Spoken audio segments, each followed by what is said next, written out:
Twilight in Italy by D.H. Lawrence. The Crucifix across the mountains. The imperial road to Italy goes from Munich across the Tyrol, through Innsbruck and Bozen to Verona, over the mountains. Here the great processions passed as the emperors went south, or came home again from rosy Italy to their own Germany. And how much has that old imperial vanity clung to the German soul? Did not the German kings inherit the empire of bygone Rome? It was not a very real empire, perhaps, but the sound was high and splendid. Maybe a certain Größenwahn is inherent in the German nature. If only nations would realize that they have certain natural characteristics, if only they could understand and agree to each other's particular nature, how much simpler it would all be. The imperial procession no longer crosses the mountains, going south. That is almost forgotten. The road has almost passed out of mind, but still it is there, and its signs are standing. The crucifixes are there, not mere attributes of the road, yet still having something to do with it. The imperial processions, blessed by the Pope and accompanied by the great bishops, must have planted the holy idol like a new plant among the mountains, there where it multiplied and grew according to the soil and the race that received it. As one goes among the Bavarian uplands and foothills, soon one realizes here is another land, a strange religion. It is a strange country, remote, out of contact. Perhaps it belongs to the forgotten imperial processions. Coming along the clear, open roads that lead to the mountains, one scarcely notices the crucifixes and the shrines. Perhaps one's interest is dead. The crucifix itself is nothing, a factory-made piece of sentimentalism. The soul ignores it. But gradually, one after another looming shadowily under their hoods, the crucifixes seem to create a new atmosphere over the whole of the countryside, a darkness, a weight in the air that is so unnaturally bright and rare with the reflection from the snows above, a darkness hovering just over the earth.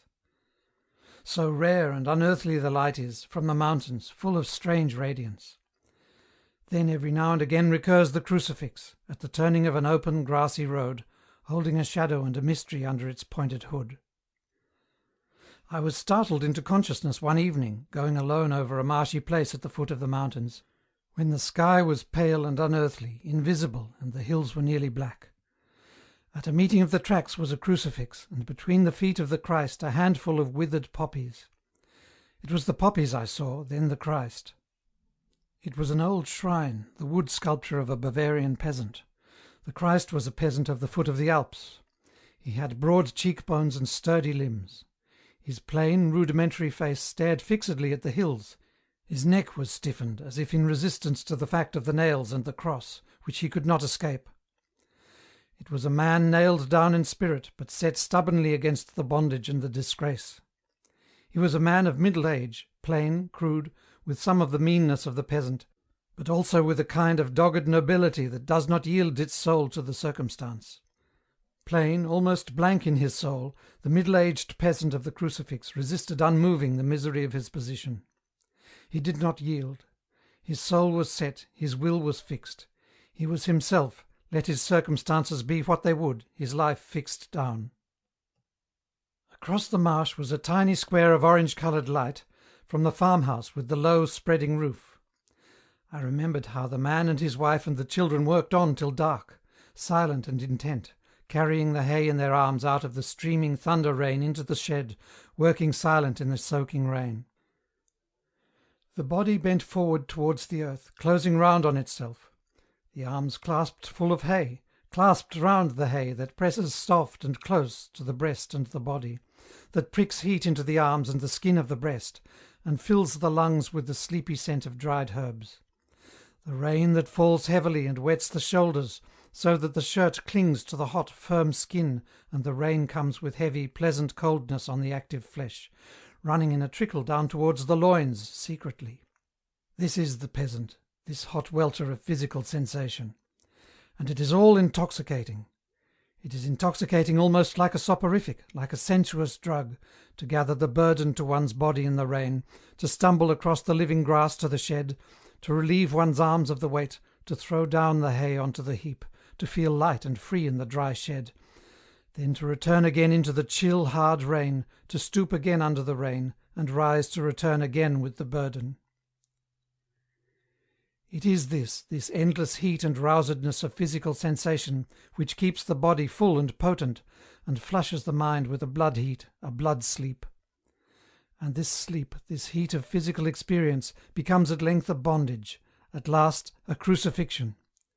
It is the life and the fulfilment of the peasant, this flow of sensuous experience. But at last it drives him almost mad, because he cannot escape.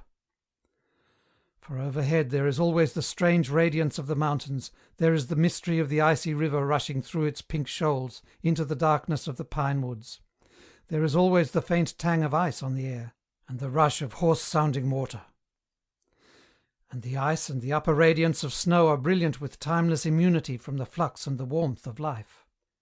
Overhead they transcend all life, all the soft, moist fire of the blood, so that a man must needs live under the radiance of his own negation.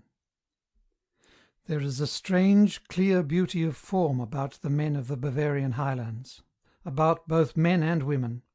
They are large and clear and handsome in form, with blue eyes very keen, the pupil small, tightened, the iris keen, like sharp light shining on blue ice. Their large, full-moulded limbs and erect bodies are distinct, separate, as if they were perfectly chiselled out of the stuff of life, static, cut off. Where they are, everything is set back, as in a clear frosty air. Their beauty is almost this strange clean-cut isolation, as if each one of them would isolate himself still further and forever from the rest of his fellows. Yet they are convivial, they are almost the only race with the souls of artists. Still they act the mystery plays with instinctive fullness of interpretation, they sing strangely in the mountain fields, they love make-belief and mummery, their processions and religious festivals are profoundly impressive, solemn and rapt. It is a race that moves on the poles of mystic sensual delight. Every gesture is a gesture from the blood, every expression is a symbolic utterance. For learning there is sensuous experience, for thought there is myth and drama and dancing and singing. Everything is of the blood, of the senses. There is no mind. The mind is a suffusion of physical heat. It is not separated, it is kept submerged. At the same time, always, overhead, there is the eternal negative radiance of the snows. Beneath is life, the hot jet of blood playing elaborately, but above is the radiance of changeless not-being. And life passes away into this changeless radiance. Summer and the prolific blue and white flowering of the earth goes by, with the labour and the ecstasy of man, disappears, and is gone into brilliance that hovers overhead, the radiant cold which waits to receive back again all that which has passed for the moment into being. The issue is too much revealed. It leaves the peasant no choice. The fate gleams transcendent above him, the brightness of eternal, unthinkable not-being. And this our life, this admixture of labour and of warm experience in the flesh, all the time it is steaming up to the changeless brilliance above, the light of the everlasting snows. This is the eternal issue. Whether it is singing or dancing or play-acting or physical transport of love, or vengeance or cruelty, or whether it is work or sorrow or religion, the issue is always the same at last, into the radiant negation of eternity. Hence the beauty and completeness, the finality of the highland peasant. His figure, his limbs, his face, his motion, it is all formed in beauty, and it is all completed. There is no flux, nor hope, nor becoming, all is, once and for all. The issue is eternal, timeless, and changeless. All being and all passing away is part of the issue, which is eternal and changeless. Therefore there is no becoming and no passing away. Everything is, now and forever. Hence the strange beauty and finality and isolation of the Bavarian peasant. It is plain in the crucifixes. Here is the essence rendered in sculpture of wood. The face is blank and stiff, almost expressionless. One realizes with a start how unchanging and conventionalized is the face of the living man and woman of these parts, handsome but motionless as pure form. There is also an underlying meanness, secretive, cruel. It is all part of the beauty, the pure plastic beauty. The body also of the Christus is stiff and conventionalized, yet curiously beautiful in proportion, and in the static tension which makes it unified into one clear thing. There is no movement, no possible movement. The being is fixed, finally. The whole body is locked in one knowledge, beautiful, complete. It is one with the nails. Not that it is languishing or dead. It is stubborn, knowing its own undeniable being, sure of the absolute reality of the sensuous experience. Though he is nailed down upon an irrevocable fate, yet within that fate he has the power and the delight of all sensuous experience. So he accepts the fate and the mystic delight of the senses with one will. He is complete and final. His sensuous experience is supreme, a consummation of life and death at once. It is the same at all times, whether it is moving with the scythe on the hill slopes, or hewing the timber, or steering the raft down the river, which is all effervescent with ice.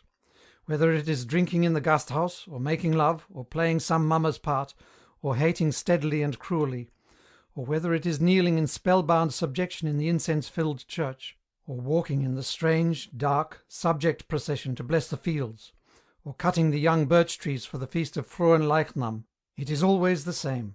The dark, powerful, mystic, sensuous experience is the whole of him.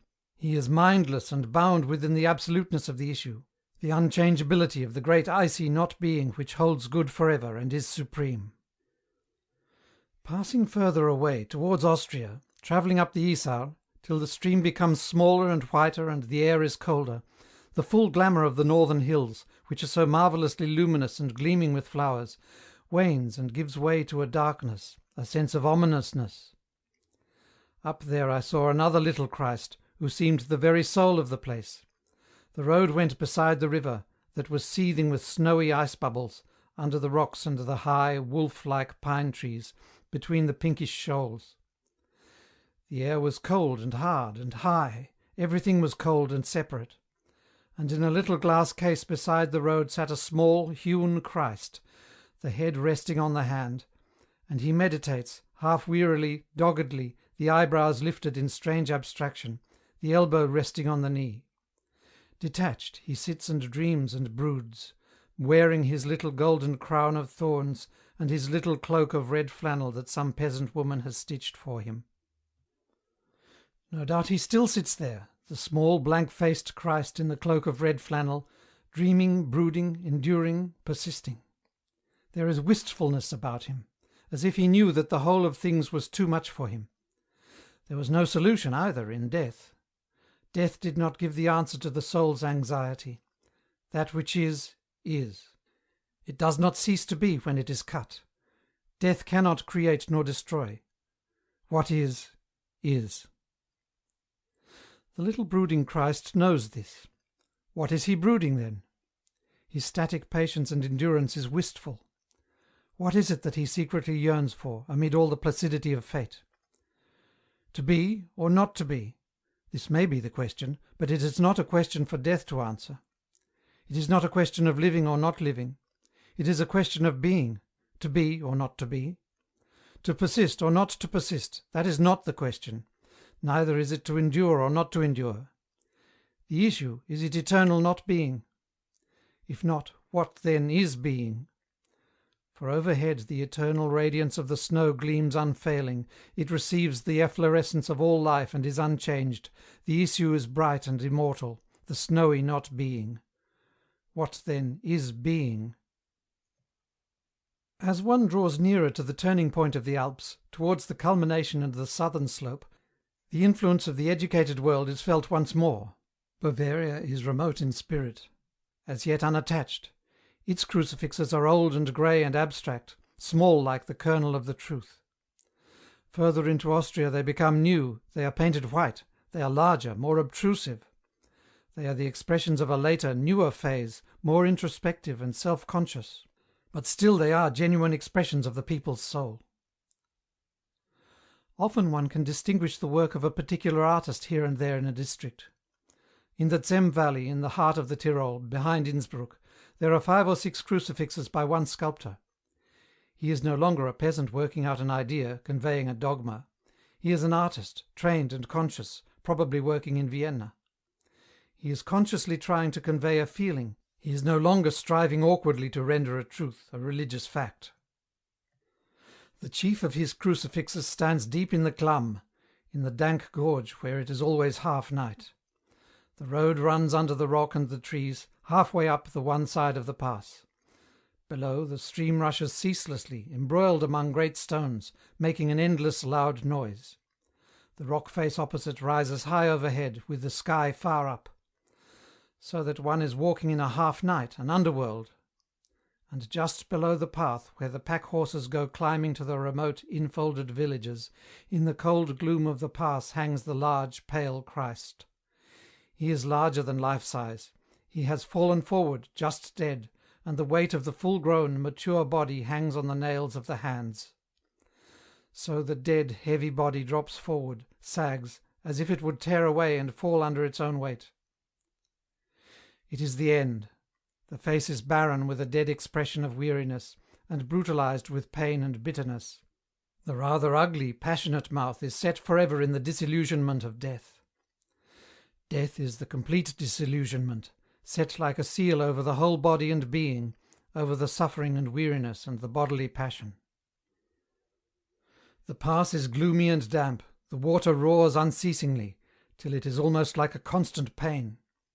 The driver of the pack-horses, as he comes up the narrow path in the side of the gorge, cringes his sturdy cheerfulness as if to obliterate himself, drawing near to the large, pale Christ, and he takes his hat off as he passes, though he does not look up, but keeps his face averted from the crucifix. He hurries by in the gloom, climbing the steep path after his horses, and the large white Christ hangs extended above. The driver of the pack-horses is afraid. The fear is always there in him, in spite of his sturdy, healthy robustness. His soul is not sturdy. It is blenched and whitened with fear. The mountains are dark overhead, the water roars in the gloom below. His heart is ground between the millstones of dread. When he passes the extended body of the dead Christ, he takes off his hat to the Lord of Death. Christ is the deathly one, he is death incarnate. And the driver of the pack-horses acknowledges this deathly Christ as supreme Lord. The mountain peasant seems grounded upon fear, the fear of death, of physical death. Beyond this he knows nothing. His supreme sensation is in physical pain, and in its culmination. His great climax, his consummation, is death. Therefore he worships it, bows down before it, and is fascinated by it all the while. It is his fulfilment, death, and his approach to fulfilment is through physical pain. And so these monuments to physical death are found everywhere in the valleys. By the same hand that carved the big Christ, a little further on, at the end of a bridge, was another crucifix, a small one. This Christ had a fair beard, and was thin, and his body was hanging almost lightly, whereas the other Christ was large and dark and handsome. But in this, as well as in the other, was the same neutral triumph of death, complete, negative death, so complete as to be abstract, beyond cynicism in its completeness of leaving off. Everywhere is the same obsession with the fact of physical pain, accident, and sudden death. Wherever a misfortune has befallen a man, there is nailed up a little memorial of the event, in propitiation of the god of hurt and death. A man is standing up to his waist in water, drowning in full stream, his arms in the air. The little painting in its wooden frame is nailed to the tree, the spot is sacred to the accident. Again, another little crude picture fastened to a rock. A tree, falling on a man's leg, smashes it like a stalk, while the blood flies up. Always there is the strange ejaculation of anguish and fear, perpetuated in the little paintings nailed up in the place of the disaster. This is the worship, then, the worship of death and the approaches to death, physical violence and pain. There is something crude and sinister about it, almost like depravity, a form of reverting, turning back along the course of blood by which we have come. Turning the ridge on the great road to the south, the imperial road to Rome, a decisive change takes place. The Christs have been taking on various different characters, all of them more or less realistically conveyed. One Christus is very elegant, combed and brushed and foppish on his cross, as Gabriele d'Annunzio's son posing as a martyred saint. The martyrdom of this Christ is according to the most polite convention. The elegance is very important and very Austrian. One might almost imagine the young man had taken up this striking and original position to create a delightful sensation among the ladies. It is quite in the Viennese spirit. There is something brave and keen in it, too. The individual pride of body triumphs over every difficulty in the situation. The pride and satisfaction in the clean, elegant form, the perfectly trimmed hair, the exquisite bearing, are more important than the fact of death or pain. This may be foolish, it is at the same time admirable.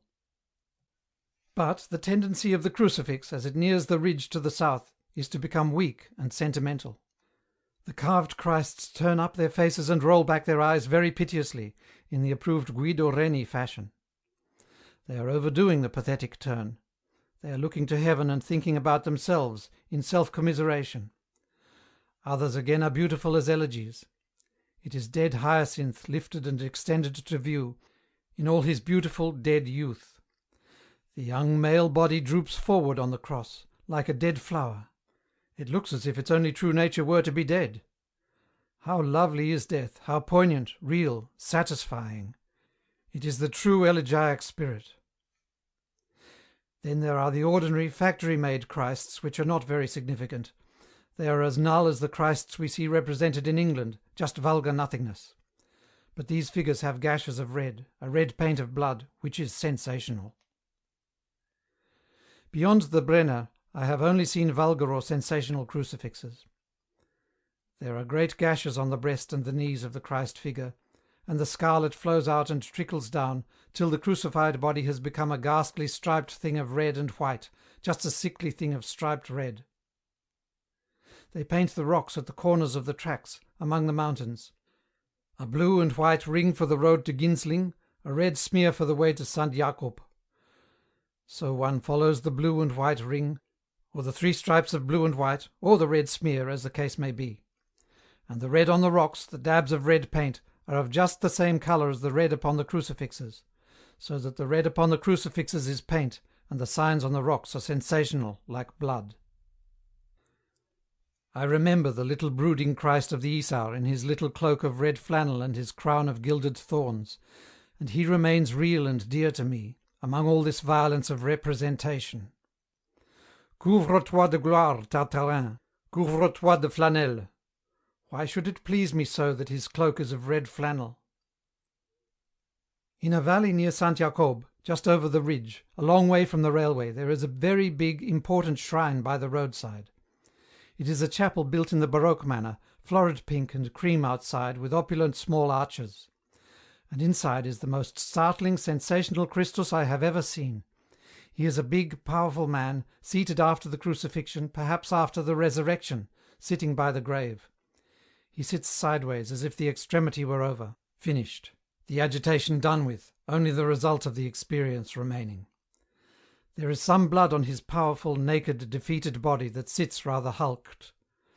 But it is the face which is so terrifying. It is slightly turned over the hulked, crucified shoulder, to look. And the look of this face, of which the body has been killed, is beyond all expectation horrible. The eyes look at one, yet have no seeing in them, they seem to see only their own blood. For they are bloodshot till the whites are scarlet, the iris is purpled. These red, bloody eyes with their stained pupils, glancing awfully at all who enter the shrine, looking as if to see through the blood of the late brutal death, are terrible.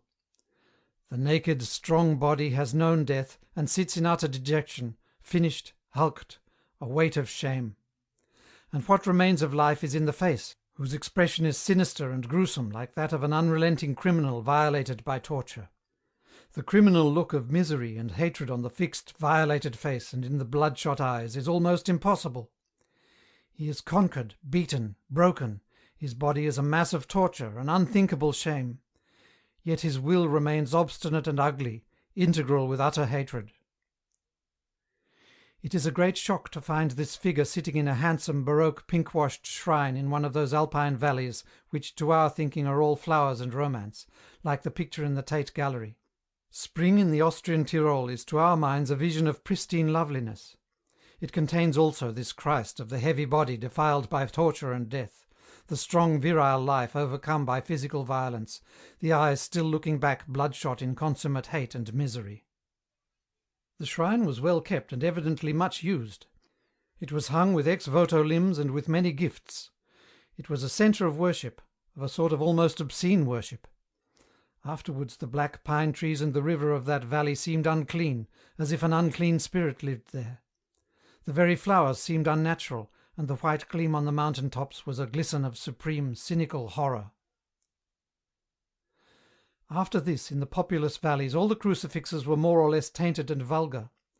Only high up, where the crucifix becomes smaller and smaller, is there left any of the old beauty and religion. Higher and higher, the monument becomes smaller and smaller, till in the snows it stands out like a post, or a thick arrow stuck barb upwards. The crucifix itself is a small thing under the pointed hood, the barb of the arrow. The snow blows under the tiny shed, upon the little exposed Christ. All round is the solid whiteness of snow, the awful curves and concaves of pure whiteness of the mountain top, the hollow whiteness between the peaks, where the path crosses the high, extreme ridge of the pass. And here stands the last crucifix, half buried, small and tufted with snow. The guides tramp slowly, heavily past, not observing the presence of the symbol, making no salute. Further down, every mountain peasant lifted his hat, but the guide tramps by without concern. His is a professional importance now. On a small mountain track on the Jaufen, not far from Meran, was a fallen Christus. I was hurrying downhill to escape from an icy wind which almost took away my consciousness, and I was looking up at the gleaming, unchanging snow peaks all round. They seemed like blades immortal in the sky, so I almost ran into a very old Martertafel. It leaned on the cold, stony hillside surrounded by the white peaks in the upper air. The wooden hood was silver-grey with age, and covered on the top with a thicket of lichen, which stuck up in hoary tufts. But on the rock at the foot of the post was the fallen Christ, armless, who had tumbled down and lay in an unnatural posture, the naked, ancient wooden sculpture of the body on the naked, living rock. It was one of the old uncouth Christs hewn out of bare wood, having the long, wedge-shaped limbs and thin, flat legs that are significant of the true spirit, the desire to convey a religious truth, not a sensational experience. The arms of the fallen Christ had broken off at the shoulders, and they hung on their nails as ex-voto limbs hang in the shrines.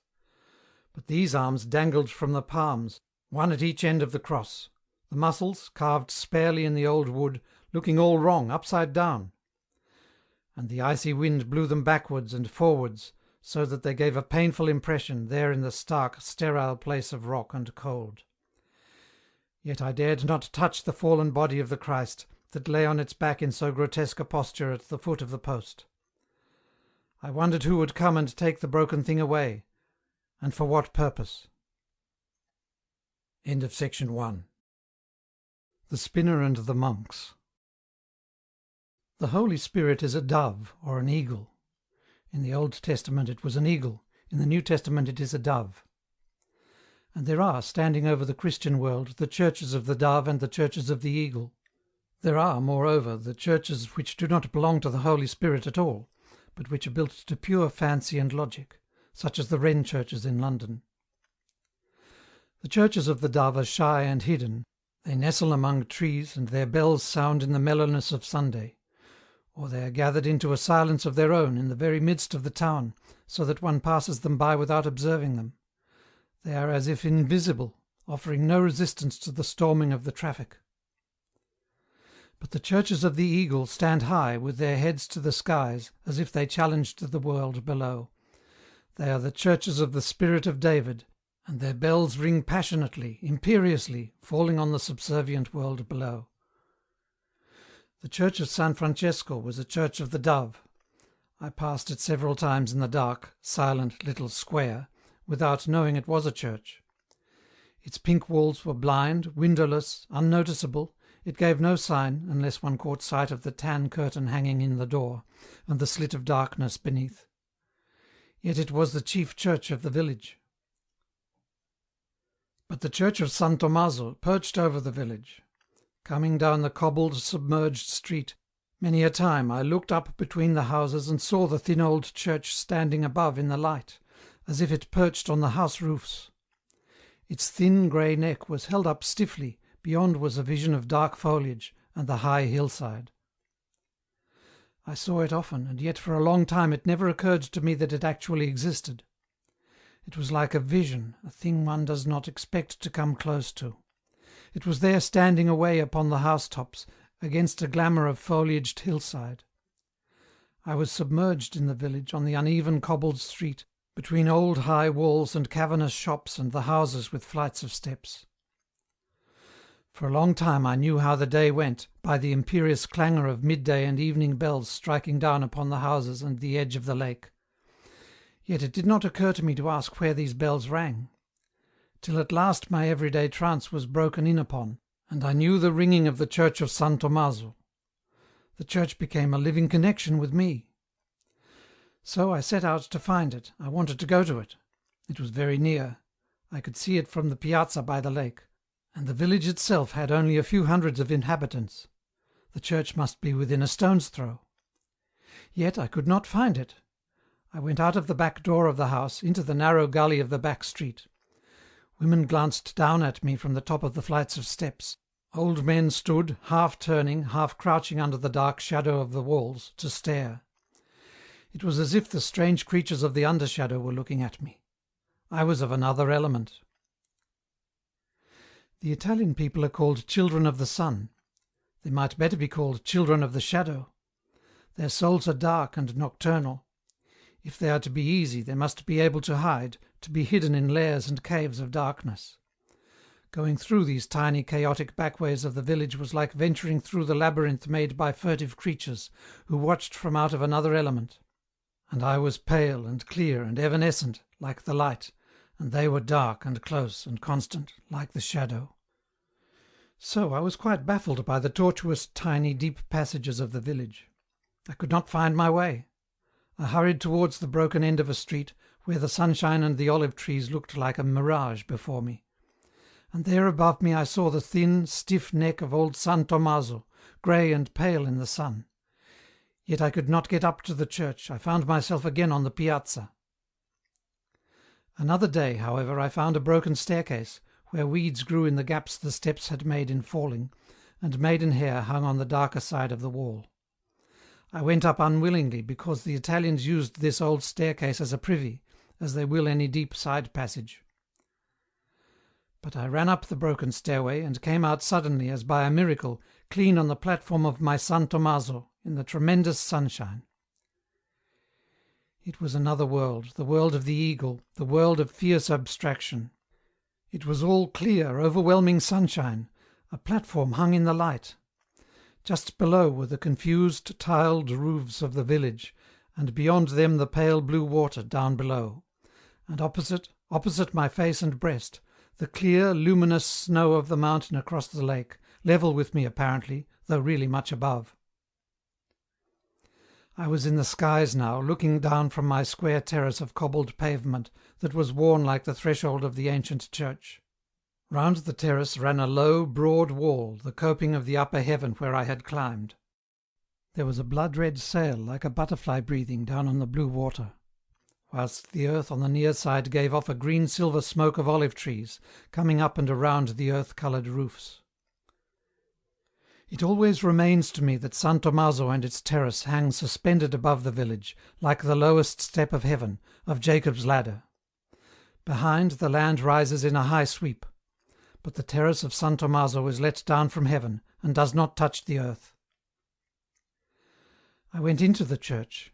It was very dark, and impregnated with centuries of incense. It affected me like the lair of some enormous creature. My senses were roused, they sprang awake in the hot, spiced darkness. My skin was expectant, as if it expected some contact, some embrace, as if it were aware of the contiguity of the physical world, the physical contact with the darkness and the heavy, suggestive substance of the enclosure. It was a thick, fierce darkness of the senses, but my soul shrank. I went out again. The pavemented threshold was clear as a jewel. The marvellous clarity of sunshine that becomes blue in the height seemed to distill me into itself. Across, the heavy mountain crouched along the side of the lake, the upper half brilliantly white, belonging to the sky, the lower half dark and grim. So then, that is where heaven and earth are divided. From behind me on the left, the headland swept down out of a great pale grey arid height, through a rush of russet and crimson, to the olive smoke and the water of the level earth. And between, like a blade of the sky cleaving the earth asunder, went the pale blue lake, cleaving mountain from mountain with the triumph of the sky. Then I noticed that a big blue-checked cloth was spread on the parapet before me, over the parapet of heaven. I wondered why it hung there. Turning round, on the other side of the terrace, under a caper bush that hung like a blood-stain from the grey wall above her, stood a little grey woman whose fingers were busy. Like the grey church, she made me feel as if I were not in existence. I was wandering by the parapet of heaven, looking down, but she stood back against the solid wall under the caper bush, unobserved and unobserving. She was like a fragment of earth, she was a living stone of the terrace, sun-bleached. She took no notice of me, who was hesitating looking down at the earth beneath. She stood back under the sun-bleached solid wall, like a stone rolled down and stayed in a crevice. Her head was tied in a dark red kerchief, but pieces of hair, like dirty snow, quite short, stuck out over her ears. And she was spinning. I wondered so much that I could not cross towards her.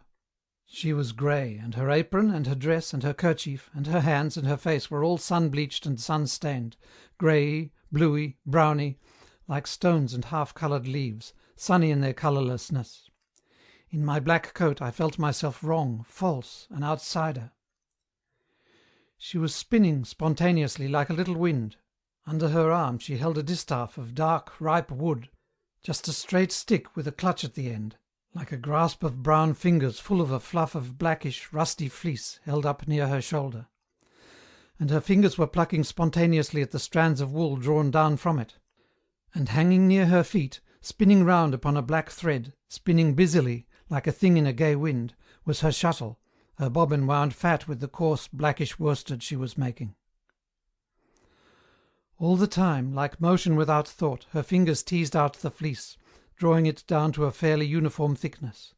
Brown, old, natural fingers that worked as in a sleep, the thumb having a long grey nail. And from moment to moment there was a quick downward rub between thumb and forefinger of the thread that hung in front of her apron. The heavy bobbin spun more briskly, and she felt again at the fleece as she drew it down, and she gave a twist to the thread that issued, and the bobbin spun swiftly. Her eyes were clear as the sky, blue, empyrean, transcendent. They were dear, but they had no looking in them. Her face was like a sun-worn stone. "You are spinning," I said to her. Her eyes glanced over me, making no effort of attention. "Yes," she said. She saw merely a man's figure, a stranger standing near.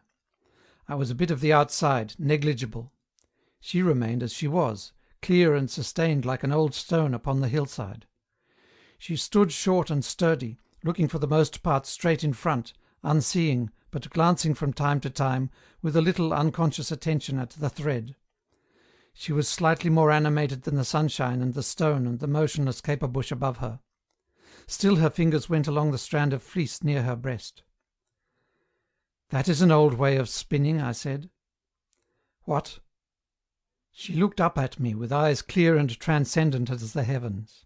But she was slightly roused.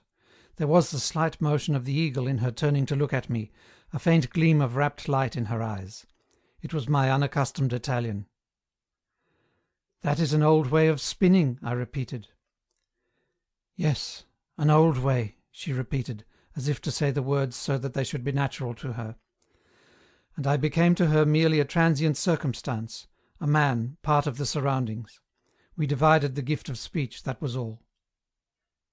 She glanced at me again with her wonderful unchanging eyes, that were like the visible heavens, unthinking, or like two flowers that are open in pure, clear unconsciousness. To her I was a piece of the environment, that was all. Her world was clear and absolute, without consciousness of self. She was not self-conscious, because she was not aware that there was anything in the universe except her universe. In her universe I was a stranger, a foreign signore. That I had a world of my own, other than her own, was not conceived by her. She did not care. So we conceive the stars. We are told that they are other worlds. But the stars are the clustered and single gleaming lights in the night sky of our world. When I come home at night, there are the stars. When I cease to exist as the microcosm, when I begin to think of the cosmos, then the stars are other worlds. Then the macrocosm absorbs me. But the macrocosm is not me, it is something which I, the microcosm, am not. So that there is something which is unknown to me and which nevertheless exists. I am finite, and my understanding has limits. The universe is bigger than I shall ever see, in mind or spirit. There is that which is not me. If I say the planet Mars is inhabited, I do not know what I mean by inhabited with reference to the planet Mars. I can only mean that that world is not my world. I can only know there is that which is not me. I am the microcosm, but the macrocosm is that also which I am not. The old woman on the terrace in the sun did not know this. She was herself the core and centre to the world, the sun and the single firmament. She knew that I was an inhabitant of lands which she had never seen. But what of that? There were parts of her own body which she had never seen, which physiologically she could never see. They were none the less her own because she had never seen them. The lands she had not seen were corporate parts of her own living body. The knowledge she had not attained was only the hidden knowledge of her own self. She was the substance of the knowledge, whether she had the knowledge in her mind or not. There was nothing which was not herself ultimately. Even the man, the male, was part of herself. He was the mobile, separate part, but he was none the less herself because he was sometimes severed from her. If every apple in the world were cut in two, the apple would not be changed. The reality is the apple, which is just the same in the half-apple as in the whole. And she, the old spinning woman, was the apple, eternal, unchangeable, whole even in her partiality. It was this which gave the wonderful clear unconsciousness to her eyes. How could she be conscious of herself when all was herself? She was talking to me of a sheep that had died, but I could not understand because of her dialect. It never occurred to her that I could not understand. She only thought me different, stupid. And she talked on. The ewes had lived under the house, and a part was divided off for the he-goat, because the other people brought their she-goats to be covered by the he-goat. But how the ewe came to die I could not make out. Her fingers worked away all the time in a little half-fretful movement, yet spontaneous as butterflies leaping here and there. She chattered rapidly on in her Italian that I could not understand, looking meanwhile into my face, because the story roused her somewhat. Yet not a feature moved. Her eyes remained candid and open and unconscious as the skies. Only a sharp will in them now and then seemed to gleam at me, as if to dominate me. Her shuttle had caught in a dead chicory plant, and spun no more. She did not notice. I stooped and broke off the twigs. There was a glint of blue on them yet. Seeing what I was doing, she merely withdrew a few inches from the plant. Her bobbin hung free. She went on with her tale, looking at me wonderfully. She seemed like the creation, like the beginning of the world, the first morning. Her eyes were like the first morning of the world, so ageless. Her thread broke.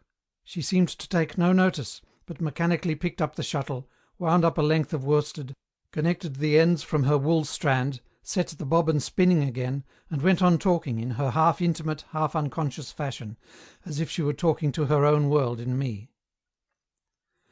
So she stood in the sunshine on the little platform, old and yet like the morning, erect and solitary, sun-coloured, sun-discoloured, whilst I at her elbow, like a piece of night and moonshine, stood smiling into her eyes, afraid lest she should deny me existence. Which she did. She had stopped talking, did not look at me any more, but went on with her spinning, the brown shuttle twisting gaily. So she stood, belonging to the sunshine and the weather, taking no more notice of me than of the dark-stained caper-bush which hung from the wall above her head, whilst I, waiting at her side, was like the moon in the daytime sky, overshone, obliterated, in spite of my black clothes. "How long has it taken you to do that much?" I asked. She waited a minute, glanced at her bobbin. "This much?" "I don't know. A day or two." "But you do it quickly." She looked at me as if suspiciously and derisively. Then quite suddenly she started forward and went across the terrace to the great blue and white checked cloth that was drying on the wall. I hesitated. She had cut off her consciousness from me.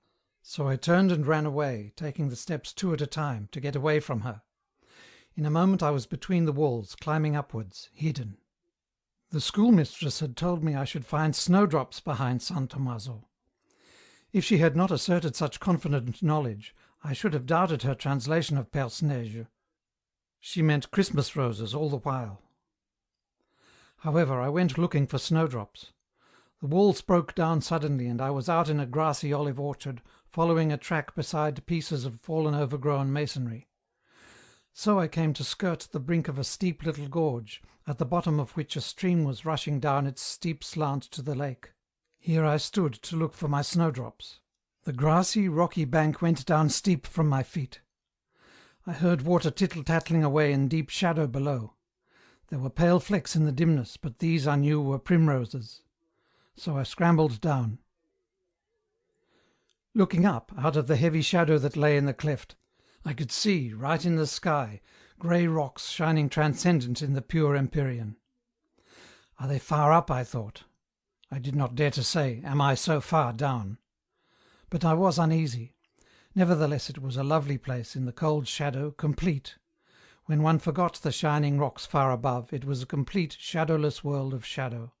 Primroses were everywhere in nests of pale bloom upon the dark, steep face of the cleft, and tongues of fern hanging out, and here and there under the rods and twigs of bushes were tufts of wrecked Christmas roses, nearly over, but still, in the coldest corners, the lovely buds like handfuls of snow. There had been such crowded sumptuous tufts of Christmas roses everywhere in the stream gullies, during the shadow of winter, that these few remaining flowers were hardly noticeable. I gathered instead the primroses, that smelled of earth and of the weather. There were no snowdrops.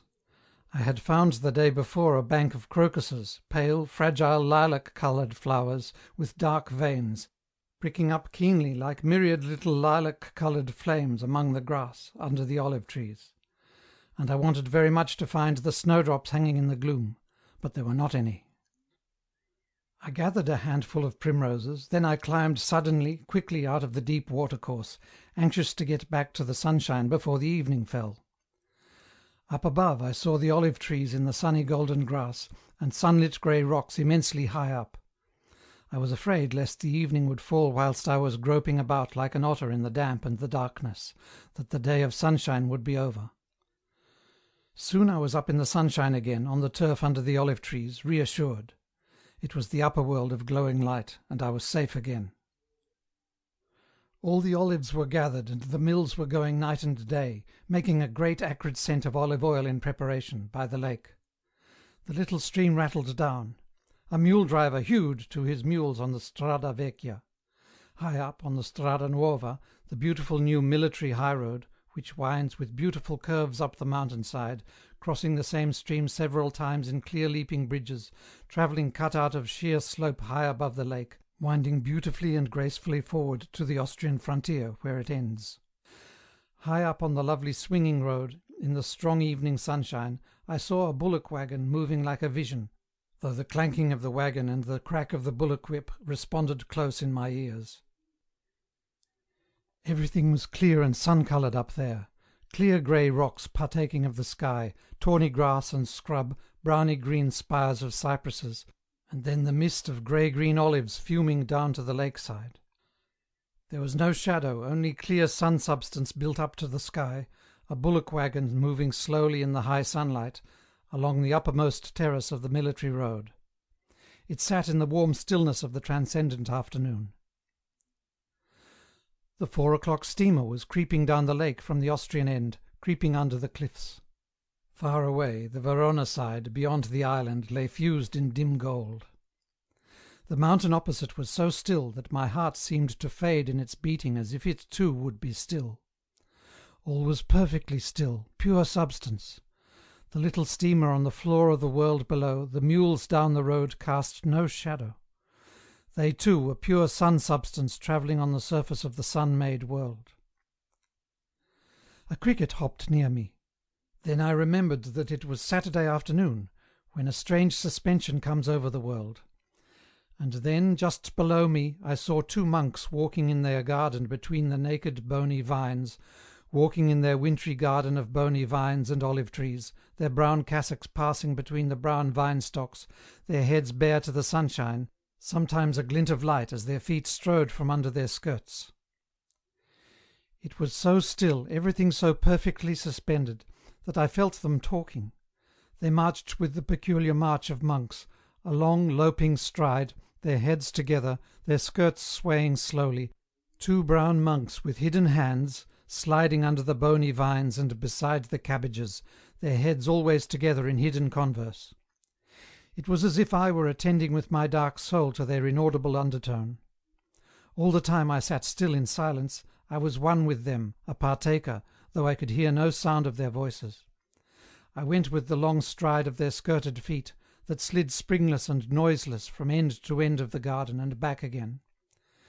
Their hands were kept down at their sides, hidden in the long sleeves and the skirts of their robes. They did not touch each other, nor gesticulate as they walked. There was no motion save the long, furtive stride and the heads leaning together. Yet there was an eagerness in their conversation. Almost like shadow creatures ventured out of their cold, obscure element, they went backwards and forwards in their wintry garden, thinking nobody could see them. Across, above them, was the faint rousing dazzle of snow.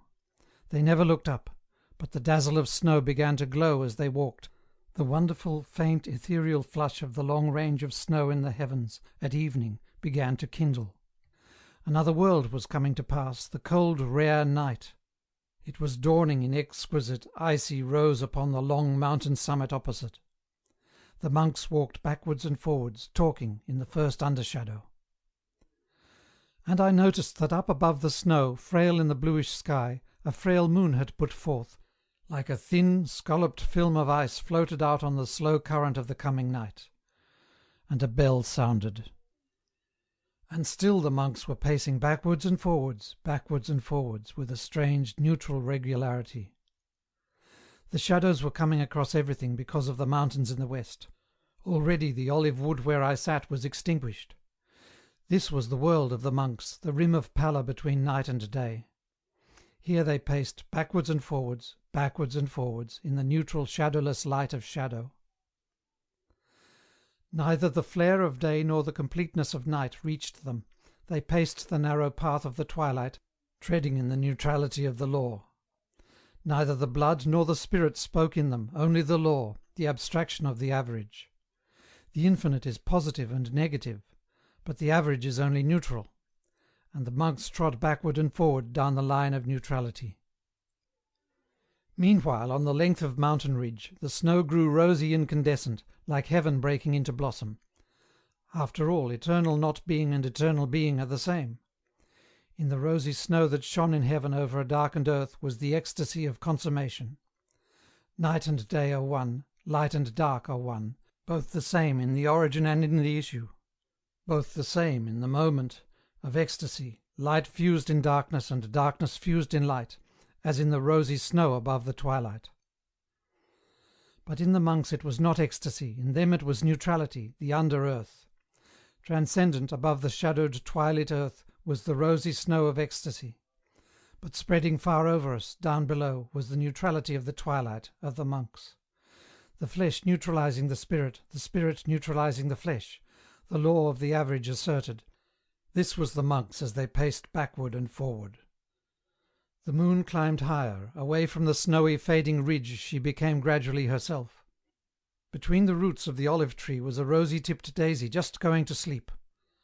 I gathered it and put it among the frail, moony little bunch of primroses, so that its sleep should warm the rest.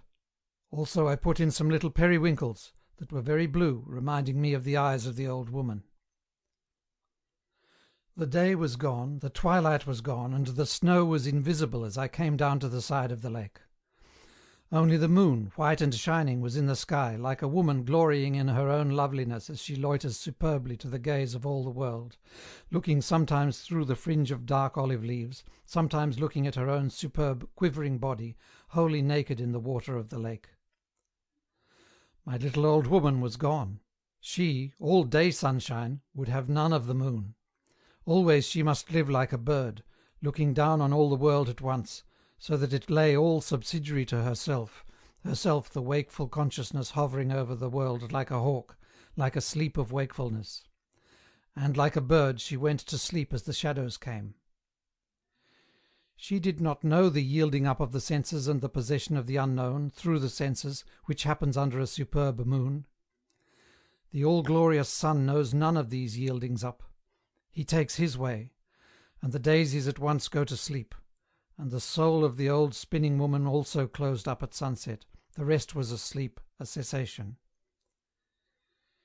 It is all so strange and varied, the dark-skinned Italians ecstatic in the night and the moon, the blue-eyed old woman ecstatic in the busy sunshine, the monks in the garden below, who are supposed to unite both, passing only in the neutrality of the average. Where, then, is the meeting point? Where in mankind is the ecstasy of light and dark together, the supreme transcendence of the afterglow, day hovering in the embrace of the coming night like two angels embracing in the heavens, like Eurydice in the arms of Orpheus, or Persephone embraced by Pluto? Where is the supreme ecstasy in mankind, which makes day a delight and night a delight, purpose an ecstasy and a concourse in ecstasy, and single abandon of the single body and soul also an ecstasy under the moon? Where is the transcendent knowledge in our hearts, uniting sun and darkness, day and night, spirit and senses? Why do we not know that the two in consummation are one, that each is only part, partial and alone forever, but that the two in consummation are perfect, beyond the range of loneliness or solitude? End of section 2. The Lemon Gardens. The padrone came just as we were drinking coffee after dinner. It was 2 o'clock, because the steamer going down the lake to Desenzano had bustled through the sunshine, and the rocking of the water still made lights that danced up and down upon the wall among the shadows by the piano. The signore was very apologetic. I found him bowing in the hall, cap in one hand, a slip of paper in the other, protesting eagerly, in broken French, against disturbing me. He is a little, shrivelled man, with close-cropped grey hair on his skull, and a protruding jaw, which, with his gesticulations, always makes me think of an ancient aristocratic monkey. The signore is a gentleman, and the last shrivelled representative of his race. His only outstanding quality, according to the villagers, is his avarice. Mais, monsieur, je crains que je vous dérange. He spreads wide his hands and bows, looking up at me with implicit brown eyes, so ageless in his wrinkled monkey's face, like onyx. He loves to speak French, because then he feels grand. He has a queer, naive, ancient passion to be grand. As the remains of an impoverished family, he is not much better than a well-to-do peasant, but the old spirit is eager and pathetic in him. He loves to speak French to me. He holds his chin and waits, in his anxiety for the phrase to come. Then it stammers forth, a little rush, ending in Italian. But his pride is all on edge. We must continue in French. The hall is cold, yet he will not come into the large room. This is not a courtesy visit. He is not here in his quality of gentleman. He is only an anxious villager. Voyez, monsieur, c'est... Qu'est-ce que veut dire cela? He shows me the paper. It is an old scrap of print, the picture of an American patent door spring with directions: fasten the spring either end up, wind it up, never unwind. It is laconic and American. The signore watches me anxiously, waiting, holding his chin. He is afraid he ought to understand my English. I stutter off into French, confounded by the laconic phrases of the directions. Nevertheless, I make it clear what the paper says. He cannot believe me. It must say something else as well. He has not done anything contrary to these directions. He is most distressed. Mais, monsieur, la porte, elle ferme pas. Elle s'ouvre. He skipped to the door and showed me the whole tragic mystery. The door, it is shut. Ecco. He releases the catch, and poof, she flies open. She flies open. It is quite final. The brown, expressionless, ageless eyes that remind me of a monkey's or of onyx wait for me. I feel the responsibility devolve upon me. I am anxious. "Allow me," I said, "to come and look at the door." I feel uncomfortably like Sherlock Holmes. The padrone protests. Non, monsieur, non, cela vous dérange. That he only wanted me to translate the words, he does not want to disturb me. Nevertheless, we go. I feel I have the honour of mechanical England in my hands. The Casa di Paoli is quite a splendid place. It is large, pink and cream, rising up to a square tower in the centre, throwing off a painted loggia at either extreme of the façade. It stands a little way back from the road, just above the lake, and grass grows on the bay of cobbled pavement in front. When at night the moon shines full on this pale façade, the theatre is far outdone in staginess. The hall is spacious and beautiful, with great glass doors at either end, through which shine the courtyards where bamboos fray the sunlight and geraniums glare red. The floor is of soft red tiles, oiled and polished like glass. The walls are washed grey-white. The ceiling is painted with pink roses and birds. This is halfway between the outer world and the interior world. It partakes of both. The other rooms are dark and ugly. There is no mistake about their being interior. They are like furnished vaults. The red-tiled, polished floor in the drawing-room seems cold and clammy. The carved, cold furniture stands in its tomb. The air has been darkened and starved to death. It is perished. Outside, the sunshine runs like birds singing. Up above, the grey rocks build the sun-substance in heaven. San Tommaso guards the terrace. But inside here is the immemorial shadow. Again I had to think of the Italian soul, how it is dark, cleaving to the eternal night.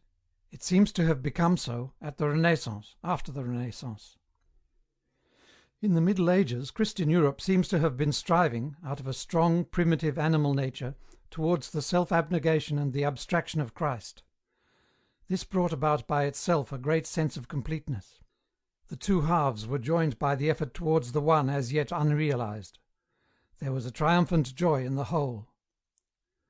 But the movement all the time was in one direction, towards the elimination of the flesh. Man wanted more and more to become purely free and abstract. Pure freedom was in pure abstraction. The Word was absolute. When man became as the Word, a pure law, then he was free. But when this conclusion was reached, the movement broke. Already Botticelli painted Aphrodite, Queen of the Senses, supreme along with Mary, Queen of Heaven. And Michelangelo suddenly turned back on the whole Christian movement, back to the flesh. The flesh was supreme and godlike. In the oneness of the flesh, in the oneness of our physical being, we are one with God, with the Father. God the Father created man in the flesh, in his own image. Michelangelo swung right back to the old Mosaic position. Christ did not exist. To Michelangelo there was no salvation in the spirit. There was God the Father, the begetter, the author of all flesh. And there was the inexorable law of the flesh, the last judgment, the fall of the immortal flesh into hell. This has been the Italian position ever since. The mind, that is the light. The senses, they are the darkness. Aphrodite, the queen of the senses, she, born of the sea foam, is the luminousness of the gleaming senses, the phosphorescence of the sea. The senses become a conscious aim unto themselves. She is the gleaming darkness, she is the luminous night, she is goddess of destruction. Her white, cold fire consumes and does not create. This is the soul of the Italian since the Renaissance. In the sunshine he basks asleep, gathering up a vintage into his veins which in the night time he will distill into ecstatic sensual delight, the intense, white-cold ecstasy of darkness and moonlight, the raucous, cat-like, destructive enjoyment, the senses conscious and crying out in their consciousness in the pangs of the enjoyment, which has consumed the southern nation, perhaps all the Latin races, since the Renaissance. It is a lapse back to the original position, the Mosaic position, of the divinity of the flesh, and the absoluteness of its laws. But also there is the Aphrodite worship. The flesh, the senses, are now self-conscious. They know their aim. Their aim is in supreme sensation. They seek the maximum of sensation. They seek the reduction of the flesh reacting upon itself, to a crisis, an ecstasy, a phosphorescent transfiguration in ecstasy. The mind all the time subserves the senses. As in a cat, there is subtlety and beauty and the dignity of the darkness. But the fire is cold, as in the eyes of a cat. It is a green fire. It is fluid, electric. At its maximum it is the white ecstasy of phosphorescence, in the darkness, always amid the darkness, as under the black fur of a cat. Like the feline fire, it is destructive, always consuming and reducing to the ecstasy of sensation, which is the end in itself. There is the I, always the I, and the mind is submerged, overcome. But the senses are superbly arrogant. The senses are the absolute, the godlike. For I can never have another man's senses. These are me, my senses absolutely me. And all that is can only come to me through my senses. So that all is me, and is administered unto me. The rest that is not me is nothing. It is something which is nothing. So the Italian, through centuries, has avoided our northern purposive industry because it has seemed to him a form of nothingness. It is the spirit of the tiger. The tiger is the supreme manifestation of the senses made absolute. This is the tiger burning bright in the forests of the night of Blake. It does indeed burn within the darkness, but the essential fate of the tiger is cold and white, a white ecstasy. It is seen in the white eyes of the blazing cat. This is the supremacy of the flesh which devours all and becomes transfigured into a magnificent brindled flame, a burning bush indeed. This is one way of transfiguration into the eternal flame, the transfiguration through ecstasy in the flesh. Like the tiger in the night, I devour all flesh, I drink all blood, until this fuel blazes up in me to the consummate fire of the infinite. In the ecstasy I am infinite, I become again the great whole. I am a flame of the one white flame which is the infinite, the eternal, the originator, the creator, the everlasting God. In the sensual ecstasy, having drunk all blood, and devoured all flesh, I am become again the eternal fire, I am infinite. This is the way of the tiger. The tiger is supreme. His head is flattened as if there were some great weight on the hard skull, pressing the mind into a stone, pressing it down under the blood, to serve the blood. It is the subjugate instrument of the blood. The will lies above the loins, as it were at the base of the spinal column. There is the living will, the living mind of the tiger, there in the slender loins. That is the node, there in the spinal cord. So the Italian, so the soldier. This is the spirit of the soldier. He, too, walks with his consciousness concentrated at the base of the spine, his mind subjugated, submerged. The will of the soldier is the will of the great cats, the will to ecstasy in destruction, in absorbing life into his own life, always his own life supreme, till the ecstasy burst into the white, eternal flame, the infinite, the flame of the infinite. Then he is satisfied, he has been consummated in the infinite. This is the true soldier, this is the immortal climax of the senses. This is the acme of the flesh, the one superb tiger who has devoured all living flesh, and now paces backwards and forwards in the cage of its own infinite, glaring with blind, fierce, absorbed eyes at that which is nothingness to it. The eyes of the tiger cannot see except with the light from within itself, by the light of its own desire. Its own white, cold light is so fierce that the other warm light of day is outshone. It is not, it does not exist. So the white eyes of the tiger gleam to a point of concentrated vision upon that which does not exist. Hence its terrifying sightlessness. The something which I know I am is hollow space to its vision, offers no resistance to the tiger's looking.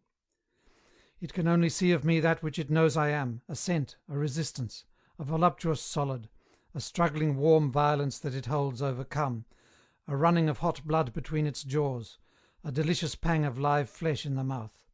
This it sees, the rest is not.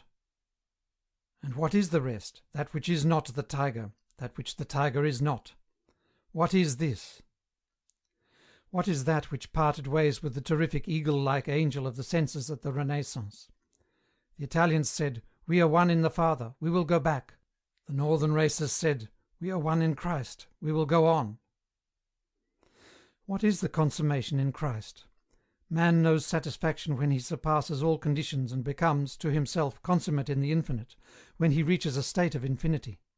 In the supreme ecstasy of the flesh, the Dionysic ecstasy, he reaches this state.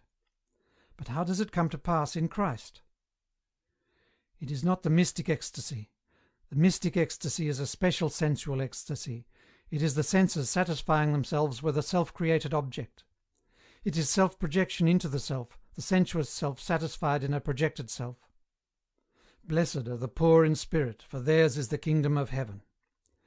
Blessed are they which are persecuted for righteousness' sake, for theirs is the kingdom of heaven. The kingdom of heaven is this infinite into which we may be consummated, then, if we are poor in spirit or persecuted for righteousness' sake. Whosoever shall smite thee on the right cheek, turn to him the other also.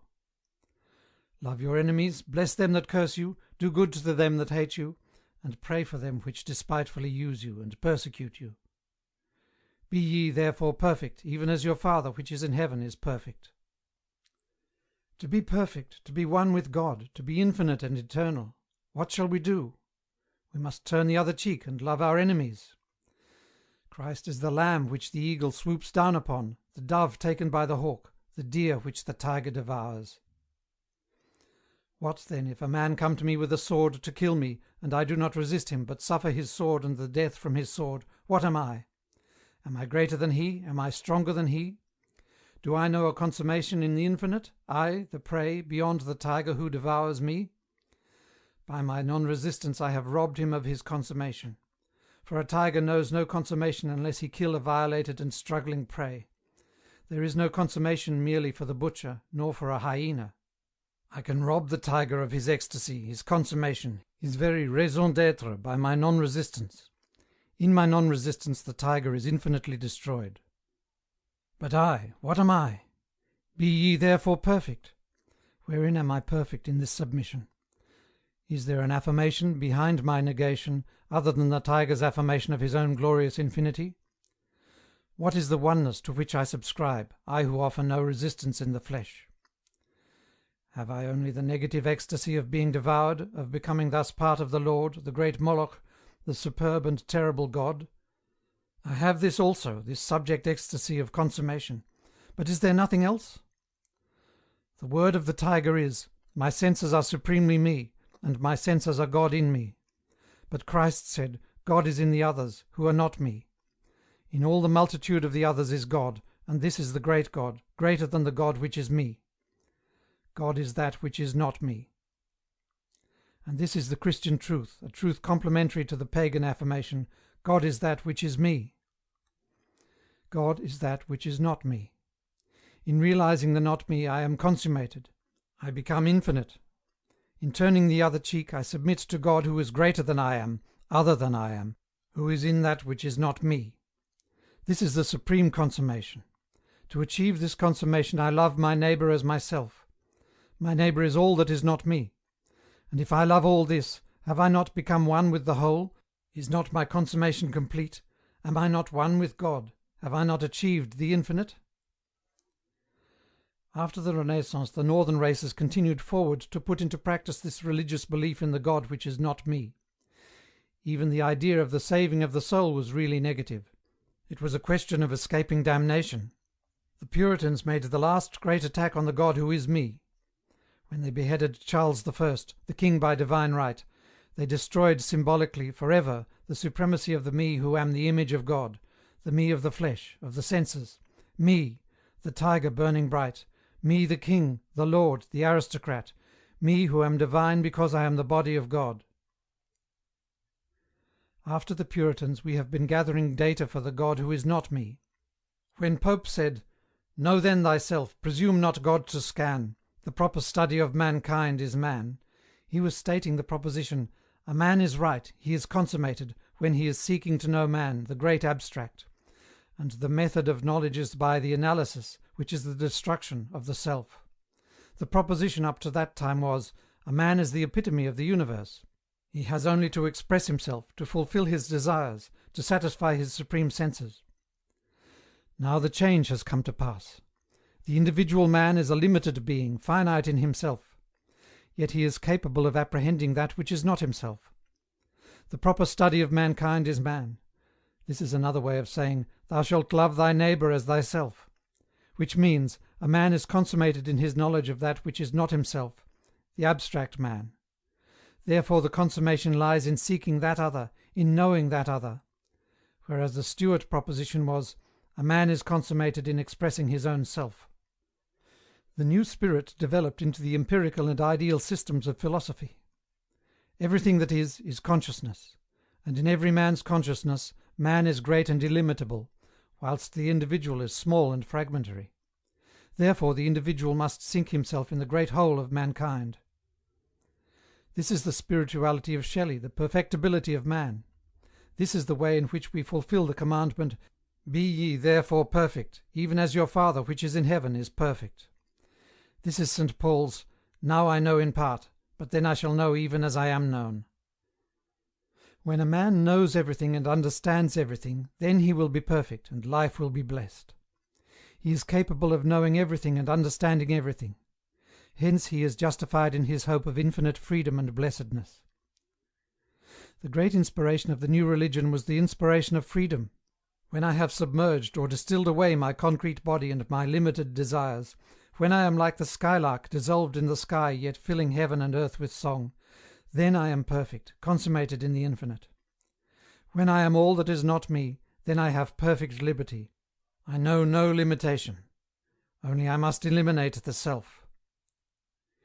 It was this religious belief which expressed itself in science. Science was the analysis of the outer self, the elementary substance of the self, the outer world. And the machine is the great reconstructed selfless power. Hence the active worship to which we were given at the end of the last century, the worship of mechanized force. Still we continue to worship that which is not me, the selfless world, though we would fain bring in the self to help us.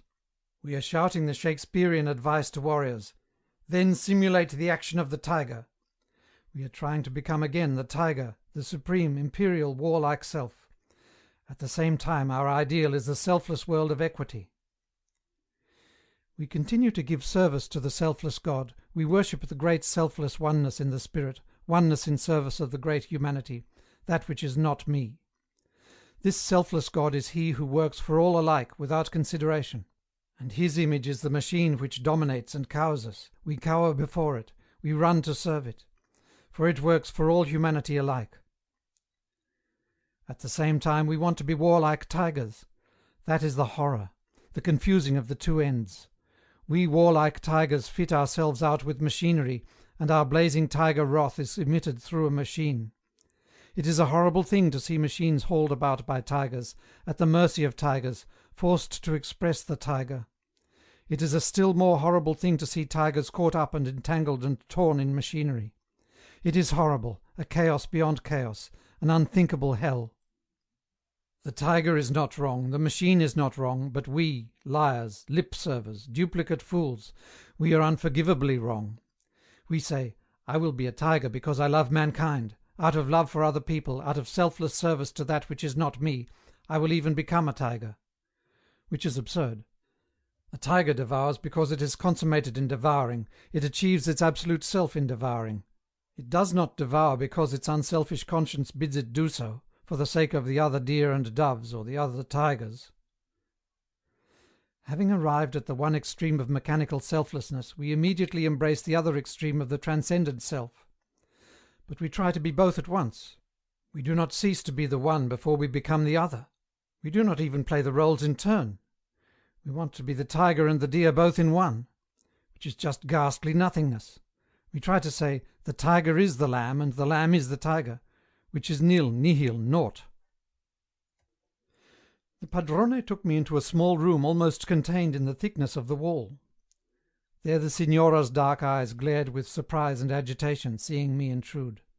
She is younger than the signore, a mere village tradesman's daughter, and alas, childless. It was quite true, the door stood open. Madame put down the screwdriver and drew herself erect. Her eyes were a flame of excitement. This question of a door-spring that made the door fly open when it should make it closed roused a vivid spark in her soul. It was she who was wrestling with the angel of mechanism. She was about 40 years old, and flame-like and fierily sad. I think she did not know she was sad, but her heart was eaten by some impotence in her life. She subdued her flame of life to the little padrone. He was strange and static, scarcely human, ageless, like a monkey. She supported him with her flame, supported his static, ancient, beautiful form, kept it intact. But she did not believe in him. Now the Signora Gemma held her husband together whilst he undid the screw that fixed the spring. If they had been alone, she would have done it, pretending to be under his direction. But since I was there, he did it himself. a grey, shaky, highly bred little gentleman, standing on a chair with a long screwdriver, whilst his wife stood behind him, her hands half raised to catch him if he should fall. Yet he was strangely absolute, with a strange intact force in his breeding. They had merely adjusted the strong spring to the shut door, and stretched it slightly in fastening it to the door jamb, so that it drew together the moment the latch was released and the door flew open. We soon made it right. There was a moment of anxiety, the screw was fixed, and the door swung to. They were delighted. The Signora Gemma, who roused in me an electric kind of melancholy, clasped her hands together in ecstasy as the door swiftly shut itself. "Ecco!" she cried in her vibrating, almost warlike woman's voice. "Ecco!" Her eyes were aflame as they looked at the door. She ran forward to try it herself. She opened the door expectantly, eagerly. Poof! It shut with a bang. "Ecco!" she cried, her voice quivering like bronze, overwrought but triumphant. I must try also. I opened the door. Poof! It shut with a bang. We all exclaimed with joy. Then the Signor di Paoli turned to me with a gracious, bland, formal grin. He turned his back slightly on the woman, and stood holding his chin, his strange horse mouth grinning almost pompously at me. It was an affair of gentlemen. His wife disappeared as if dismissed. Then the padrone broke into cordial motion. We must drink. He would show me the estate. I had already seen the house. We went out by the glass doors on the left, into the domestic courtyard. It was lower than the gardens round it, and the sunshine came through the trellised arches onto the flagstones, where the grass grew fine and green in the cracks, and all was deserted and spacious and still. There were 1 or 2 orange tubs in the light. Then I heard a noise, and there in the corner among all the pink geraniums and the sunshine, the Signora Gemma sat laughing with a baby. It was a fair, bonny thing of 18 months. The Signora was concentrated upon the child as he sat, stolid and handsome, in his little white cap, perched on a bench picking at the pink geraniums. She laughed, bent forward her dark face out of the shadow, swift into a glitter of sunshine near the sunny baby, laughing again excitedly, making mother noises. The child took no notice of her. She caught him swiftly into the shadow, and they were obscured. Her dark head was against the baby's wool jacket, she was kissing his neck, avidly, under the creeper leaves. The pink geraniums still frilled joyously in the sunshine. I had forgotten the padrone. Suddenly I turned to him inquiringly. "The Signora's nephew," he explained, briefly, curtly, in a small voice. It was as if he were ashamed or too deeply chagrined. The woman had seen us watching, so she came across the sunshine with the child, laughing, talking to the baby, not coming out of her own world to us, not acknowledging us, except formally. The Signor Pietro, queer old horse, began to laugh and neigh at the child, with strange rancorous envy. The child twisted its face to cry. The Signora caught it away, dancing back a few yards from her old husband. "I am a stranger," I said to her across the distance. "He is afraid of a stranger." "No, no," she cried back, her eyes flaring up. "It is the man. He always cries at the men." She advanced again, laughing and roused, with the child in her arms. Her husband stood as if overcast, obliterated. She and I and the baby in the sunshine laughed a moment. Then I heard the neighing, forced laugh of the old man. He would not be left out. He seemed to force himself forward. He was bitter, acrid with chagrin and obliteration, struggling as if to assert his own existence. He was nullified. The woman also was uncomfortable. I could see she wanted to go away with the child, to enjoy him alone, with palpitating pained enjoyment. It was her brother's boy, and the old padrone was as if nullified by her ecstasy over the baby. He held his chin, gloomy, fretful, unimportant. He was annulled. I was startled when I realized it. It was as though his reality were not attested till he had a child. It was as if his raison d'être had been to have a son. And he had no children, therefore he had no raison d'être. He was nothing, a shadow that vanishes into nothing. And he was ashamed, consumed by his own nothingness. I was startled. This, then, is the secret of Italy's attraction for us, this phallic worship. To the Italian, the phallus is the symbol of individual creative immortality, to each man his own Godhead. The child is but the evidence of the Godhead. And this is why the Italian is attractive, supple, and beautiful, because he worships the Godhead in the flesh. We envy him, we feel pale and insignificant beside him, yet at the same time we feel superior to him, as if he were a child and we adult. Wherein are we superior? Only because we went beyond the phallus in the search of the Godhead, the creative origin, and we found the physical forces and the secrets of science. We have exalted man far above the man who is in each one of us. Our aim is a perfect humanity, a perfect and equable human consciousness, selfless. And we obtain it in the subjection, reduction, analysis and destruction of the self. So on we go, active in science and mechanics and social reform. But we have exhausted ourselves in the process. We have found great treasures, and we are now impotent to use them. So we have said, "What good are these treasures? They are vulgar nothings." We have said, "Let us go back from this adventuring, let us enjoy our own flesh, like the Italian." But our habit of life, our very constitution, prevents our being quite like the Italian. The phallus will never serve us as a Godhead, because we do not believe in it. No northern race does. Therefore either we set ourselves to serve our children, calling them the future, or else we turn perverse and destructive, give ourselves joy in the destruction of the flesh. The children are not the future. The living truth is the future. Time and people do not make the future. Retrogression is not the future. 50 million children growing up purposeless, with no purpose save the attainment of their own individual desires, these are not the future, they are only a disintegration of the past. The future is in living, growing truth, in advancing fulfilment.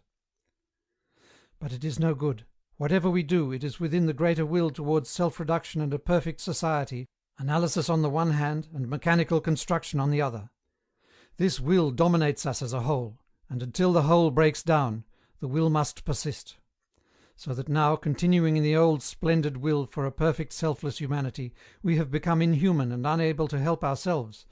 We are but attributes of the great mechanized society we have created on our way to perfection. And this great mechanized society, being selfless, is pitiless.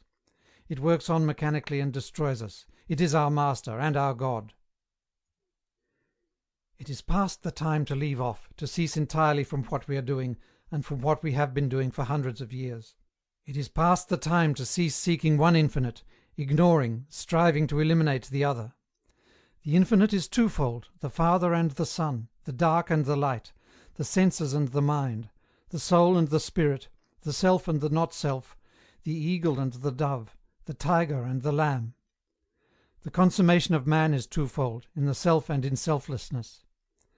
By great retrogression back to the source of darkness in me, the self, deep in the senses, I arrive at the original creative infinite. By projection forth from myself, by the elimination of my absolute sensual self, I arrive at the ultimate infinite, oneness in the spirit. They are two infinites, twofold approach to God, and man must know both. But he must never confuse them. They are eternally separate. The lion shall never lie down with the lamb. The lion eternally shall devour the lamb eternally shall be devoured. Man knows the great consummation in the flesh, the sensual ecstasy, and that is eternal. Also the spiritual ecstasy of unanimity, that is eternal. But the two are separate and never to be confused. To neutralize the one with the other is unthinkable, an abomination. Confusion is horror and nothingness. The two infinites, negative and positive, they are always related, but they are never identical.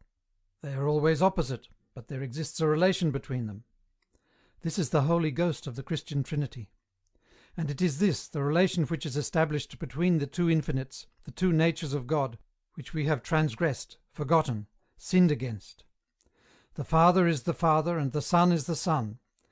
I may know the Son and deny the Father, or know the Father and deny the Son. But that which I may never deny, and which I have denied, is the Holy Ghost which relates the dual infinites into one whole, which relates and keeps distinct the dual natures of God.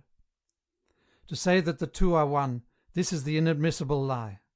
The two are related, by the intervention of the third, into a oneness. There are two ways, there is not only one. There are two opposite ways to consummation. But that which relates them, like the base of the triangle, this is the constant, the absolute. This makes the ultimate whole. And in the Holy Spirit I know the two ways, the two infinites, the two consummations. And knowing the two, I admit the whole. But excluding one, I exclude the whole. And confusing the two, I make nullity nihil. "Mais," said the Signore, starting from his scene of ignominy, where his wife played with another man's child, "mais, voulez-vous vous promener dans mes petites terres?" It came out fluently, he was so much roused in self-defence and self-assertion. We walked under the pergola of bony vine-stocks, secure in the sunshine within the walls, only the long mountain parallel with us, looking in. I said how I liked the big vine garden. I asked when it ended. The pride of the padrone came back with a click. He pointed me to the terrace, to the great shut lemon houses above. They were all his. But, he shrugged his Italian shoulders, it was nothing, just a little garden, vous savez, monsieur.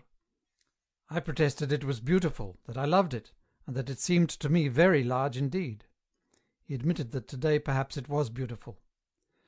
Parce que il fait un tempo così très belle, très beau, ecco.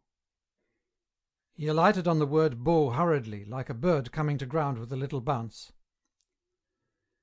The terraces of the garden are held up to the sun falls full upon them, they are like a vessel slanted up to catch the superb heavy light. Within the walls we are remote, perfect, moving in heavy spring sunshine, under the bony avenue of vines. The padrone makes little exclamatory noises that mean nothing, and teaches me the names of vegetables. The land is rich and black. Opposite us, looking down on our security, is the long arched mountain of snow. We climbed one flight of steps, and we could see the little villages on the opposite side of the lake. We climbed again, and could see the water rippling. We came to a great stone building that I had thought was a storehouse for open-air storage, because the walls are open halfway up, showing the darkness inside it, and the corner pillar very white and square and distinct in front of it. Entering carelessly into the dimness, I started, for at my feet was a great floor of water, clear and green in its obscurity, going down between the walls, a reservoir in the gloom. The Signore laughed at my surprise. It was for irrigating the land, he said. It stank, slightly, with a raw smell. Otherwise, I said, what a wonderful bath it would make. The old Signore gave his little neighing laugh at the idea. Then we climbed into a great loft of leaves, ruddy brown, stored in a great bank under the roof, seeming to give off a little red heat, as they gave off the lovely perfume of the hills. We passed through and stood at the foot of the lemon house. The big blind building rose high in the sunshine before us. All summer long, upon the mountain slopes steep by the lake, stands the rows of naked pillars rising out of the green foliage like ruins of temples.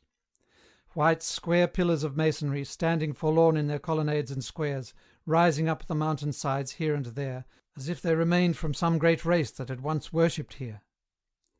And still in the winter some are seen, standing away in lonely places where the sun streams full, grey rows of pillars rising out of a broken wall, tier above tier, naked to the sky, forsaken. They are the lemon plantations, and the pillars are to support the heavy branches of the trees, but finally to act as scaffolding of the great wooden houses that stand blind and ugly, covering the lemon trees in the winter. In November, when cold winds came down and snow had fallen on the mountains, from out of the storehouses the men were carrying timber, and we heard the clang of falling planks. Then, as we walked along the military road on the mountainside, we saw below, on the top of the lemon gardens, long, thin poles laid from pillar to pillar, and we heard the two men talking and singing as they walked across perilously, placing the poles. In their clumsy zoccoli they strode easily across, though they had 20 or 30 feet to fall if they slipped. But the mountainside, rising steeply, seemed near, and above their heads the rocks glowed high into the sky, so that the sense of elevation must have been taken away. At any rate, they went easily from pillar summit to pillar summit, with a great cave of space below. Then again was the rattle and clang of planks being laid in order, ringing from the mountain side over the blue lake, till a platform of timber, old and brown, projected from the mountain side, a floor when seen from above, a hanging roof when seen from below.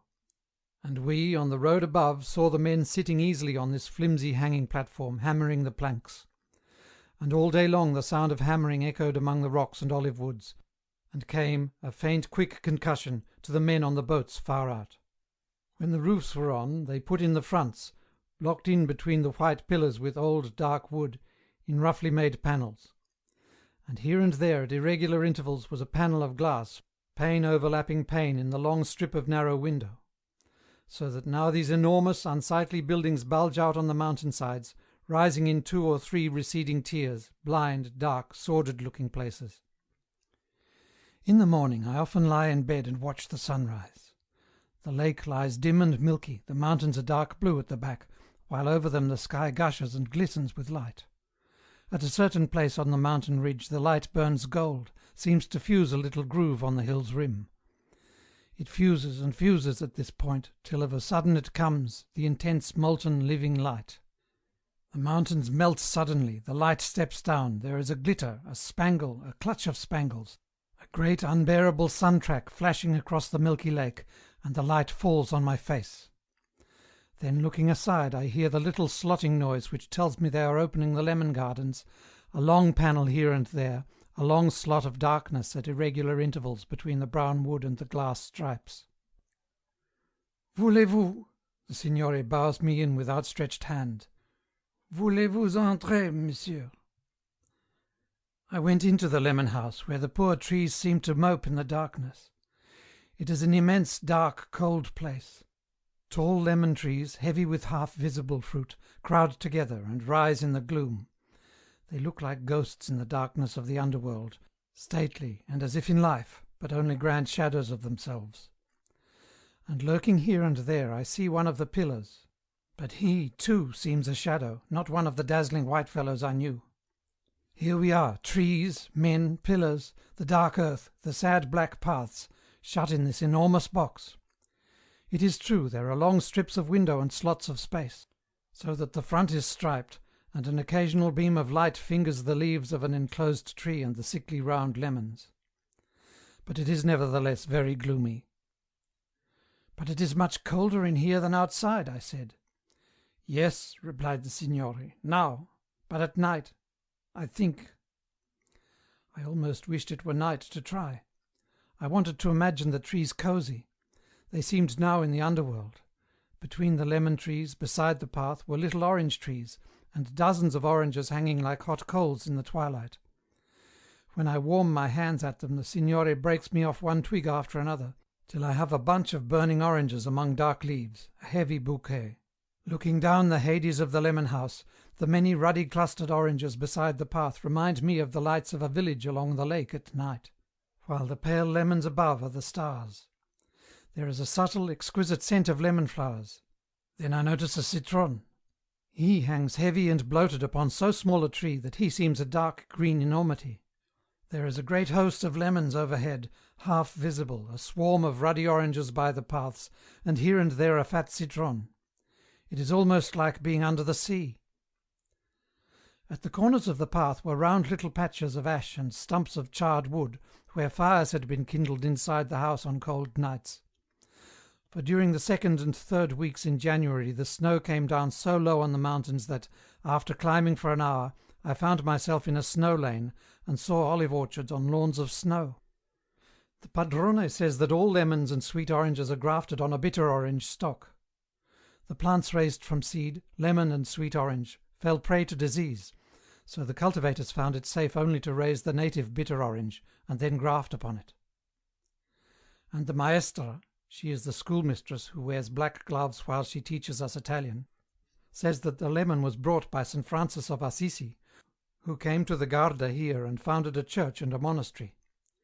Certainly the church of San Francesco is very old and dilapidated, and its cloisters have some beautiful and original carvings of leaves and fruit upon the pillars, which seem to connect San Francesco with the lemon. I imagine him wandering here with a lemon in his pocket. Perhaps he made lemonade in the hot summer. But Bacchus had been before him in the drink trade. Looking at his lemons, the signore sighed. I think he hates them. They are leaving him in the lurch. They are sold retail at a halfpenny each all the year round. But that is as dear or dearer than in England, I say. Ah, but, says the maestra, That is because your lemons are outdoor fruit from Sicily.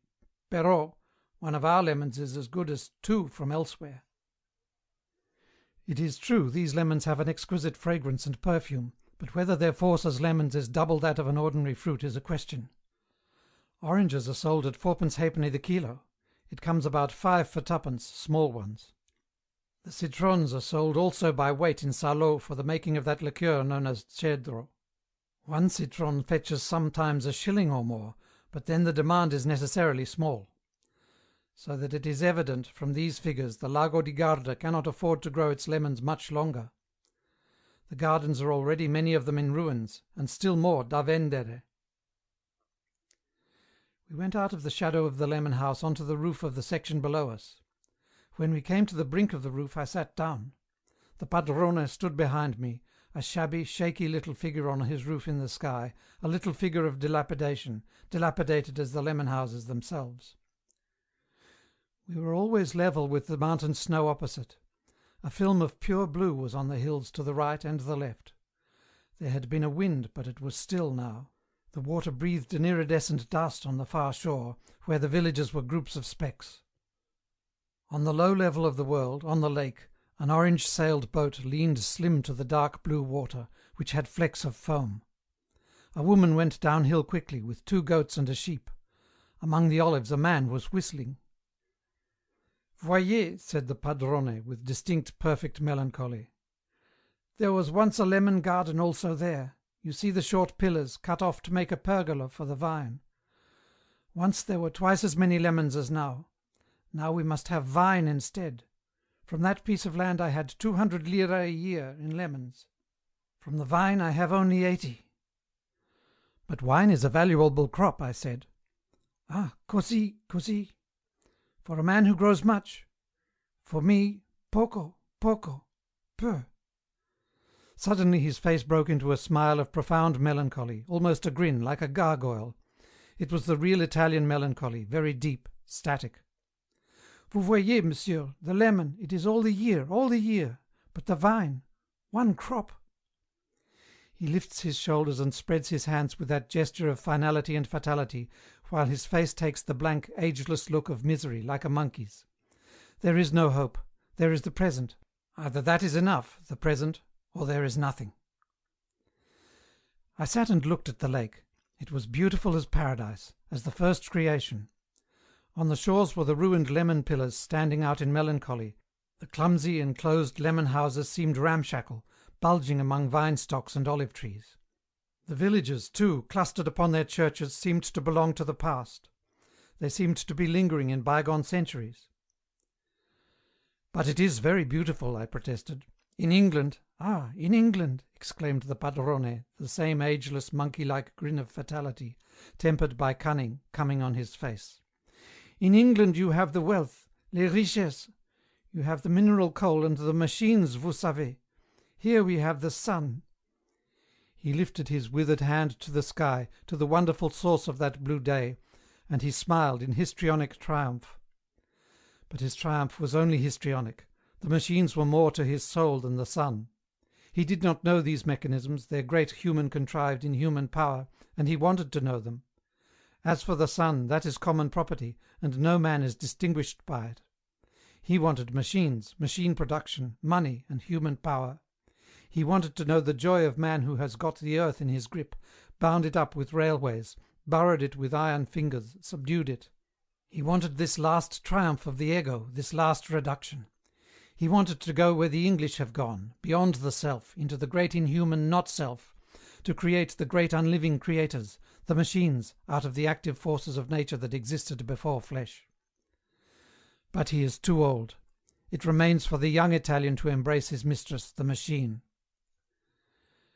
I sat on the roof of the lemon house, with the lake below and the snowy mountain opposite, and looked at the ruins on the old olive-fuming shores, at all the peace of the ancient world still covered in sunshine, and the past seemed to me so lovely that one must look towards it, backwards, only backwards, where there is peace and beauty and no more dissonance. I thought of England, the great mass of London, and the black, fuming, laborious Midlands and North Country. It seemed horrible. And yet it was better than the padrone, this old monkey-like cunning of fatality. It is better to go forward into error than to stay fixed inextricably in the past. Yet what should become of the world? There was London and the industrial counties spreading like a blackness over all the world, horrible, in the end destructive. And the Garda was so lovely under the sky of sunshine, it was intolerable. For away, beyond all the snowy Alps, with the iridescence of eternal ice above them, was this England, black and foul and dry, with her soul worn down, almost worn away. And England was conquering the world with her machines and her horrible destruction of natural life. She was conquering the whole world. And yet was she not herself finished in this work? She had had enough. She had conquered the natural life to the end. She was replete with the conquest of the outer world, satisfied with the destruction of the self. She would cease, she would turn round, or else expire. If she still lived, she would begin to build her knowledge into a great structure of truth. There it lay, vast masses of rough-hewn knowledge, vast masses of machines and appliances, vast masses of ideas and methods, and nothing done with it, only teeming swarms of disintegrated human beings seething and perishing rapidly away amongst it, till it seems as if a world will be left covered with huge ruins, and scored by strange devices of industry, and quite dead, the people disappeared, swallowed up in the last efforts towards a perfect, selfless society. End of section 3. The Theatre. During Carnival, a company is playing in the theatre. On Christmas Day the padrone came in with the key of his box, and would we care to see the drama? The theatre was small, a mere nothing in fact, a mere affair of peasants, you understand. And the Signor di Paoli spread his hands and put his head on one side, parrot-wise. But we might find a little diversion, un peu de divertiment. With this he handed me the key. I made suitable acknowledgments and was really impressed. To be handed the key of a box at the theatre, so simply and pleasantly, in the large sitting-room looking over the grey lake of Christmas Day, it seemed to me a very graceful event. The key had a chain and a little shield of bronze on which was beaten out a large figure 8. So the next day we went to see Ispetri, expecting some good, crude melodrama. The theatre is an old church. Since that triumph of the deaf and dumb, the cinematograph has come to give us the nervous excitement of speed, grimace, agitation, and speed as of flying atoms, chaos. Many an old church in Italy has taken a new lease of life. This cast-off church made a good theatre. I realized how cleverly it had been constructed for the dramatic presentation of religious ceremonies. The east end is round, the walls are windowless, sound is well distributed. Now everything is theatrical, except the stone floor and 2 pillars at the back of the auditorium, and the slightly ecclesiastical seats below. There are 2 tiers of little boxes in the theatre, some 40 in all, with fringe and red velvet, and lined with dark red paper, quite like real boxes in a real theatre, and the padrone's is one of the best. It just holds 3 people. We paid our 3d entrance fee in the stone hall and went upstairs. I opened the door of number 8, and we were shut in our little cabin, looking down on the world. Then I found the barber, Luigi, bowing profusely in a box opposite. It was necessary to make bows all round. The chemist on the upper tier near the barber. How do you do to the padrona of the hotel, who is our good friend, and who sits, wearing a little beaver shoulder cape, a few boxes off. Very cold salutation to the stout village magistrate with the long brown beard, who leans forward in the box facing the stage, while a grouping of faces look out from behind him. A warm smile to the family of the Signora Gemma across next to the stage. Then we are settled. I cannot tell why I hate the village magistrate. He looks like a family portrait by a Flemish artist, he himself weighing down the front of the picture with his portliness and his long brown beard, whilst the faces of his family are arranged in 2 groups for the background. I think he is angry at our intrusion. He is very republican and self-important. But we eclipse him easily, with the aid of a large black velvet hat and black furs and our Sunday clothes. Downstairs the villagers are crowding, drifting like a heavy current. The women are seated, by church instinct, all together on the left, with perhaps an odd man at the end of a row, beside his wife. On the right, sprawling in the benches, are several groups of bersaglieri, in grey uniforms and slanting cock's feather hats. Then peasants, fishermen, and an odd couple or so of brazen girls taking their places on the men's side. At the back, lounging against the pillars or standing very dark and sombre, are the more reckless spirits of the village. Their black felt hats are pulled down, their cloaks are thrown over their mouths, they stand very dark and isolated in their moments of stillness. They shout and wave to each other when anything occurs. The men are clean, their clothes are all clean washed.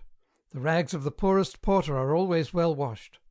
But it is Sunday tomorrow, and they are shaved only on a Sunday, so that they have a week's black growth on their chins. But they have dark, soft eyes, unconscious and vulnerable. They move and balance with loose, heedless motion upon their clattering zoccoli. They lounge with wonderful ease against the wall at the back, or against the two pillars, unconscious of the patches on their clothes or of their bare throats, that are knotted perhaps with a scarlet rag. Loose and abandoned, they lounge and talk, or they watch with wistful absorption the play that is going on. They are strangely isolated in their own atmosphere, and as if revealed. It is as if their vulnerable being was exposed and they have not the wit to cover it. There is a pathos of physical sensibility and mental inadequacy. Their mind is not sufficiently alert to run with their quick, warm senses. The men keep together as if to support each other, the women also are together, in a hard, strong herd. It is as if the power, the hardness, the triumph, even in this Italian village, were with the women in their relentless, vindictive unity. That which drives men and women together, the indomitable necessity, is like a bondage upon the people. They submit as under compulsion, under constraint. They come together mostly in anger and in violence of destructive passion.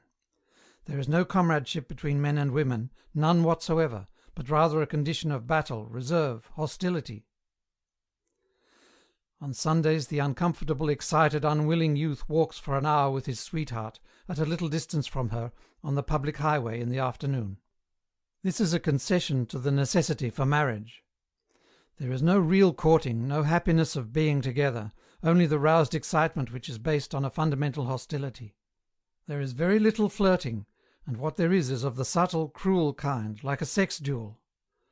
On the whole, the men and women avoid each other, almost shun each other. Husband and wife are brought together in a child, which they both worship. But in each of them there is only the great reverence for the infant, and the reverence for fatherhood or motherhood, as the case may be. There is no spiritual love. In marriage, husband and wife wage the subtle, satisfying war of sex upon each other. It gives a profound satisfaction, a profound intimacy, but it destroys all joy, all unanimity in action. On Sunday afternoons the uncomfortable youth walks by the side of his maiden for an hour in the public highway. Then he escapes. As from a bondage he goes back to his men companions. On Sunday afternoons and evenings the married woman, accompanied by a friend or by a child, she dare not go alone, afraid of the strange, terrible sex war between her and the drunken man, is seen leading home the wine-drunken, liberated husband. Sometimes she is beaten when she gets home. It is part of the process. But there is no synthetic love between men and women, there is only passion, and passion is fundamental hatred. The act of love is a fight. The child, the outcome, is divine. Here the union, the oneness is manifest. Though spirit strove with spirit, in mortal conflict, during the sex passion, yet the flesh united with flesh in oneness. The phallus is still divine, but the spirit, the mind of man, this has become nothing. So the women triumph. They sit down below in the theatre, their perfectly dressed hair gleaming, their backs very straight, their heads carried tensely. They are not very noticeable. They seem held in reserve. They are just as tense and stiff as the men are slack and abandoned. Some strange will holds the women taut. They seem like weapons, dangerous. There is nothing charming nor winning about them. At the best a full prolific maternity, at the worst a yellow poisonous bitterness of the flesh that is like a narcotic. But they are too strong for the men. The male spirit, which would subdue the immediate flesh to some conscious or social purpose, is overthrown. The woman in her maternity is the lawgiver. The supreme authority. The authority of the man, in work, in public affairs, is something trivial in comparison. The pathetic ignominy of the village male is complete on Sunday afternoon, on his great day of liberation, when he is accompanied home, drunk but sinister, by the erect, unswerving, slightly cowed woman. His drunken terrorizing is only pitiable, she is so obviously the more constant power. And this is why the men must go away to America. It is not the money. It is the profound desire to rehabilitate themselves, to recover some dignity as men, as producers, as workers, as creators from the spirit, not only from the flesh. It is a profound desire to get away from women altogether, the terrible subjugation to sex, the phallic worship. The company of actors in the little theatre was from a small town away on the plain, beyond Brescia. The curtain rose, everybody was still, with that profound naive attention which children give. And after a few minutes I realized that I Spettri was Ibsen's Ghosts. The peasants and fishermen of the Garda, even the rows of ungovernable children, sat absorbed in watching as the Norwegian drama unfolded itself. The actors are peasants. The leader is the son of a peasant proprietor. He is qualified as a chemist, but is unsettled, vagrant, prefers play acting. The Signor Pietro di Paoli shrugs his shoulders and apologizes for their vulgar accent. It is all the same to me. I am trying to get myself to rights with the play, which I have just lately seen in Munich, perfectly produced and detestable. It was such a change from the hard, ethical, slightly mechanized characters in the German play, which was as perfect an interpretation as I can imagine, to the rather pathetic notion of the Italian peasants, that I had to wait to adjust myself. The mother was a pleasant, comfortable woman harassed by something, she did not quite know what. The pastor was a ginger-haired caricature imitated from the northern stage, quite a lay figure. The peasants never laughed, they watched solemnly and absorbedly like children. The servant was just a slim, pert, forward hussy, much too flagrant. And then the son, the actor-manager. He was a dark, ruddy man, broad and thick-set, evidently of peasant origin, but with some education now. He was the important figure, the play was his. And he was strangely disturbing. Dark, ruddy, and powerful, he could not be the blighted son of ghosts, the hectic, unsound northern issue of a diseased father. His flashy Italian passion for his half-sister was real enough to make one uncomfortable. Something he wanted and would have in spite of his own soul, something which fundamentally he did not want. It was this contradiction within the man that made the play so interesting. A robust, vigorous man of 38, flaunting and florid as a rather successful Italian can be, yet there was a secret sickness which oppressed him. But it was no taint in the blood, it was rather a kind of debility in the soul. That which he wanted and would have, the sensual excitement, in his soul he did not want it, no, not at all. And yet he must act from his physical desires, his physical will. His true being, his real self, was impotent. In his soul he was dependent, forlorn. He was childish and dependent on the mother. To hear him say, "Grazie, mamma," would have tormented the mother soul in any woman living. Such a child crying in the night. And for what? For he was hot-blooded, healthy, almost in his prime, and free as a man can be in his circumstances. He had his own way, he admitted no thwarting. He governed his circumstances pretty much, coming to our village with his little company, playing the plays he chose himself. And yet that which he would have he did not vitally want. It was only a sort of inflamed obstinacy that made him so insistent, in the masculine way. He was not going to be governed by women, he was not going to be dictated to in the least by anyone. And this because he was beaten by his own flesh. His real man's soul, the soul that goes forth and builds up a new world out of the void, was ineffectual. It could only revert to the senses. His divinity was the phallic divinity. The other male divinity, which is the spirit that fulfills in the world the new germ of an idea, this was denied and obscured in him, unused. And it was this spirit which cried out helplessly in him through the insistent, inflammable flesh. Even this play-acting was a form of physical gratification for him. It had in it neither real mind nor spirit. It was so different from Ibsen, and so much more moving. Ibsen is exciting, nervously sensational, but this was really moving, a real crying in the night. One loved the Italian nation and wanted to help it with all one's soul. But when one sees the perfect Ibsen, how one hates the Norwegian and Swedish nations. They are detestable. They seem to be fingering with the mind the secret places and sources of the blood, impertinent, irreverent, nasty. There is a certain intolerable nastiness about the real Ibsen. The same thing is in Strindberg and in most of the Norwegian and Swedish writings. It is with them a sort of phallic worship also, but now the worship is mental and perverted. The phallus is the real fetish, but it is the source of uncleanliness and corruption and death. It is the Moloch, worshipped in obscenity. Which is unbearable. The phallus is a symbol of creative divinity, but it represents only part of creative divinity. The Italian has made it represent the whole, which is now his misery, for he has to destroy his symbol in himself. Which is why the Italian men have the enthusiasm for war, unashamed. Partly it is the true phallic worship, for the phallic principle is to absorb and dominate all life. But also it is a desire to expose themselves to death, to know death, that death may destroy in them this too strong dominion of the blood, may once more liberate the spirit of outgoing, of uniting, of making order out of chaos, in the outer world, as the flesh makes a new order from chaos in begetting a new life, set them free to know and serve a greater idea. The peasants below sat and listened intently, like children who hear and do not understand, yet who are spellbound. The children themselves sit spellbound on the benches till the play is over. They do not fidget or lose interest. They watch with wide, absorbed eyes at the mystery, held in thrall by the sound of emotion. But the villagers do not really care for Ibsen. They let it go. On the Feast of Epiphany, as a special treat, was given a poetic drama by D'Annunzio, La fiaccola sotto il moggio, The Light Under the Bushel. It is a foolish romantic play of no real significance, but there are several murders and a good deal of artificial horror. But it is all a very nice and romantic piece of make-believe, like a charade. So the audience loved it. After the performance of Ghosts I saw the barber, and he had the curious grey, clayey look of an Italian who is cold and depressed.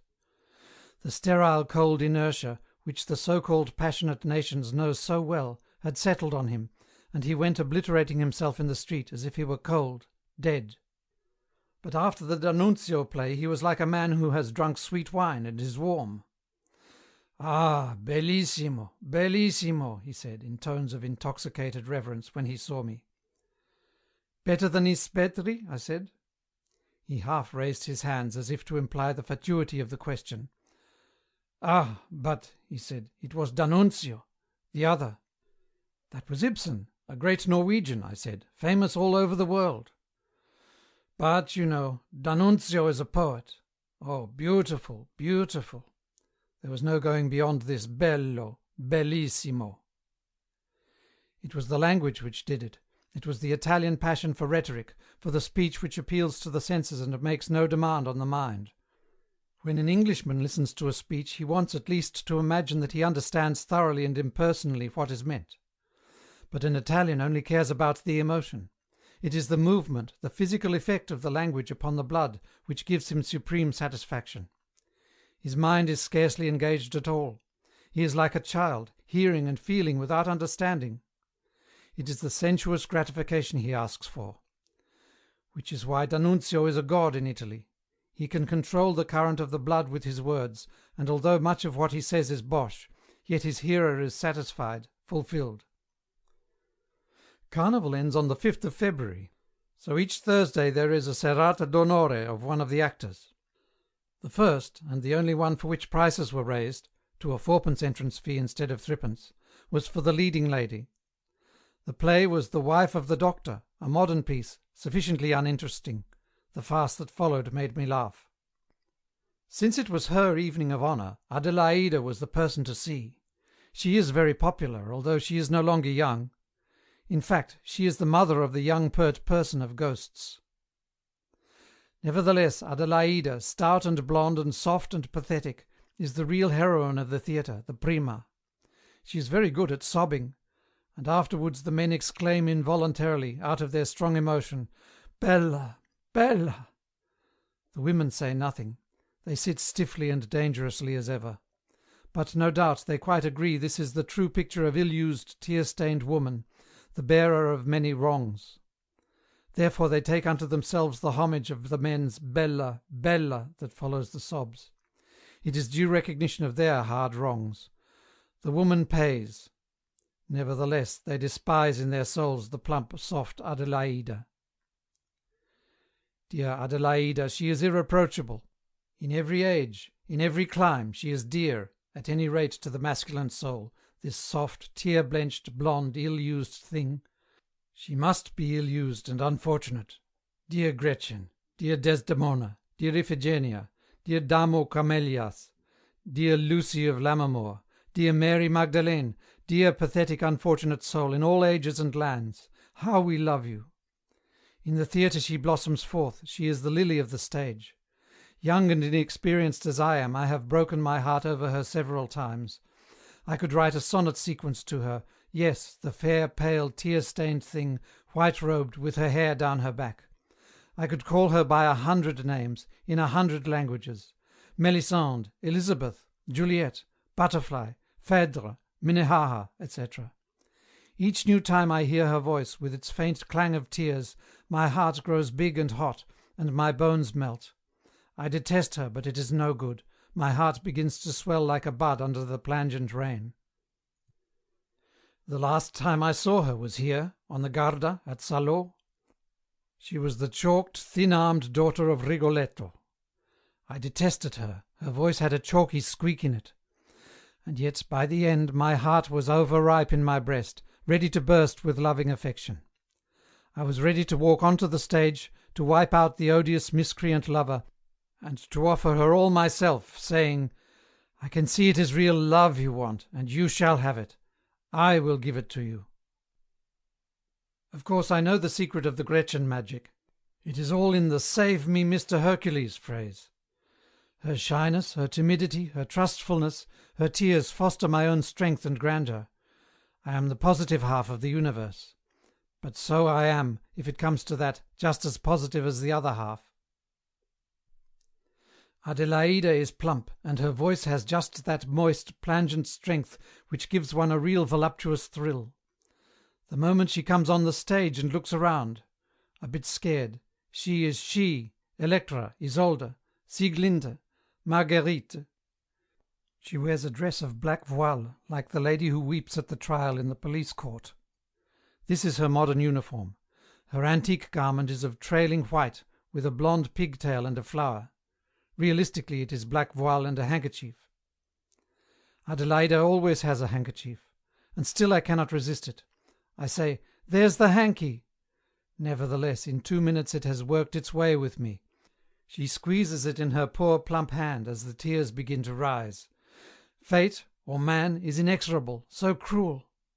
There is a sob, a cry. She presses the fist and the hanky to her eyes, one eye, then the other. She weeps real tears, tears shaken from the depths of her soft, vulnerable, victimized female self. I cannot stand it.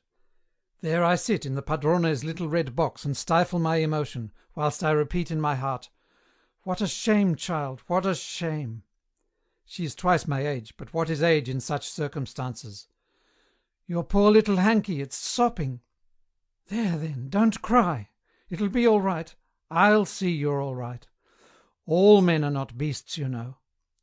So I cover her protectively in my arms, and soon I shall be kissing her, for comfort, in the heat and prowess of my compassion, kissing her soft, plump cheek and neck closely, bringing my comfort nearer and nearer. It is a pleasant and exciting role for me to play.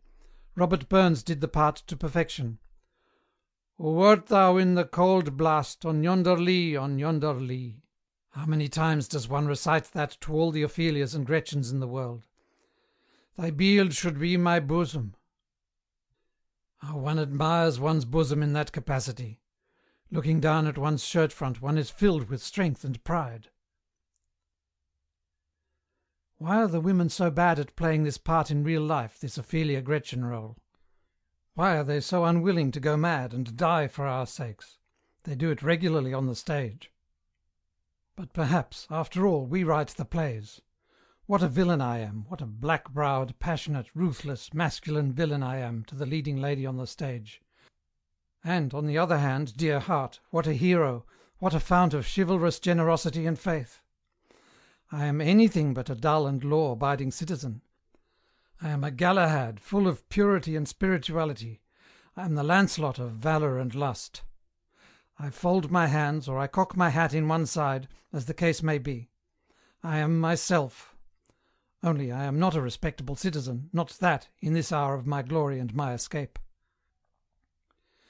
Dear heaven, how Adelaida wept, her voice plashing like violin music, at my ruthless masculine cruelty. Dear heart, how she sighed to rest on my sheltering bosom, and how I enjoyed my dual nature, how I admired myself. Adelaida chose La Moglie del Dottore for her evening of honour. During the following week came a little storm of coloured bills. Great evening of honour of Enrico Percevali. This is the leader, the actor-manager. What should he choose for his great occasion, this broad, thick-set, ruddy descendant of the peasant proprietors of the plain? No one knew. The title of the play was not revealed. So we were staying at home, it was cold and wet, but the maestra came inflammably on that Thursday evening, and were we not going to the theatre to see Amleto? Poor maestra, she is yellow and bitter-skinned, near 50, but her dark eyes are still corrosively inflammable. She was engaged to a lieutenant in the cavalry, who got drowned when she was 21. Since then she has hung on the tree unripe, growing yellow and bitter-skinned, never developing. Amleto, I say. Non lo conosco. A certain fear comes into her eyes. She is schoolmistress and has a mortal dread of being wrong. Si, she cries, wavering, appealing, una dramma inglese. English, I repeated. Yes, an English drama. How do you write it? Anxiously she gets a pencil from her reticule, and with black-gloved scrupulousness writes Amleto. Hamlet, I exclaim wonderingly. Ecco, Amleto, cries the maestra, her eyes aflame with thankful justification. Then I knew that Signore Enrico Percevali was looking to me for an audience. His evening of honour would be a bitter occasion to him if the English were not there to see his performance. I hurried to get ready. I ran through the rain. I knew he would take it badly that it rained on his evening of honour. He counted himself a man who had fate against him. Sono un disgraziato io. I was late. The first act was nearly over. The play was not yet alive, neither in the bosoms of the actors nor in the audience. I closed the door of the box softly and came forward. The rolling Italian eyes of Hamlet glanced up at me. There came a new impulse over the court of Denmark. Enrico looked a sad fool in his melancholy black. The doublet sat close, making him stout and vulgar. The knee-breeches seemed to exaggerate the commonness of his thick, rather short, strutting legs. And he carried a long black rag, as a cloak, for histrionic purposes. And he had on his face a portentous grimace of melancholy and philosophic importance. His was the caricature of Hamlet's melancholy self-absorption. I stooped to arrange my footstool and compose my countenance. I was trying not to grin. For the first time, attired in philosophic melancholy of black silk, Enrico looked a boor and a fool. His close-cropped, rather animal head was common above the effeminate doublet. His sturdy, ordinary figure looked absurd in a melancholic droop. All the actors alike were out of their element. Their majesties of Denmark were touching. The queen, burly little peasant woman, was ill at ease in her pink satin. Enrico had had no mercy.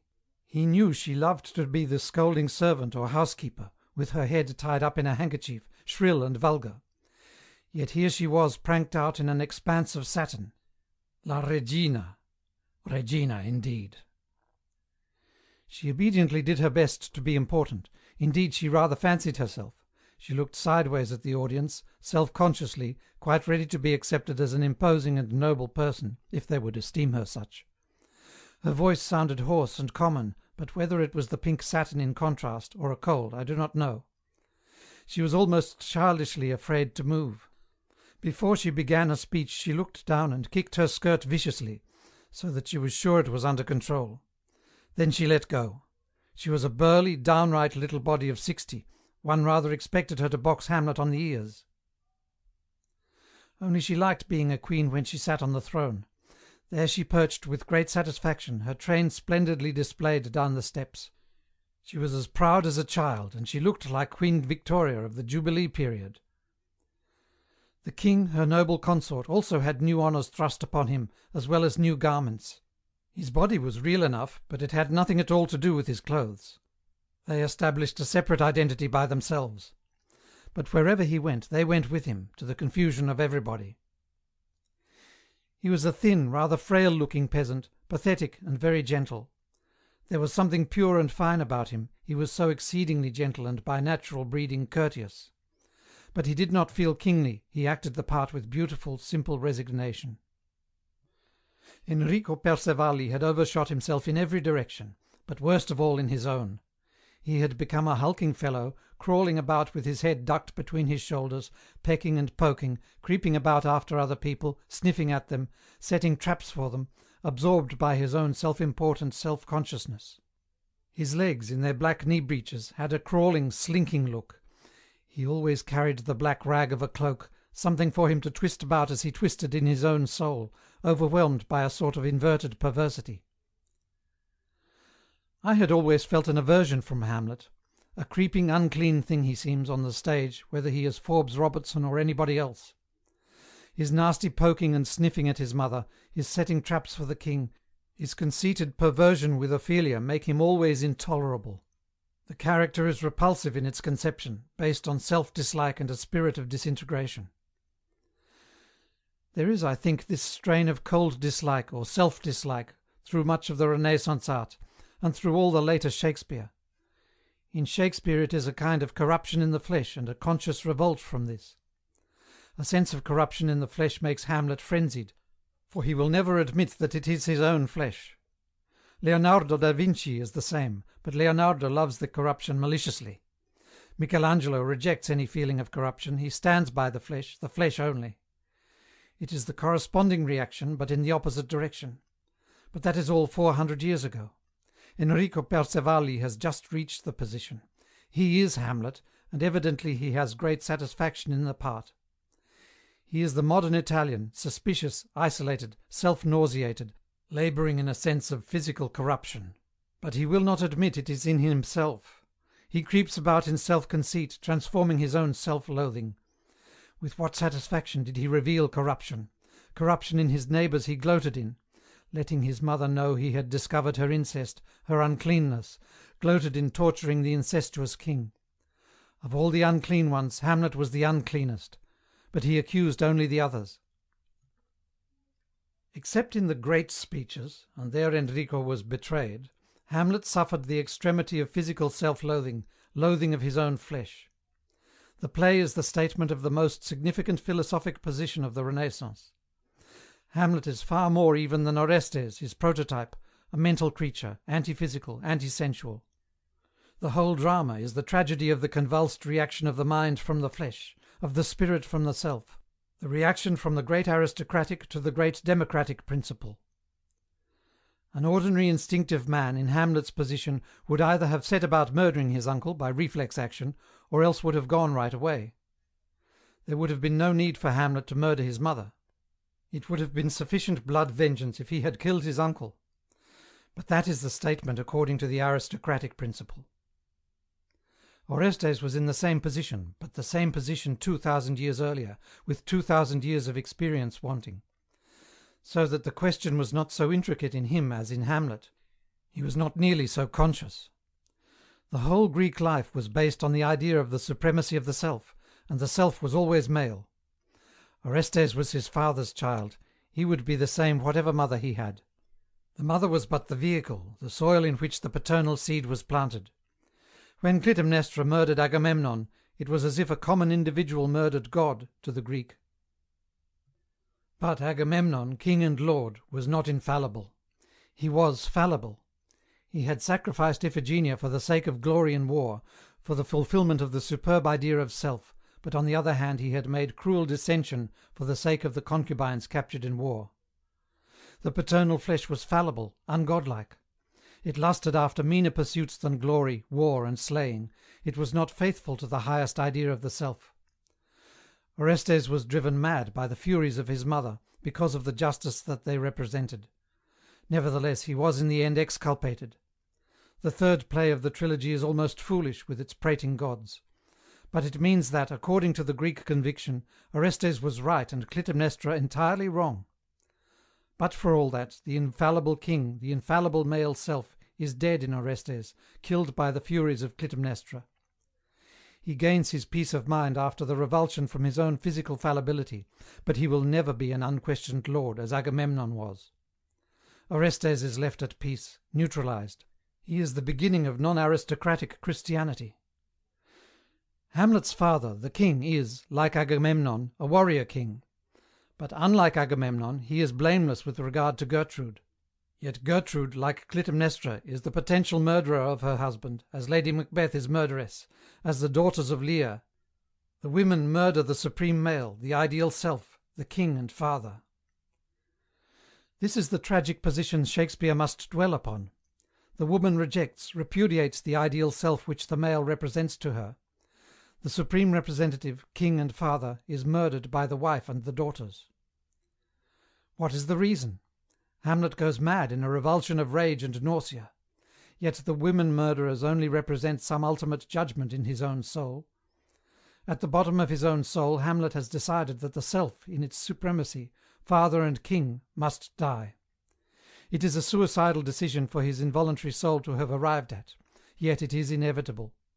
The great religious, philosophic tide, which has been swelling all through the Middle Ages, had brought him there. The question, to be or not to be, which Hamlet puts himself, does not mean to live or not to live. It is not the simple human being who puts himself the question, it is the supreme I, king and father. To be or not to be king, father, in the self supreme. And the decision is, not to be. It is the inevitable philosophic conclusion of all the Renaissance. The deepest impulse in man, the religious impulse, is the desire to be immortal or infinite, consummated. And this impulse is satisfied in fulfilment of an idea, a steady progression. In this progression man is satisfied, he seems to have reached his goal, this infinity, this immortality, this eternal being, with every step nearer which he takes.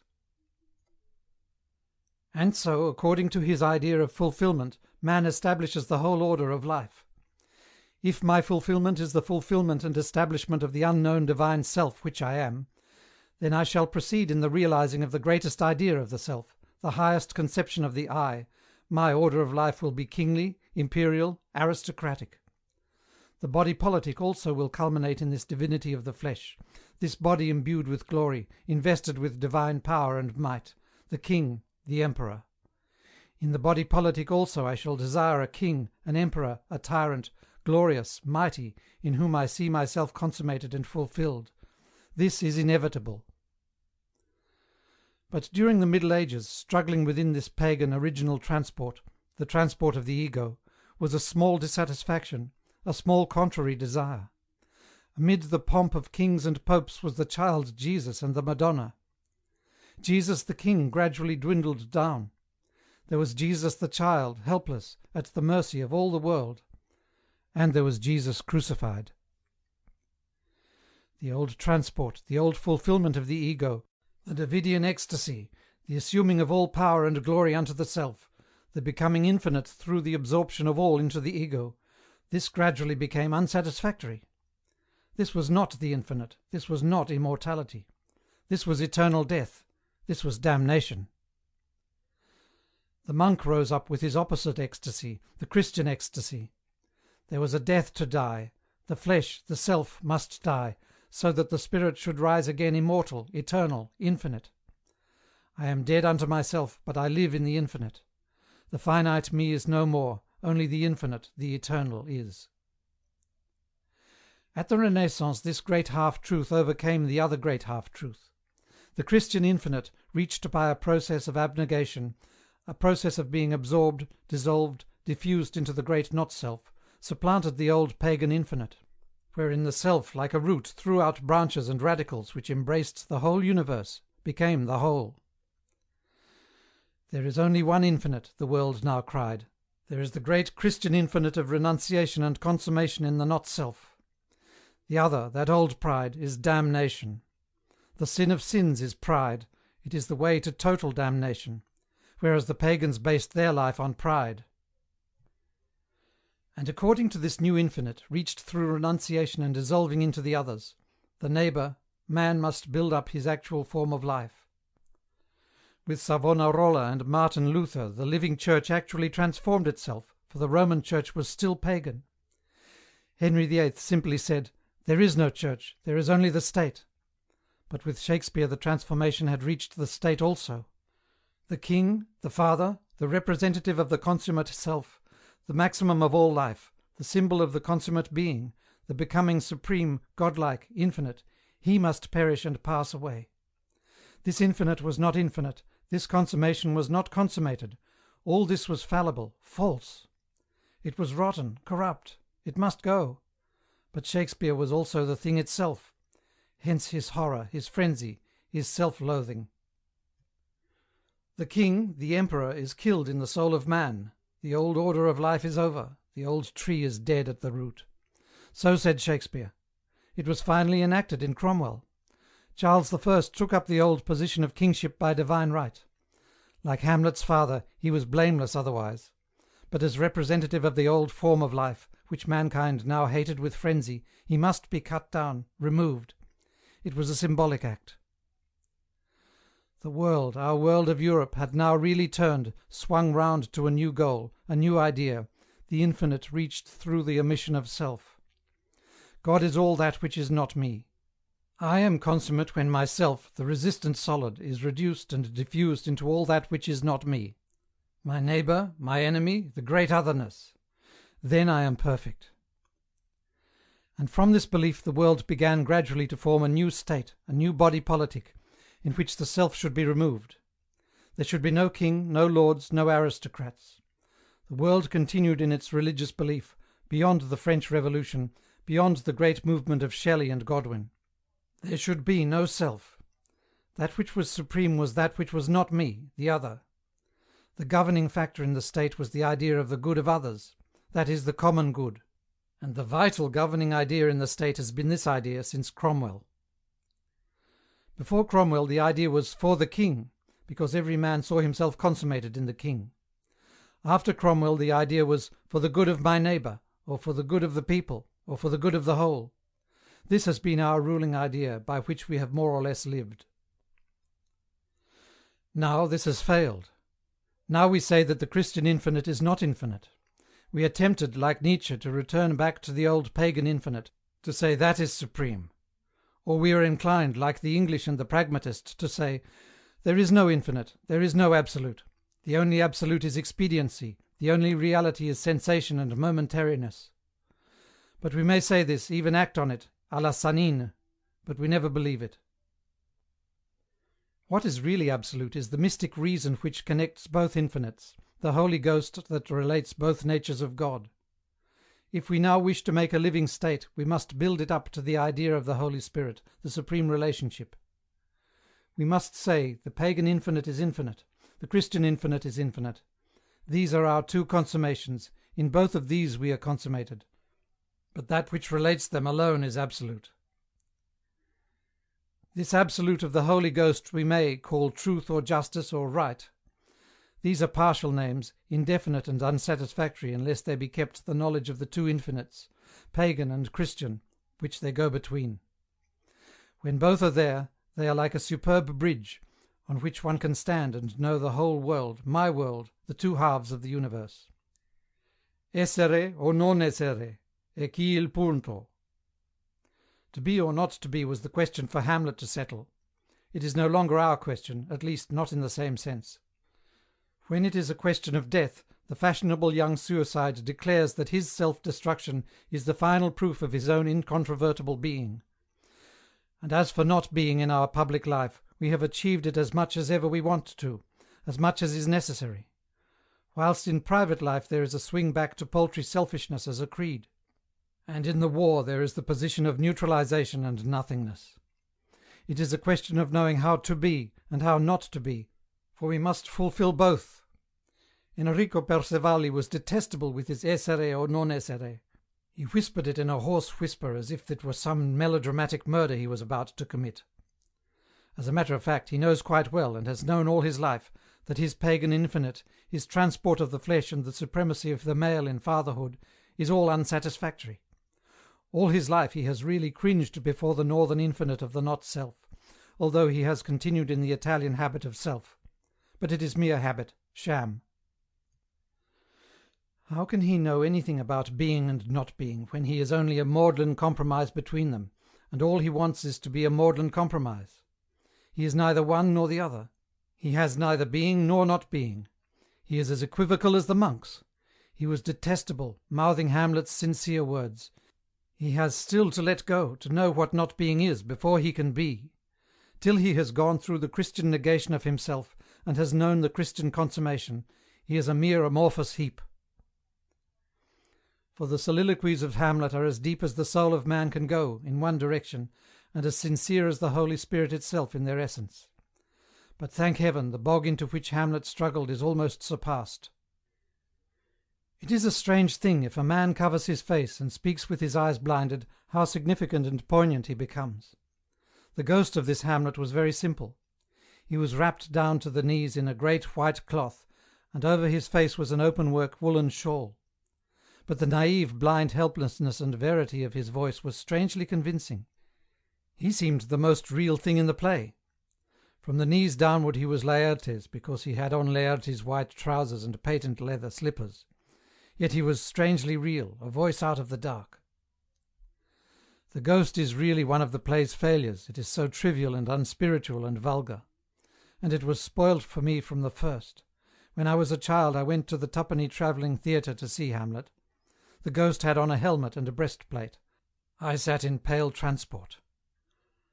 "Hamlet, Hamlet, I am thy father's ghost." Then came a voice from the dark, silent audience, like a cynical knife to my fond soul. "Why, thou arna, I can tell thy voice." The peasants loved Ophelia. She was in white, with her hair down her back. Poor thing, she was pathetic, demented. And no wonder, after Hamlet's "Oh, that this too solid flesh would melt." What then of her young breasts and her womb? Hamlet with her was a very disagreeable sight. The peasants loved her. There was a hoarse roar, half of indignation, half of roused passion, at the end of her scene. The graveyard scene too was a great success, but I could not bear Hamlet. And the gravedigger in Italian was a mere buffoon. The whole scene was farcical to me because the Italian "Questo cranio, signore," and Enrico, dainty fellow, took the skull in a corner of his black cloak. As an Italian he would not willingly touch it. It was unclean. But he looked a fool, hulking himself in his lugubriousness. He was as self-important as D'Annunzio. The clothes fell flat. The peasants had applauded the whole graveyard scene wildly. But at the end of all they got up and crowded to the doors, as if to hurry away. This in spite of Enrico's final feat.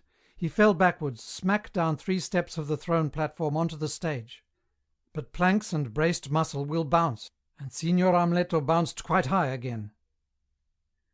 It was the end of Amleto, and I was glad. But I loved the theatre. I loved to look down on the peasants, who were so absorbed. At the end of the scenes the men pushed back their black hats, and rubbed their hair across their brows with a pleased, excited movement. And the women stirred in their seats. Just one man was with his wife and child, and he was of the same race as my old woman at San Tommaso. He was fair, thin and clear, abstract, of the mountains. He seemed to have gathered his wife and child together into another, finer atmosphere, like the air of the mountains, and to guard them in it. This is the real Joseph, father of the child. He has a fierce, abstract look, wild and untamed as a hawk, but like a hawk at its own nest, fierce with love. He goes out and buys a tiny bottle of lemonade for a penny, and the mother and child sip it in tiny sips, whilst he bends over, like a hawk arching its wings. It is the fierce spirit of the ego come out of the primal infinite, but detached, isolated, an aristocrat. He is not an Italian, dark-blooded. He is fair, keen as steel, with the blood of the mountaineer in him. He is like my old spinning woman. It is curious how, with his wife and child, he makes a little separate world down there in the theatre, like a hawk's nest, high and arid under the gleaming sky. The Bersaglieri sit close together in groups, so that there is a strange corporal connection between them. They have close-cropped, dark, slightly bestial heads, and thick shoulders, and thick brown hands on each other's shoulders. When an act is over they pick up their cherished hats and fling on their cloaks and go into the hall. They are rather rich, the Bersaglieri. They are like young, half-wild oxen, such strong, sturdy, dark lads, thickly built and with strange hard heads, like young male caryatides. They keep close together, as if there was some physical instinct connecting them. And they are quite womanless. There is a curious interabsorption among themselves, a sort of physical trance that holds them all, and puts their minds to sleep.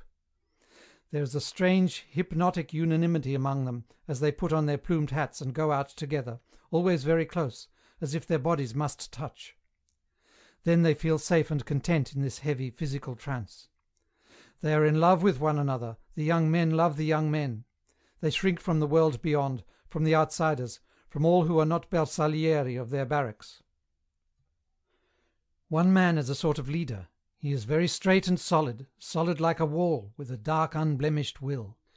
His cock feathers slither in a profuse, heavy stream from his black oilcloth hat, almost to his shoulder. He swings round. His feathers slip into a cascade. Then he goes out to the hall, his feather tossing and falling richly. He must be well off. The Bersaglieri buy their own black cock's plumes, and some pay 20 or 30 francs for the bunch, so the maestra said. The poor ones have only poor scraggy plumes. There is something very primitive about these men. They remind me really of Agamemnon's soldiers clustered on the seashore, men, all men, a living vigorous physical host of men. But there is a pressure on these Italian soldiers, as if they were men caryatids, with a great weight on their heads, making their brain hard, asleep, stunned. They all look as if their real brain was stunned, as if there were another centre of physical consciousness from which they lived. Separate from them all is Pietro, the young man who lounges on the wharf to carry things from the steamer. He starts up from sleep like a wildcat as somebody claps him on the shoulder. It is the start of a man who has many enemies. He is almost an outlaw. Will he ever find himself in prison? He is the gamin of the village, well detested. He is 24 years old, thin, dark, handsome, with a cat-like lightness and grace, and a certain repulsive gamin evil in his face. Where everybody is so clean and tidy, he is almost ragged. His week's beard shows very black in his slightly hollow cheeks. He hates the man who has waked him by clapping him on the shoulder. Pietro is already married, yet he behaves as if he were not. He has been carrying on with a loose woman, the wife of the citron-coloured barber, the Siciliano. Then he seats himself on the women's side of the theatre, behind a young person from Bogliacco, who also has no reputation, and makes her talk to him. He leans forward, resting his arms on the seat before him, stretching his slender, cat-like, flexible loins. The padrona of the hotel hates him. Ein frecher Kerl, she says with contempt, and she looks away. Her eyes hate to see him. In the village there is the clerical party, which is the majority, there is the anti-clerical party, and there are the ne'er-do-wells. The clerical people are dark and pious and cold. There is a curious stone-cold, ponderous darkness over them, moral and gloomy. Then the anti-clerical party, with the Sindaco at the head, is bourgeois and respectable as far as the middle-aged people are concerned, banal, respectable, shut off as by a wall from the clerical people. The young anti-clericals are the young bloods of the place, the men who gather every night in the more expensive and less respectable café. These young men are all free thinkers, great dancers, singers, players of the guitar. They are immoral and slightly cynical. Their leader is the young shopkeeper who has lived in Vienna, who is a bit of a bounder with the veneer of sneering irony on an original good nature. He is well-to-do, and gives dances to which only the looser women go, with these reckless young men. He also gets up parties of pleasure, and is chiefly responsible for the coming of the players to the theatre this carnival. These young men are disliked, but they belong to the important class, they are well-to-do, and they have the life of the village in their hands.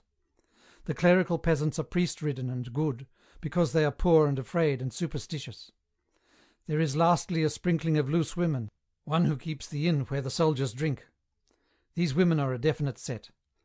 They know what they are, they pretend nothing else. They are not prostitutes, but just loose women. They keep to their own clique, among men and women, never wanting to compromise anybody else. And beyond all these there are the Franciscan friars in their brown robes, so shy, so silent, so obliterated, as they stand back in the shop, waiting to buy the bread for the monastery, waiting obscure and neutral, till no one shall be in the shop wanting to be served. The village women speak to them in a curious, neutral, official, slightly contemptuous voice. They answer neutral and humble, though distinctly. At the theatre, now the play is over, the peasants in their black hats and cloaks crowd the hall. Only Pietro, the wharf lounger, has no cloak, and a bit of a cap on the side of his head instead of a black felt hat. His clothes are thin and loose on his thin, vigorous, cat-like body, and he is cold, but he takes no notice. His hands are always in his pockets, his shoulders slightly raised. The few women slip away home. In the little theatre bar the well-to-do young atheists are having another drink. Not that they spend much. A tumbler of wine or a glass of vermouth costs a penny, and the wine is horrible new stuff. Yet the little baker, Agostino, sits on a bench with his pale baby on his knee, putting the wine to its lips, and the baby drinks like a blind fledgling. Upstairs the quality has paid its visits and shaken hands. The Sindaco and the well-to-do half-Austrian owners of the woodyard, the Bertolini, have ostentatiously shown their mutual friendship. Our padrone, the Signor Pietro di Paoli, has visited his relatives the Graziani in the box next the stage and has spent 2 intervals with us in our box. Meanwhile his 2 peasants standing down below, pathetic, thin contadini of the old school, like worn stones, have looked up at us as if we are the angels in heaven, with a reverential, devotional eye, they themselves far away below, standing in the bay at the back, below all. The chemist and the grocer and the schoolmistress pay calls. They have all sat self-consciously posed in the front of their boxes, like framed photographs of themselves. The second grocer and the baker visit each other. The barber looks in on the carpenter, then drops downstairs among the crowd. Class distinctions are cut very fine. As we pass with the padrona of the hotel, who is a Bavarian, we stop to speak to our own padroni, the Di Paoli. They have a warm handshake and effusive polite conversation for us. For Maria Samueli, a distant bow. We realize our mistake. The barber, not the Siciliano, but flashy little Luigi with the big tie ring and the curls, knows all about the theatre.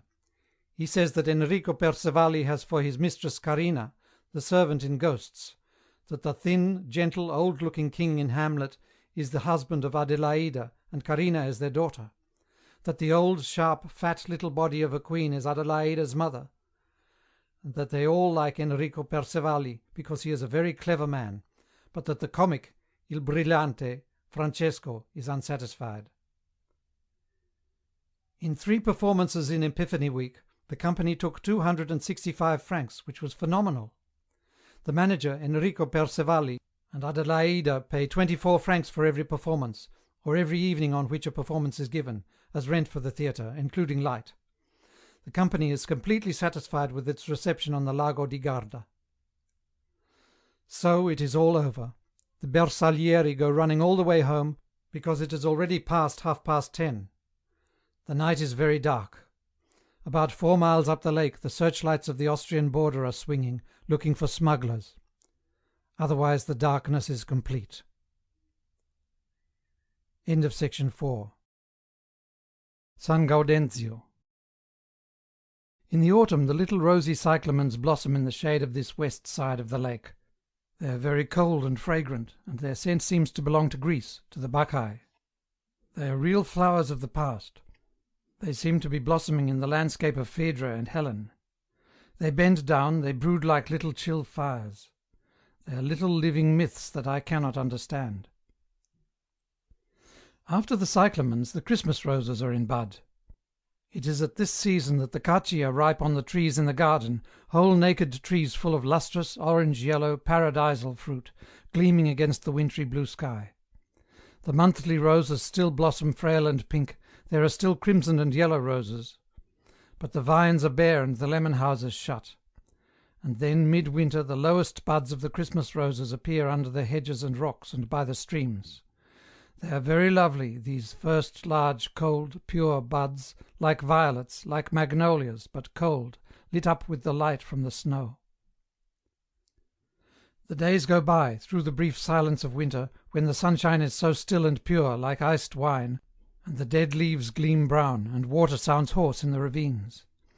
It is so still and transcendent, the cypress trees poise like flames of forgotten darkness, that should have been blown out at the end of the summer. For as we have candles to light the darkness of night, so the cypresses are candles to keep the darkness aflame in the full sunshine. Meanwhile the Christmas roses become many. They rise from their budded, intact humbleness near the ground, they rise up, they throw up their crystal, they become handsome, they are heaps of confident, mysterious whiteness in the shadow of a rocky stream. It is almost uncanny to see them. They are the flowers of darkness, white and wonderful beyond belief. Then their radiance becomes soiled and brown, they thaw, break, and scatter and vanish away. Already the primroses are coming out and the almond is in bud. The winter is passing away. On the mountains the fierce snow gleams apricot gold as evening approaches, golden, apricot, but so bright that it is almost frightening. What can be so fiercely gleaming when all is shadowy? It is something inhuman and unmitigated between heaven and earth. The heavens are strange and proud all the winter, their progress goes on without reference to the dim earth. The dawns come white and translucent, the lake is a moonstone in the dark hills, then across the lake there stretches a vein of fire, then a whole orange, flashing track over the whiteness. There is the exquisite silent passage of the day, and then at evening the afterglow, a huge incandescence of rose, hanging above and gleaming, as if it were the presence of a host of angels in rapture. It gleams like a rapturous chorus, then passes away, and the stars appear, large and flashing. Meanwhile the primroses are dawning on the ground, their light is growing stronger, spreading over the banks and under the bushes. Between the olive roots the violets are out, large, white, grave violets, and less serious blue ones. And looking down the hill among the grey smoke of olive leaves, pink puffs of smoke are rising up.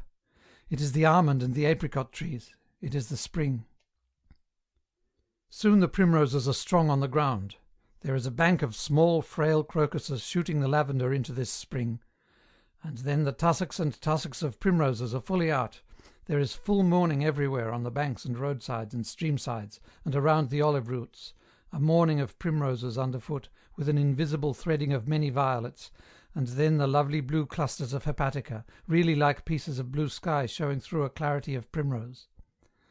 The few birds are piping thinly and shyly, the streams sing again. There is a strange flowering shrub full of incense, overturned flowers of crimson and gold, like Bohemian glass. Between the olive roots new grass is coming, day is leaping all clear and coloured from the earth. It is full spring, full first rapture. Does it pass away, or does it only lose its pristine quality? It deepens and intensifies, like experience. The days seem to be darker and richer, there is a sense of power in the strong air. On the banks by the lake the orchids are out, many, many pale bee orchids standing clear from the short grass over the lake. And in the hollows are the grape hyacinths, purple as noon, with the heavy, sensual fragrance of noon. They are many-breasted, and full of milk, and ripe, and sun-darkened, like many-breasted Diana. We could not bear to live down in the village any more, now that the days opened large and spacious and the evenings drew out in sunshine. We could not bear the indoors, when above us the mountains shone in clear air. It was time to go up, to climb with the sun. So after Easter we went to San Gaudenzio. It was 3 miles away, up the winding mule track that climbed higher and higher along the lake. Leaving the last house of the village, the path wound on the steep, cliff-like side of the lake, curving into the hollow where the landslip had tumbled the rocks in chaos, then out again onto the bluff of a headland that hung over the lake. Thus we came to the tall barred gate of San Gaudenzio, on which was the usual little fire insurance tablet, and then the advertisements for beer, Birra Verona, which is becoming a more and more popular drink. Through the gate, inside the high wall, is the little Garden of Eden, a property of 3 or 4 acres fairly level upon a headland over the lake. The high wall girds it on the land side and makes it perfectly secluded. On the lake side it is bounded by the sudden drops of the land, in sharp banks and terraces, overgrown with ilex and with laurel bushes, down to the brink of the cliff, so that the thicket of the first declivities seems to safeguard the property. The pink farmhouse stands almost in the centre of the little territory, among the olive trees. It is a solid 6-roomed place, about 50 years old, having been rebuilt by Paolo's uncle. Here we came to live for a time with the Fiori, Maria and Paolo, and their 3 children, Giovanni and Marco and Felicina. Paolo had inherited, or partly inherited, San Gaudenzio, which had been in his family for generations. He was a peasant of 53, very grey and wrinkled and worn-looking, but at the same time robust, with full strong limbs and a powerful chest. His face was old, but his body was solid and powerful. His eyes were blue like upper ice, beautiful. He had been a fair-haired man, now he was almost white. He was strangely like the pictures of peasants in the northern Italian pictures, with the same curious nobility, the same aristocratic, eternal look of motionlessness, something statuesque. His head was hard and fine, the bone finely constructed, though the skin of his face was loose and furrowed with work. His temples had that fine, hard clarity which is seen in Mantegna, an almost jewel-like quality. We all loved Paolo, he was so finished in his being, detached, with an almost classic simplicity and gentleness, an eternal kind of sureness. There was also something concluded and unalterable about him, something inaccessible. Maria Fiori was different. She was from the plain, like Enrico Percevali and the Bersaglieri from the Venetian district. She reminded me again of oxen, broad-boned and massive in physique, dark-skinned, slow in her soul. But, like the oxen of the plain, she knew her work, she knew the other people engaged in the work. Her intelligence was attentive and purposive. She had been a housekeeper, a servant, in Venice and Verona before her marriage. She had got the hang of this world of commerce and activity, she wanted to master it, but she was weighted down by her heavy animal blood. Paolo and she were the opposite sides of the universe, the light and the dark. Yet they lived together now without friction, detached, each subordinated in their common relationship. With regard to Maria, Paolo omitted himself. Maria omitted herself with regard to Paolo. Their souls were silent and detached, completely apart, and silent, quite silent. They shared the physical relationship of marriage as if it were something beyond them, a third thing. They had suffered very much in the earlier stages of their connection. Now the storm had gone by, leaving them, as it were, spent. They were both by nature passionate, vehement, but the lines of their passion were opposite. Hers was the primitive, crude, violent flux of the blood, emotional and undiscriminating, but wanting to mix and mingle. His was the hard, clear, invulnerable passion of the bones, finely tempered and unchangeable. She was the flint and he the steel. But in continual striking together they only destroyed each other. The fire was a third thing, belonging to neither of them. She was still heavy and full of desire. She was much younger than he. "How long did you know your signora before you were married?" she asked me. 6 weeks, I said. "Il Paolo e me 20 giorni, 3 settimane," she cried vehemently. 3 weeks they had known each other when they married. She still triumphed in the fact. So did Paolo, but it was past, strangely and rather terribly past. What did they want when they came together, Paolo and she? He was a man over 30, she was a woman of 23. They were both violent in desire and of strong will. They came together at once, like 2 wrestlers almost matched in strength. Their meetings must have been splendid. Giovanni, the eldest child, was a tall lad of 16, with soft brown hair and grey eyes, and a clarity of brow, and the same calm simplicity of bearing which made Paolo so complete.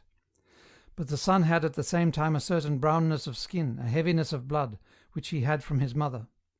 Paolo was so clear and translucent. In Giovanni the fusion of the parents was perfect. He was a perfect spark from the flint and steel. There was in Paolo a subtle intelligence in feeling, a delicate appreciation of the other person. But the mind was unintelligent, he could not grasp a new order. Maria Fiori was much sharper and more adaptable to the ways of the world. Paolo had an almost glass-like quality, fine and clear and perfectly tempered, but he was also finished and brittle. Maria was much coarser, more vulgar, but also she was more human, more fertile, with crude potentiality. His passion was too fixed in its motion, hers too loose and overwhelming. But Giovanni was beautiful, gentle and courtly like Paolo, but warm like Maria, ready to flush like a girl with anger or confusion. He stood straight and tall, and seemed to look into the far distance with his clear grey eyes. Yet also he could look at one and touch one with his look, he could meet one. Paolo's blue eyes were like the eyes of the old spinning woman, clear and blue and belonging to the mountains.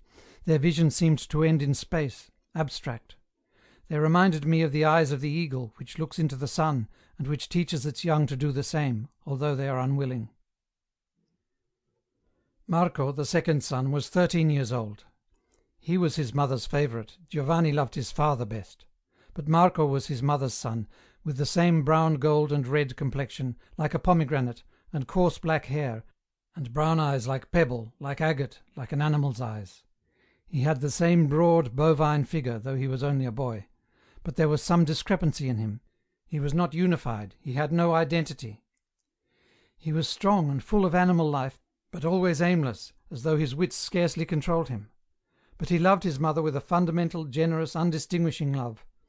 Only he always forgot what he was going to do. He was much more sensitive than Maria, more shy and reluctant. But his shyness, his sensitiveness only made him more aimless and awkward, a tiresome clown, slack and uncontrolled, witless. All day long his mother shouted and shrilled and scolded at him or hit him angrily. He did not mind, he came up like a cork, warm and roguish and curiously appealing. She loved him with a fierce protective love, grounded on pain. There was such a split, a contrariety in his soul, one part reacting against the other, which landed him always into trouble. It was when Marco was a baby that Paolo had gone to America. They were poor on San Gaudenzio. There were the few olive trees, the grapes and the fruit. There was the one cow, but these scarcely made a living. Neither was Maria content with the real peasant's lot any more, polenta at midday and vegetable soup in the evening, and no way out, nothing to look forward to, no future, only this eternal present. She had been in service and had eaten bread and drunk coffee, and known the flux and variable chance of life. She had departed from the old static conception. She knew what one might be given a certain chance. The fixture was the thing she militated against. So Paolo went to America, to California, into the gold mines. Maria wanted the future, the endless possibility of life on earth. She wanted her sons to be freer, to achieve a new plane of living. The peasant's life was a slave's life, she said, railing against the poverty and the drudgery. And it was quite true. Paolo and Giovanni worked 12 and 14 hours a day at heavy laborious work that would have broken an Englishman. And there was nothing at the end of it. Yet Paolo was even happy so. This was the truth to him. It was the mother who wanted things different. It was she who railed and railed against the miserable life of the peasants. When we were going to throw the fowls a dry broken penny roll of white bread, Maria said, with anger and shame and resentment in her voice, "Give it to Marco, he will eat it. It isn't too dry for him." White bread was a treat for them even now, when everybody eats bread. And Maria Fiori hated it, that bread should be a treat to her children, when it was the meanest food of all the rest of the world. She was in opposition to this order. She did not want her sons to be peasants, fixed and static as posts driven in the earth. She wanted them to be in the great flux of life in the midst of all possibilities. So she at length sent Paolo to America to the gold mines. Meanwhile she covered the wall of her parlour with picture postcards to bring the outer world of cities and industries into her house. Paolo was entirely remote from Maria's world. He had not yet even grasped the fact of money, not thoroughly. He reckoned in land and olive trees. So he had the old fatalistic attitude to his circumstances, even to his food. The earth was the Lord's and the fullness thereof, also the leanness thereof. Paolo could only do his part and leave the rest. If he ate in plenty, having oil and wine and sausage in the house, and plenty of maize meal, he was glad with the Lord. If he ate meagerly, of poor polenta, that was fate. It was the skies that ruled these things, and no man ruled the skies. He took his fate as it fell from the skies. Maria was exorbitant about money. She would charge us all she could for what we had and for what was done for us. Yet she was not mean in her soul. In her soul she was in a state of anger because of her own closeness. It was a violation to her strong animal nature. Yet her mind had wakened to the value of money. She knew she could alter her position, the position of her children, by virtue of money. She knew it was only money that made the difference between master and servant. And this was all the difference she would acknowledge. So she ruled her life according to money. Her supreme passion was to be mistress rather than servant. Her supreme aspiration for her children was that in the end they might be masters and not servants. Paolo was untouched by all this. For him there was some divinity about a master which even America had not destroyed. If we came in for supper whilst the family was still at table, he would have the children at once take their plates to the wall. He would have Maria at once set the table for us, though their own meal were never finished. And this was not servility, it was the dignity of a religious conception. Paolo regarded us as belonging to the Signoria, those who are elect, near to God. And this was part of his religious service. His life was a ritual. It was very beautiful, but it made me unhappy, the purity of his spirit was so sacred, and the actual facts seemed such a sacrilege to it. Maria was nearer to the actual truth when she said that money was the only distinction. But Paolo had hold of an eternal truth, where hers was temporal. Only Paolo misapplied this eternal truth. He should not have given Giovanni the inferior status and a fat, mean Italian tradesman the superior. That was false, a real falsity. Maria knew it and hated it. But Paolo could not distinguish between the accident of riches and the aristocracy of the spirit. So Maria rejected him altogether, and went to the other extreme. We were all human beings like herself. Naked, there was no distinction between us, no higher nor lower. But we were possessed of more money than she, and she had to steer her course between these two conceptions. The money alone made the real distinction, the separation. The being, the life, made the common level. Paolo had the curious peasant's avarice also, but it was not meanness. It was a sort of religious conservation of his own power, his own self. Fortunately, he could leave all business transactions on our account to Maria, so that his relation with us was purely ritualistic. He would have given me anything, trusting implicitly that I would fulfil my own nature as signore, one of those more godlike, nearer the light of perfection than himself, a peasant. It was pure bliss to him to bring us the first fruit of the garden, it was like laying it on an altar. And his fulfilment was in a fine, subtle, exquisite relationship, not of manners, but subtle inter-appreciation.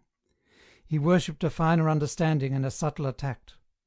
A further fineness and dignity and freedom in bearing was to him an approach towards the divine, so he loved men best of all, they fulfilled his soul.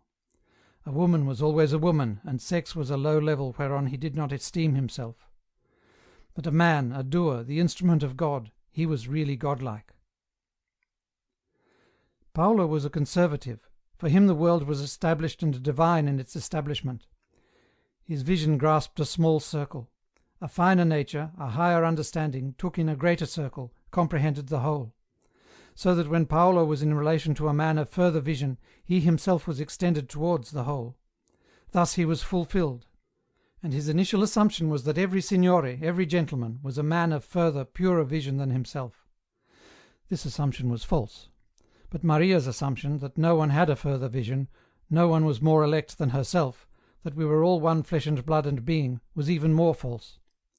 Paolo was mistaken in actual life, but Maria was ultimately mistaken. Paolo, conservative as he was, believing that a priest must be a priest of God, yet very rarely went to church.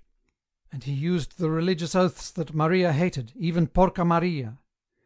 He always used oaths, either Bacchus or God or Mary or the sacrament. Maria was always offended.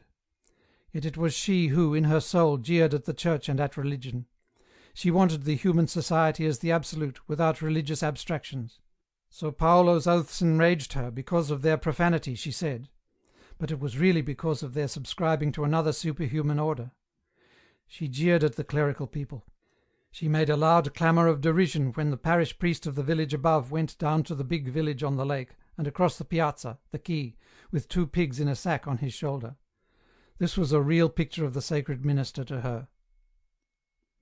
One day, when a storm had blown down an olive tree in front of the house, and Paolo and Giovanni were beginning to cut it up, this same priest of Muggiano came to San Gaudenzio. He was an iron-grey, thin, disreputable-looking priest, very talkative and loud and queer. He seemed like an old ne'er-do-well in priest's black, and he talked loudly, almost to himself, as drunken people do. At once he must show the Fiori how to cut up the tree. He must have the axe from Paolo. He shouted to Maria for a glass of wine. She brought it out to him with a sort of insolent deference, insolent contempt of the man and traditional deference to the cloth. The priest drained the tumblerful of wine at one drink, his thin throat with its Adam's apple working, and he did not pay the penny. Then he stripped off his cassock and put away his hat, and, a ludicrous figure in ill-fitting black knee-breeches and a not very clean shirt, a red handkerchief round his neck, he proceeded to give great extravagant blows at the tree. He was like a caricature. In the doorway Maria was encouraging him rather jeeringly, whilst she winked at me. Marco was stifling his hysterical amusement in his mother's apron, and prancing with glee. Paolo and Giovanni stood by the fallen tree, very grave and unmoved, inscrutable, abstract. Then the youth came away to the doorway, with a flush mounting on his face and a grimace distorting its youngness. Only Paolo, unmoved and detached, stood by the tree with unchanging, abstract face, very strange, his eyes fixed in the ageless stare which is so characteristic. Meanwhile the priest swung drunken blows at the tree, his thin buttocks bending in the green-black broadcloth, supported on thin shanks, and thin throat growing dull purple in the red knotted kerchief. Nevertheless he was doing the job. His face was wet with sweat. He wanted another glass of wine. He took no notice of us. He was strangely a local, even a mountebank figure, but entirely local, an appurtenance of the district. It was Maria who jeeringly told us the story of the priest, who shrugged her shoulders to imply that he was a contemptible figure. Paolo sat with the abstract look on his face, as of one who hears and does not hear, is not really concerned. He never opposed or contradicted her, but stayed apart. It was she who was violent and brutal in her ways. But sometimes Paolo went into a rage, and then Maria, everybody, was afraid. It was a white, heavy rage, when his blue eyes shone unearthly, and his mouth opened with a curious drawn blindness of the old furies. There was something of the cruelty of a falling mass of snow, heavy, horrible. Maria drew away, there was a silence. Then the avalanche was finished. They must have had some cruel fights before they learned to withdraw from each other so completely. They must have begotten Marco in hatred, terrible disintegrated opposition and otherness. And it was after this, after the child of their opposition was born, that Paolo went away to California, leaving his son Gaudenzio, travelling with several companions, like blind beasts, to Havre, and thence to New York, then to California. He stayed 5 years in the gold mines, in a wild valley, living with a gang of Italians in a town of corrugated iron. All the while he had never really left San Gaudenzio. I asked him, "Used you to think of it, the lake, the Monte Baldo, the laurel trees down the slope?" He tried to see what I wanted to know. "Yes," he said, but uncertainly. I could see that he had never been really homesick. It had been very wretched on the ship going from Havre to New York. That he told me about. And he told me about the gold mines, the galleries, the valley, the huts in the valley. But he had never really fretted for San Gaudenzio whilst he was in California. In real truth he was at San Gaudenzio all the time. His fate was riveted there. His going away was an excursion from reality, a kind of sleepwalking. He left his own reality there in the soil above the lake of Garda. That his body was in California, what did it matter? It was merely for a time, and for the sake of his own earth, his land. He would pay off the mortgage. But the gate at home was his gate all the time, his hand was on the latch. As for Maria, he had felt his duty towards her. She was part of his little territory, the rooted centre of the world. He sent her home the money, but it did not occur to him in his soul to miss her. He wanted her to be safe with the children, that was all. In his flesh perhaps he missed the woman, but his spirit was even more completely isolated since marriage. Instead of having united with each other, they had made each other more terribly distinct and separate. He could live alone eternally. It was his condition. His sex was functional, like eating and drinking. To take a woman, a prostitute at the camp, or not to take her, was no more vitally important than to get drunk or not to get drunk of a Sunday. And fairly often on Sunday Paolo got drunk. His world remained unaltered. But Maria suffered more bitterly. She was a young, powerful, passionate woman, and she was unsatisfied, body and soul. Her soul's satisfaction became a bodily unsatisfaction.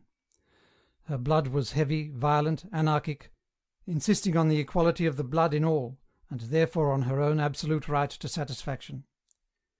She took a wine licence for San Gaudenzio, and she sold wine. There were many scandals about her. Somehow it did not matter very much outwardly. The authorities were too divided among themselves to enforce public opinion. Between the clerical party and the radicals and the socialists, what canons were left that were absolute? Besides, these wild villages had always been ungoverned. Yet Maria suffered. Even she, according to her conviction, belonged to Paolo. And she felt betrayed and deserted. The iron had gone deep into her soul. Paolo had deserted her, she had been betrayed to other men for 5 years. There was something cruel and implacable in life. She sat sullen and heavy, for all her quick activity. Her soul was sullen and heavy. I could never believe Felicina was Paolo's child.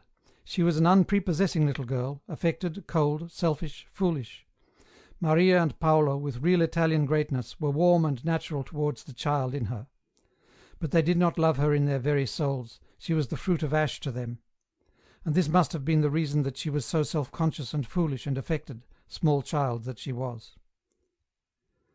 Paolo had come back from America a year before she was born. A year before she was born, Maria insisted. The husband and wife lived together in a relationship of complete negation. In his soul he was sad for her, and in her soul she felt annulled. He sat at evening in the chimney-seat, smoking, always pleasant and cheerful, not for a moment thinking he was unhappy. It had all taken place in his subconsciousness. But his eyebrows and eyelids were lifted in a kind of vacancy, his blue eyes were round and somehow finished, though he was so gentle and vigorous in body. But the very quick of him was killed. He was like a ghost in the house, with his loose throat and powerful limbs, his open, blue, extinct eyes, and his musical, slightly husky voice, that seemed to sound out of the past. And Maria, stout and strong and handsome like a peasant woman, went about as if there were a weight on her, and her voice was high and strident. She too was finished in her life.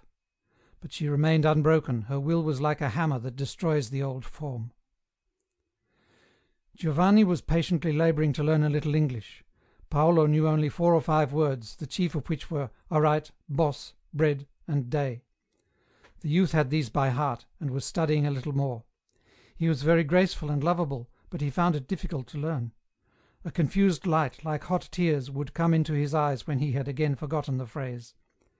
But he carried the paper about with him, and he made steady progress. He would go to America, he also. Not for anything would he stay in San Gaudenzio. His dream was to be gone. He would come back. The world was not San Gaudenzio to Giovanni. The old order, the order of Paolo and of Pietro de Paoli, the aristocratic order of the Supreme God, God the Father, the Lord, was passing away from the beautiful little territory. The household no longer receives its food, oil and wine and maize from out of the earth in the motion of fate. The earth is annulled, and money takes its place. The landowner, who is the lieutenant of God and of fate, like Abraham, he too is annulled. There is now the order of the rich, which supersedes the order of the signoria. It is passing away from Italy as it has passed from England. The peasant is passing away, the workman is taking his place. The stability is gone. Paolo is a ghost. Maria is the living body. And the new order means sorrow for the Italian more even than it has meant for us. But he will have the new order. San Gaudenzio is already becoming a thing of the past. Below the house, where the land drops in sharp slips to the sheer cliff's edge, over which it is Maria's constant fear that Felicina will tumble, there are the deserted lemon gardens of the little territory, snug down below. They are invisible till one descends by tiny paths sheer down into them. And there they stand, the pillars and walls erect, but a dead emptiness prevailing, lemon trees all dead, gone, a few vines in their place. It is only 20 years since the lemon trees finally perished of a disease and were not renewed. But the deserted terrace, shut between great walls, descending in their openness full to the south, to the lake and the mountain opposite, seem more terrible than Pompeii in their silence and utter seclusion. The grape hyacinths flower in the cracks, the lizards run, this strange place hangs suspended and forgotten, forgotten forever, its erect pillars utterly meaningless. I used to sit and write in the great loft of the lemon house, high up, far, far from the ground, the open front giving across the lake and the mountain snow opposite, flush with twilight. The old matting and boards, the old disused implements of lemon culture made shadows in the deserted place. Then there would come the call from the back, away above, "Venga, venga mangiare."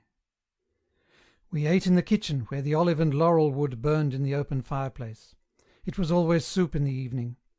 Then we played games or cards, all playing, or there was singing, with the accordion, and sometimes a rough mountain peasant with a guitar. But it is all passing away. Giovanni is in America, unless he has come back to the war. He will not want to live in San Gaudenzio when he is a man, he says.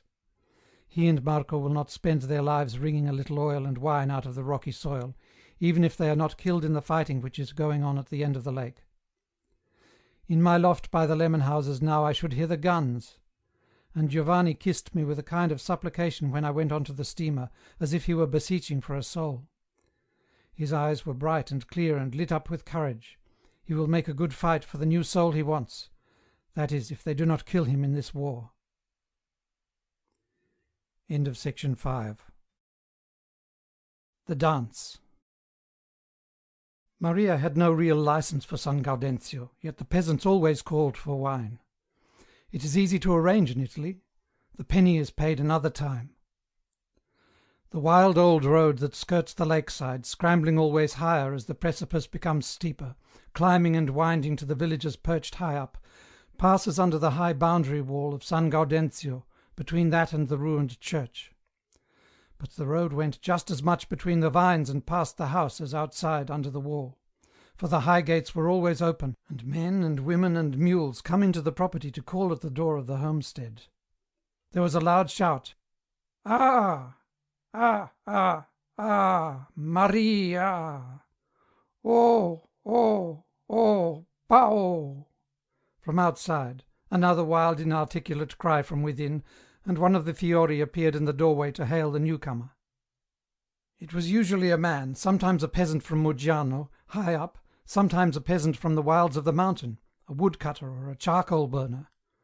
He came in and sat in the house place, his glass of wine in his hand between his knees, or on the floor between his feet, and he talked in a few wild phrases, very shy, like a hawk indoors, and unintelligible in his dialect. Sometimes we had a dance. Then, for the wine to drink, 3 men came with mandolins and guitars, and sat in a corner, playing their rapid tunes, while all danced on the dusty brick floor of the little parlour. No strange women were invited, only men, the young bloods from the big village on the lake, the wild men from above. They danced the slow, trailing, lilting polka waltz, round and round the small room, the guitars and mandolins twanging rapidly, the dust rising from the soft bricks. There were only the 2 English women, so men danced with men, as the Italians love to do. They love even better to dance with men, with a dear blood friend, than with women. "It's better like this, 2 men," Giovanni says to me, his blue eyes hot, his face curiously tender. The woodcutters and peasants take off their coats, their throats are bare. They dance with strange intentness, particularly if they have for partner an English signora. Their feet in thick boots are curiously swift and significant. And it is strange to see the English women, as they dance with the peasants, transfigured with a kind of brilliant surprise. All the while the peasants are very courteous, but quiet. They see the women dilate and flash, they think they have found a footing, they are certain. So the male dancers are quiet, but even grandiloquent, their feet nimble, their bodies wild and confident. They are at a loss when the 2 English signoras move together and laugh excitedly at the end of the dance. "Isn't it fine?" "Fine! Their arms are like iron, carrying you round." "Yes, yes, and the muscles on their shoulders. I never knew there were such muscles. I'm almost frightened. But it's fine, isn't it? I'm getting into the dance." "Yes, yes, you've only to let them take you." Then the glasses are put down, the guitars give their strange, vibrant, almost painful summons, and the dance begins again. It is a strange dance, strange and lilting, and changing as the music changed. But it had always a kind of leisurely dignity, a trailing kind of polka waltz, intimate, passionate, yet never hurried, never violent in its passion, always becoming more intense.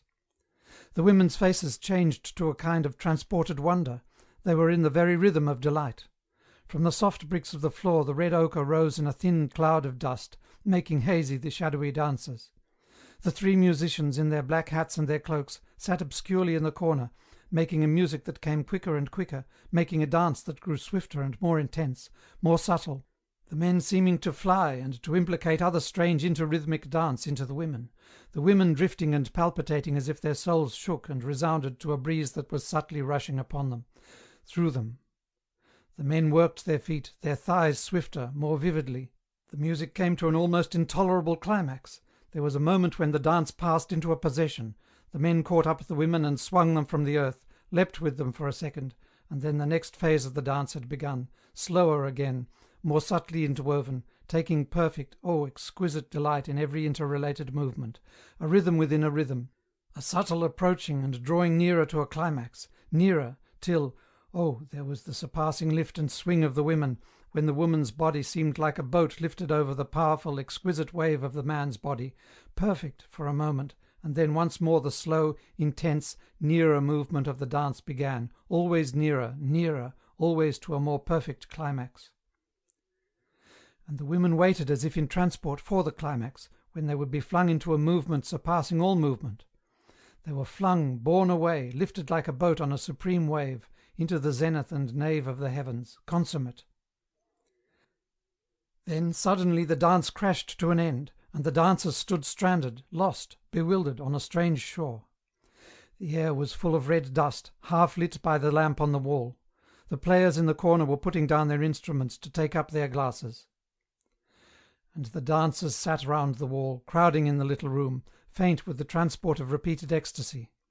There was a subtle smile on the face of the men, subtle, knowing, so finely sensual that the conscious eyes could scarcely look at it.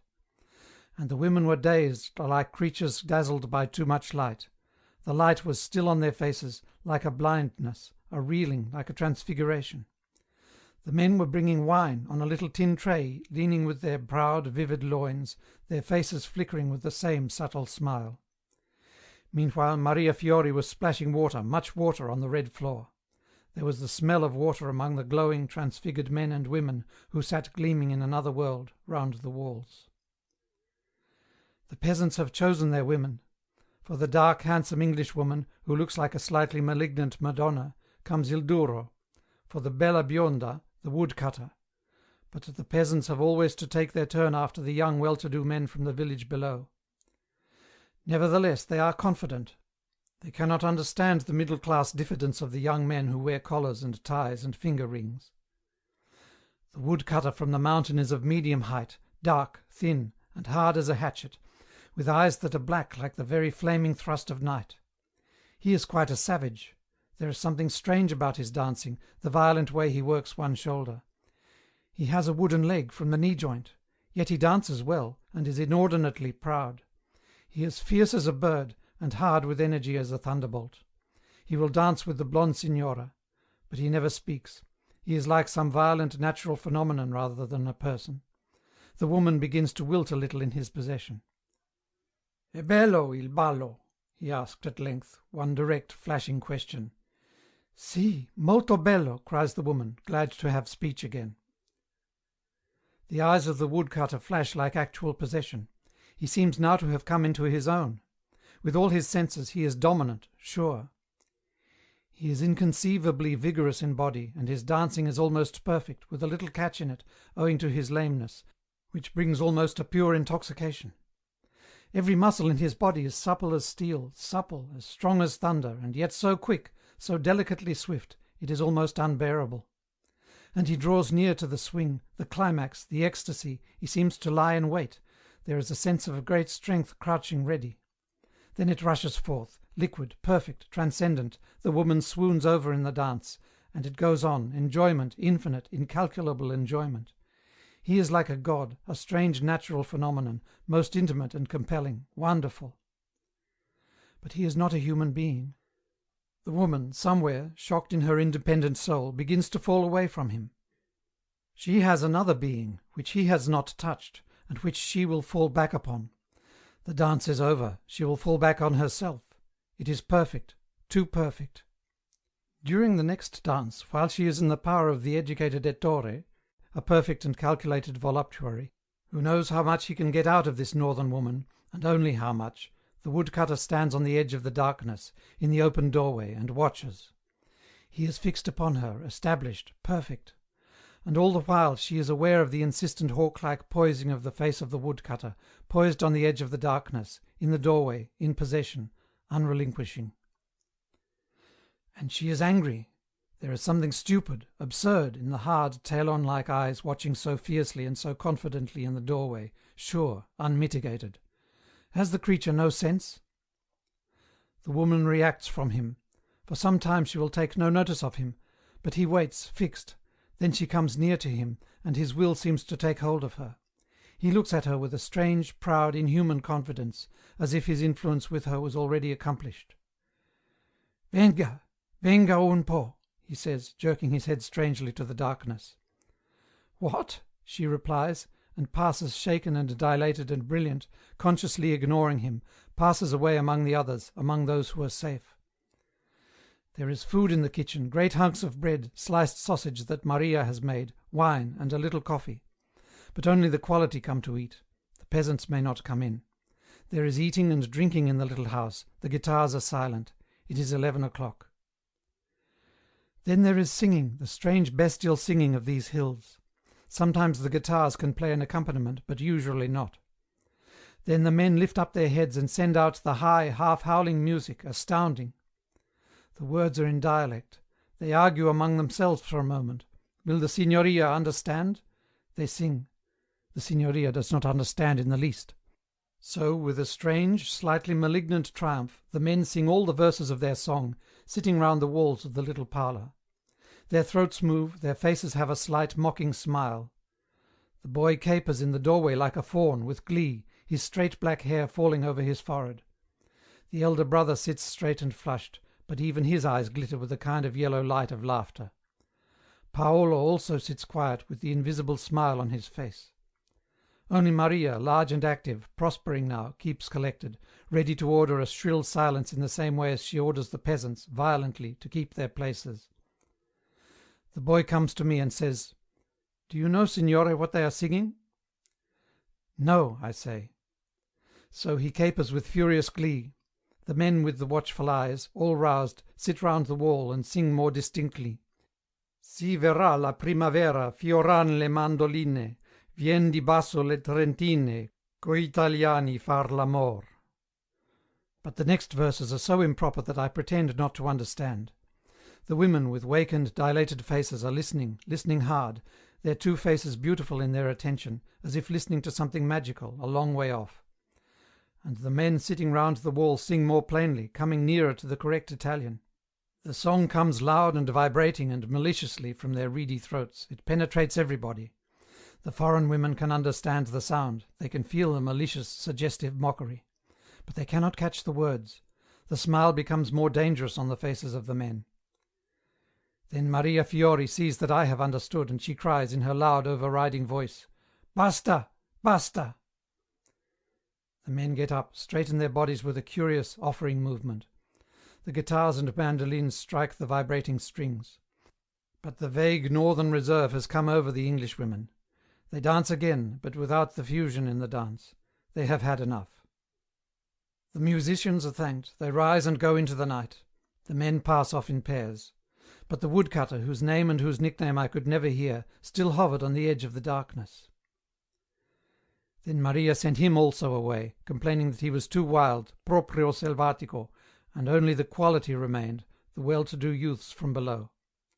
There was a little more coffee, and a talking, a story of a man who had fallen over a declivity in a lonely part, going home drunk in the evening, and had lain unfound for 18 hours. Then a story of a donkey who had kicked a youth in the chest and killed him. But the women were tired, they would go to bed. Still the two young men would not go away. We all went out to look at the night. The stars were very bright overhead. The mountain opposite and the mountains behind us faintly outlined themselves on the sky. Below, the lake was a black gulf. A little wind blew cold from the Adige. In the morning the visitors had gone. They had insisted on staying the night. They had eaten 8 eggs each and much bread at 1 o'clock in the morning. Then they had gone to sleep, lying on the floor in the sitting-room. In the early sunshine they had drunk coffee and gone down to the village on the lake. Maria was very pleased. She would have made a good deal of money. The young men were rich. Her cupidity seemed like her very blossom. End of section 6. Il Duro. The first time I saw Il Duro was on a sunny day when there came up a party of pleasure-makers to San Gaudenzio. There were 3 women and 3 men. The women were in cotton frocks, one a large, dark, florid woman in pink, the other 2 rather insignificant. The men I scarcely noticed at first, except that 2 were young and 1 elderly. They were a queer party, even on a feast day, coming up purely for pleasure, in the morning, strange and slightly uncertain, advancing between the vines. They greeted Maria and Paolo in loud, coarse voices. There was something blousy and uncertain and hesitating about the women in particular, which made one at once notice them. Then a picnic was arranged for them out of doors, on the grass. They sat just in front of the house, under the olive tree, beyond the well. It should have been pretty, the women in their cotton frocks and their friends, sitting with wine and food in the spring sunshine. But somehow it was not. It was hard and slightly ugly. But since they were picnicking out of doors, we must do so too. We were at once envious. But Maria was a little unwilling, and then she set a table for us. The strange party did not speak to us, they seemed slightly uneasy and angry at our presence. I asked Maria who they were. She lifted her shoulders, and after a second's cold pause, said they were people from down below, and then, in her rather strident, shrill, slightly bitter, slightly derogatory voice, she added, "They are not people for you, signore. You don't know them." She spoke slightly angrily and contemptuously of them, rather protectively of me, so that vaguely I gathered that they were not quite respectable.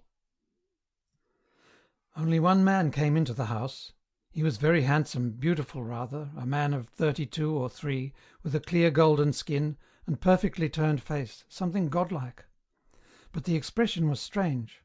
His hair was jet black and fine and smooth, glossy as a bird's wing, his brows were beautifully drawn, calm above his grey eyes, that had long dark lashes. His eyes, however, had a sinister light in them, a pale, slightly repelling gleam, very much like a god's pale gleaming eyes, with the same vivid pallor, and all his face had the slightly malignant, suffering look of a satyr. Yet he was very beautiful. He walked quickly and surely, with his head rather down, passing from his desire to his object, absorbed, yet curiously indifferent, as if the transit were in a strange world, as if none of what he was doing were worth the while. Yet he did it for his own pleasure, and the light on his face, a pale, strange gleam through his clear skin, remained like a translucent smile, unchanging as time. He seemed familiar with the household, he came and fetched wine at his will. Maria was angry with him. She railed loudly and violently. He was unchanged. He went out with the wine to the party on the grass. Maria regarded them all with some hostility. They drank a good deal out there in the sunshine. The women and the older man talked floridly. Il Duro crouched at the feast in his curious fashion. He had strangely flexible loins, upon which he seemed to crouch forward. But he was separate, like an animal that remains quite single, no matter where it is. The party remained until about 2 o'clock. Then, slightly flushed, it moved on in a ragged group up to the village beyond. I do not know if they went to one of the inns of the stony village, or to the large, strange house which belonged to the rich young grocer of the village below, a house kept only for feasts and riots, uninhabited for the most part. Maria would tell me nothing about them. Only the young well-to-do grocer, who had lived in Vienna, the Bertolotti, came later in the afternoon inquiring for the party. And towards sunset I saw the elderly man of the group stumbling home very drunk down the path after the 2 women, who had gone on in front. Then Paolo sent Giovanni to see the drunken one safely past the landslip, which was dangerous. Altogether it was an unsatisfactory business, very much like any other such party in any other country. Then in the evening Il Duro came in. His name is Faustino, but everybody in the village has a nickname, which is almost invariably used. He came in and asked for supper. We had all eaten, so he ate a little food alone at the table, whilst we sat round the fire. Afterwards we played "Up, Jenkins." That was the one game we played with the peasants, except that exciting one of theirs, which consists in shouting in rapid succession your guesses at the number of fingers rapidly spread out and shut into the hands again upon the table. Il Duro joined in the game, and that was because he had been in America and now was rich. He felt he could come near to the strange signori, but he was always inscrutable. It was queer to look at the hands spread on the table, the English women having rings on their soft fingers, the large fresh hands of the elder boy, the brown paws of the younger, Paolo's distorted great hard hands of a peasant, and the big dark brown animal shapely hands of Faustino. He had been in America first for 2 years and then for 5 years, 7 years altogether, but he only spoke a very little English. He was always with Italians. He had served chiefly in a flag factory, and had had very little to do save to push a trolley with flags from the dyeing room to the drying room, I believe it was this. Then he had come home from America with a fair amount of money. He had taken his uncle's garden, had inherited his uncle's little house, and he lived quite alone. He was rich, Maria said, shouting in her strident voice. He at once disclaimed it, peasant-wise. But before the signori he was glad also to appear rich. He was mean, that was more, Maria cried, half teasing, half getting at him. He attended to his garden, grew vegetables all the year round, lived in his little house, and in spring made good money as a vine-grafter. He was an expert vine-grafter. After the boys had gone to bed he sat and talked to me. He was curiously attractive and curiously beautiful, but somehow like stone in his clear colouring and his clear-cut face. His temples, with the black hair, were distinct and fine as a work of art. But always his eyes had this strange, half-diabolic, half-tortured pale gleam, like a goat's, and his mouth was shut almost uglily, his cheeks stern. His moustache was brown, his teeth strong and spaced. The women said it was a pity his moustache was brown. Peccato, sa per bellezza il baffi neri. Ah! Then a long-drawn exclamation of voluptuous appreciation. "You live quite alone," I said to him. He did, and even when he had been ill he was alone. He had been ill 2 years before. His cheeks seemed to harden like marble and to become pale at the thought. He was afraid, like marble with fear. "But why?" I said. "Why do you live alone? You are sad. E triste." He looked at me with his queer pale eyes. I felt a great static misery in him, something very strange. "Triste," he repeated, stiffening up, hostile. I could not understand. "Vuol dire che hai l'aria dolorosa," cried Maria, like a chorus interpreting. And there was always a sort of loud ring of challenge somewhere in her voice. "Sad," I said in English. "Sad eye," he repeated also in English. And he did not smile or change, only his face seemed to become more stone-like.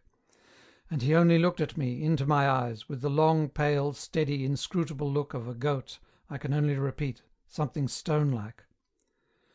"Why," I said, "don't you marry? Man doesn't live alone." "I don't marry," he said to me, in his emphatic, deliberate, cold fashion, "because I've seen too much. Ho visto troppo." "I don't understand," I said. Yet I could feel that Paolo, sitting silent, like a monolith also, in the chimney opening, he understood. Maria also understood. Il Duro looked again steadily into my eyes. "Ho visto troppo," he repeated, and the words seemed engraved on stone. "I've seen too much." "But you can marry," I said, "however much you have seen, if you have seen all the world." He watched me steadily, like a strange creature looking at me. "What woman?" he said to me. "You can find a woman, there are plenty of women," I said. "Not for me," he said. "I have known too many. I have known too much, I can marry nobody." "Do you dislike women?" I said. "No, quite otherwise. I don't think ill of them." "Then why can't you marry? Why must you live alone?" "Why live with a woman?" he said to me, and he looked mockingly. "Which woman is it to be?" "You can find her," I said. "There are many women." Again he shook his head in the stony, final fashion. "Not for me. I have known too much." "But does that prevent you from marrying?" He looked at me steadily, finally, and I could see it was impossible for us to understand each other, or for me to understand him. I could not understand the strange white gleam of his eyes, where it came from. Also I knew he liked me very much, almost loved me, which again was strange and puzzling. It was as if he were a fairy, a faun, and had no soul. But he gave me a feeling of vivid sadness, a sadness that gleamed like phosphorescence.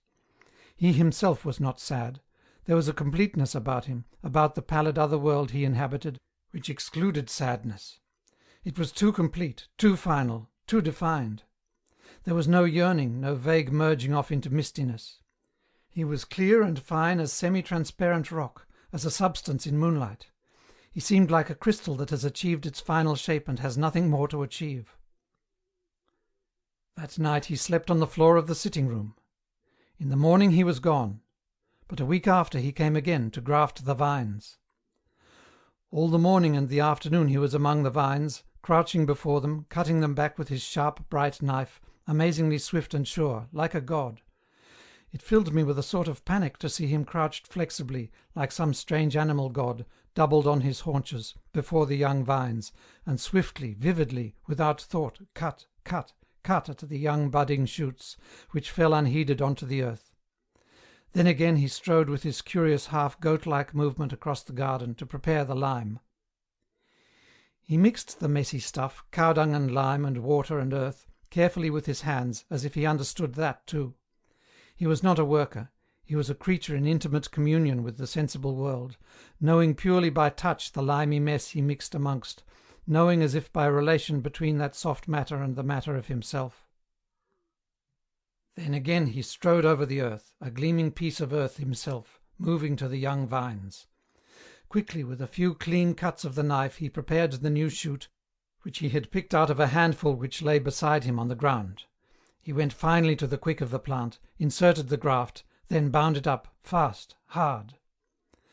It was like God grafting the life of man upon the body of the earth, intimately conjuring with his own flesh. All the while Paolo stood by, somehow excluded from the mystery, talking to me, to Faustino. And Il Duro answered easily, as if his mind were disengaged. It was his senses that were absorbed in the sensible life of the plant, and the lime and the cow-dung he handled. Watching him, watching his absorbed, bestial and yet godlike crouching before the plant, as if he were the god of lower life, I somehow understood his isolation, why he did not marry. Pan, and the ministers of Pan, do not marry, the sylvan gods. They are single and isolated in their being. It is in the spirit that marriage takes place. In the flesh there is connection, but only in the spirit is there a new thing created out of two different antithetic things. In the body I am conjoined with the woman, but in the spirit my conjunction with her creates a third thing, an absolute, a word, which is neither me nor her, nor of me nor of her, but which is absolute. And Faustino had none of this spirit. In him sensation itself was absolute. Not spiritual consummation, but physical sensation. So he could not marry, it was not for him. He belonged to the god Pan, to the absolute of the senses. All the while his beauty, so perfect and so defined, fascinated me, a strange static perfection about him. But his movements, whilst they fascinated, also repelled. I can always see him crouched before the vines on his haunches doubled together in a complete animal unconsciousness, his face seeming in its strange golden pallor and its hardness of line, with the gleaming black of the fine hair on the brow and temples, like something reflective, like the reflecting surface of a stone that gleams out of the depths of night. It was like darkness revealed in its steady, unchanging pallor. Again he stayed through the evening, having quarrelled once more with Maria about money. He quarrelled violently, yet coldly. There was something terrifying in it. And as soon as the matter of dispute was settled, all trace of interest or feeling vanished from him. Yet he liked above all things to be near the English signori. They seemed to exercise a sort of magnetic attraction over him. It was something of the purely physical world, as a magnetized needle swings towards soft iron. He was quite helpless in the relation. Only by mechanical attraction he gravitated into line with us. But there was nothing between us except our complete difference. It was like night and day flowing together. End of section 7. John. Besides Il Duro, we found another Italian who could speak English, this time quite well. We had walked about 4 or 5 miles up the lake, getting higher and higher. Then quite suddenly, on the shoulder of a bluff far up, we came on a village, icy cold, and as if forgotten. We went into the inn to drink something hot. The fire of olive sticks was burning in the open chimney. 1 or 2 men were talking at a table. A young woman with a baby stood by the fire watching something boil in a large pot. Another woman was seen in the house place beyond. In the chimney seats sat a young mule driver who had left his 2 mules at the door of the inn, and opposite him an elderly stout man. They got down and offered us the seats of honour, which we accepted with due courtesy. The chimneys are like the wide, open chimney places of old English cottages, but the hearth is raised about 1.5 feet or 2 feet from the floor, so that the fire is almost level with the hands, and those who sit in the chimney seats are raised above the audience in the room, something like 2 gods flanking the fire, looking out of the cave of ruddy darkness into the open, lower world of the room. We asked for coffee with milk and rum. The stout landlord took a seat near us below. The comely young woman with the baby took the tin coffee pot that stood among the grey ashes, put in fresh coffee among the old bottoms, filled it with water, then pushed it more into the fire. The landlord turned to us with the usual naive, curious deference, and the usual question. "You are Germans?" "English." "Ah, Inglesi." Then there is a new note of cordiality, or so I always imagine, and the rather rough, cattle-like men who are sitting with their wine round the table look up more amicably. They do not like being intruded upon. Only the landlord is always affable. "I have a son who speaks English," he says. He is a handsome, courtly old man, of the Falstaff sort. "Oh." "He has been in America." "And where is he now?" "He is at home." "Oh, Nicoletta, where is the Giovan?" The comely young woman with the baby came in. "He is with the band," she said. The old landlord looked at her with pride. "This is my daughter-in-law," he said. She smiled readily to the signora. "And the baby?" we asked. "Mio figlio," cried the young woman in the strong, penetrating voice of these women. And she came forward to show the child to the signora. It was a bonny baby. The whole company was united in adoration and service of the bambino. There was a moment of suspension, when religious submission seemed to come over the inn-room. Then the signora began to talk, and it broke upon the Italian child reverence. "What is he called?" "Oscare," came the ringing note of pride. And the mother talked to the baby in dialect. All, men and women alike, felt themselves glorified by the presence of the child. At last the coffee in the tin coffee-pot was boiling and frothing out of spout and lid. The milk in the little copper pan was also hot, among the ashes, so we had our drink at last. The landlord was anxious for us to see Giovanni, his son. There was a village band performing up the street, in front of the house of a colonel who had come home wounded from Tripoli. Everybody in the village was wildly proud about the colonel and about the brass band, the music of which was execrable. We just looked into the street.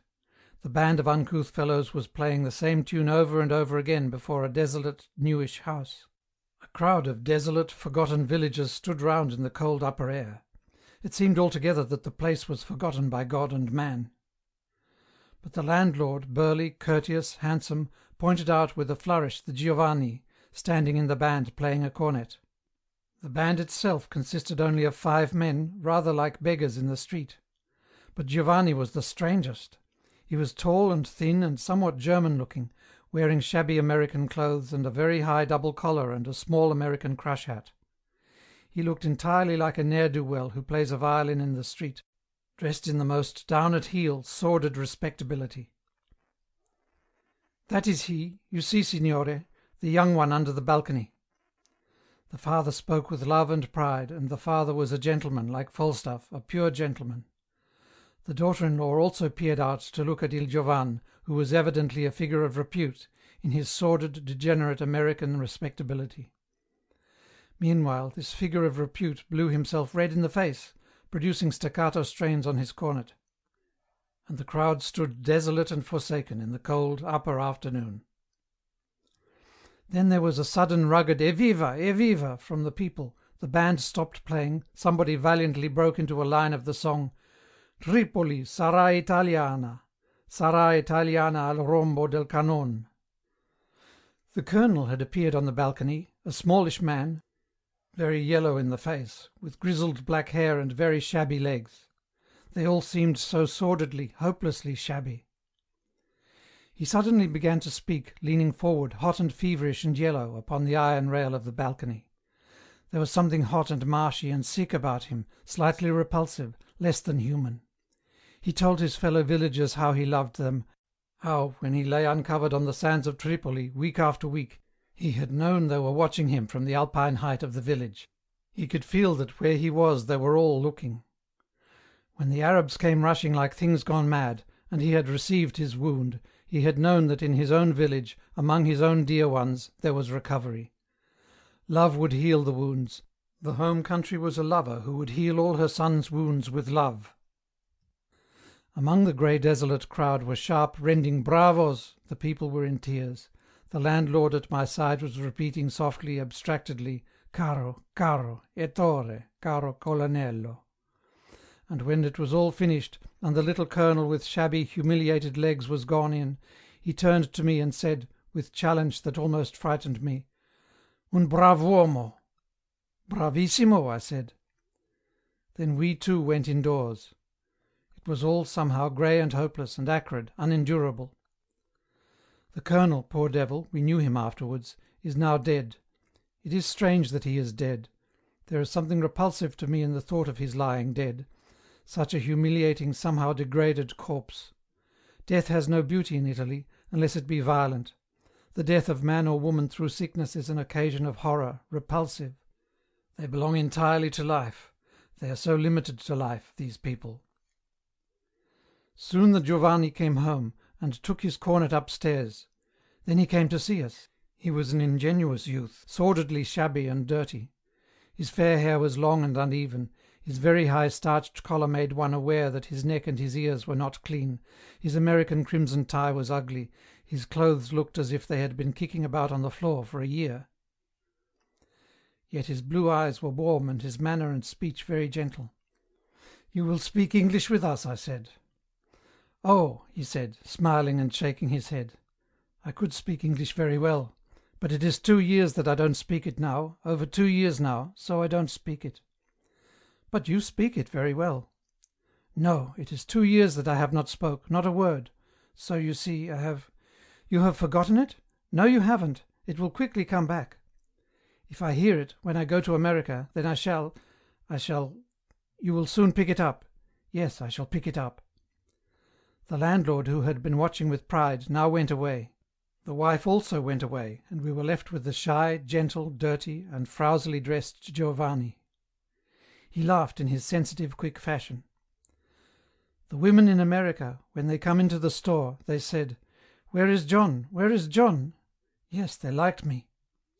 And he laughed again, glancing with vague, warm blue eyes, very shy, very coiled upon himself with sensitiveness.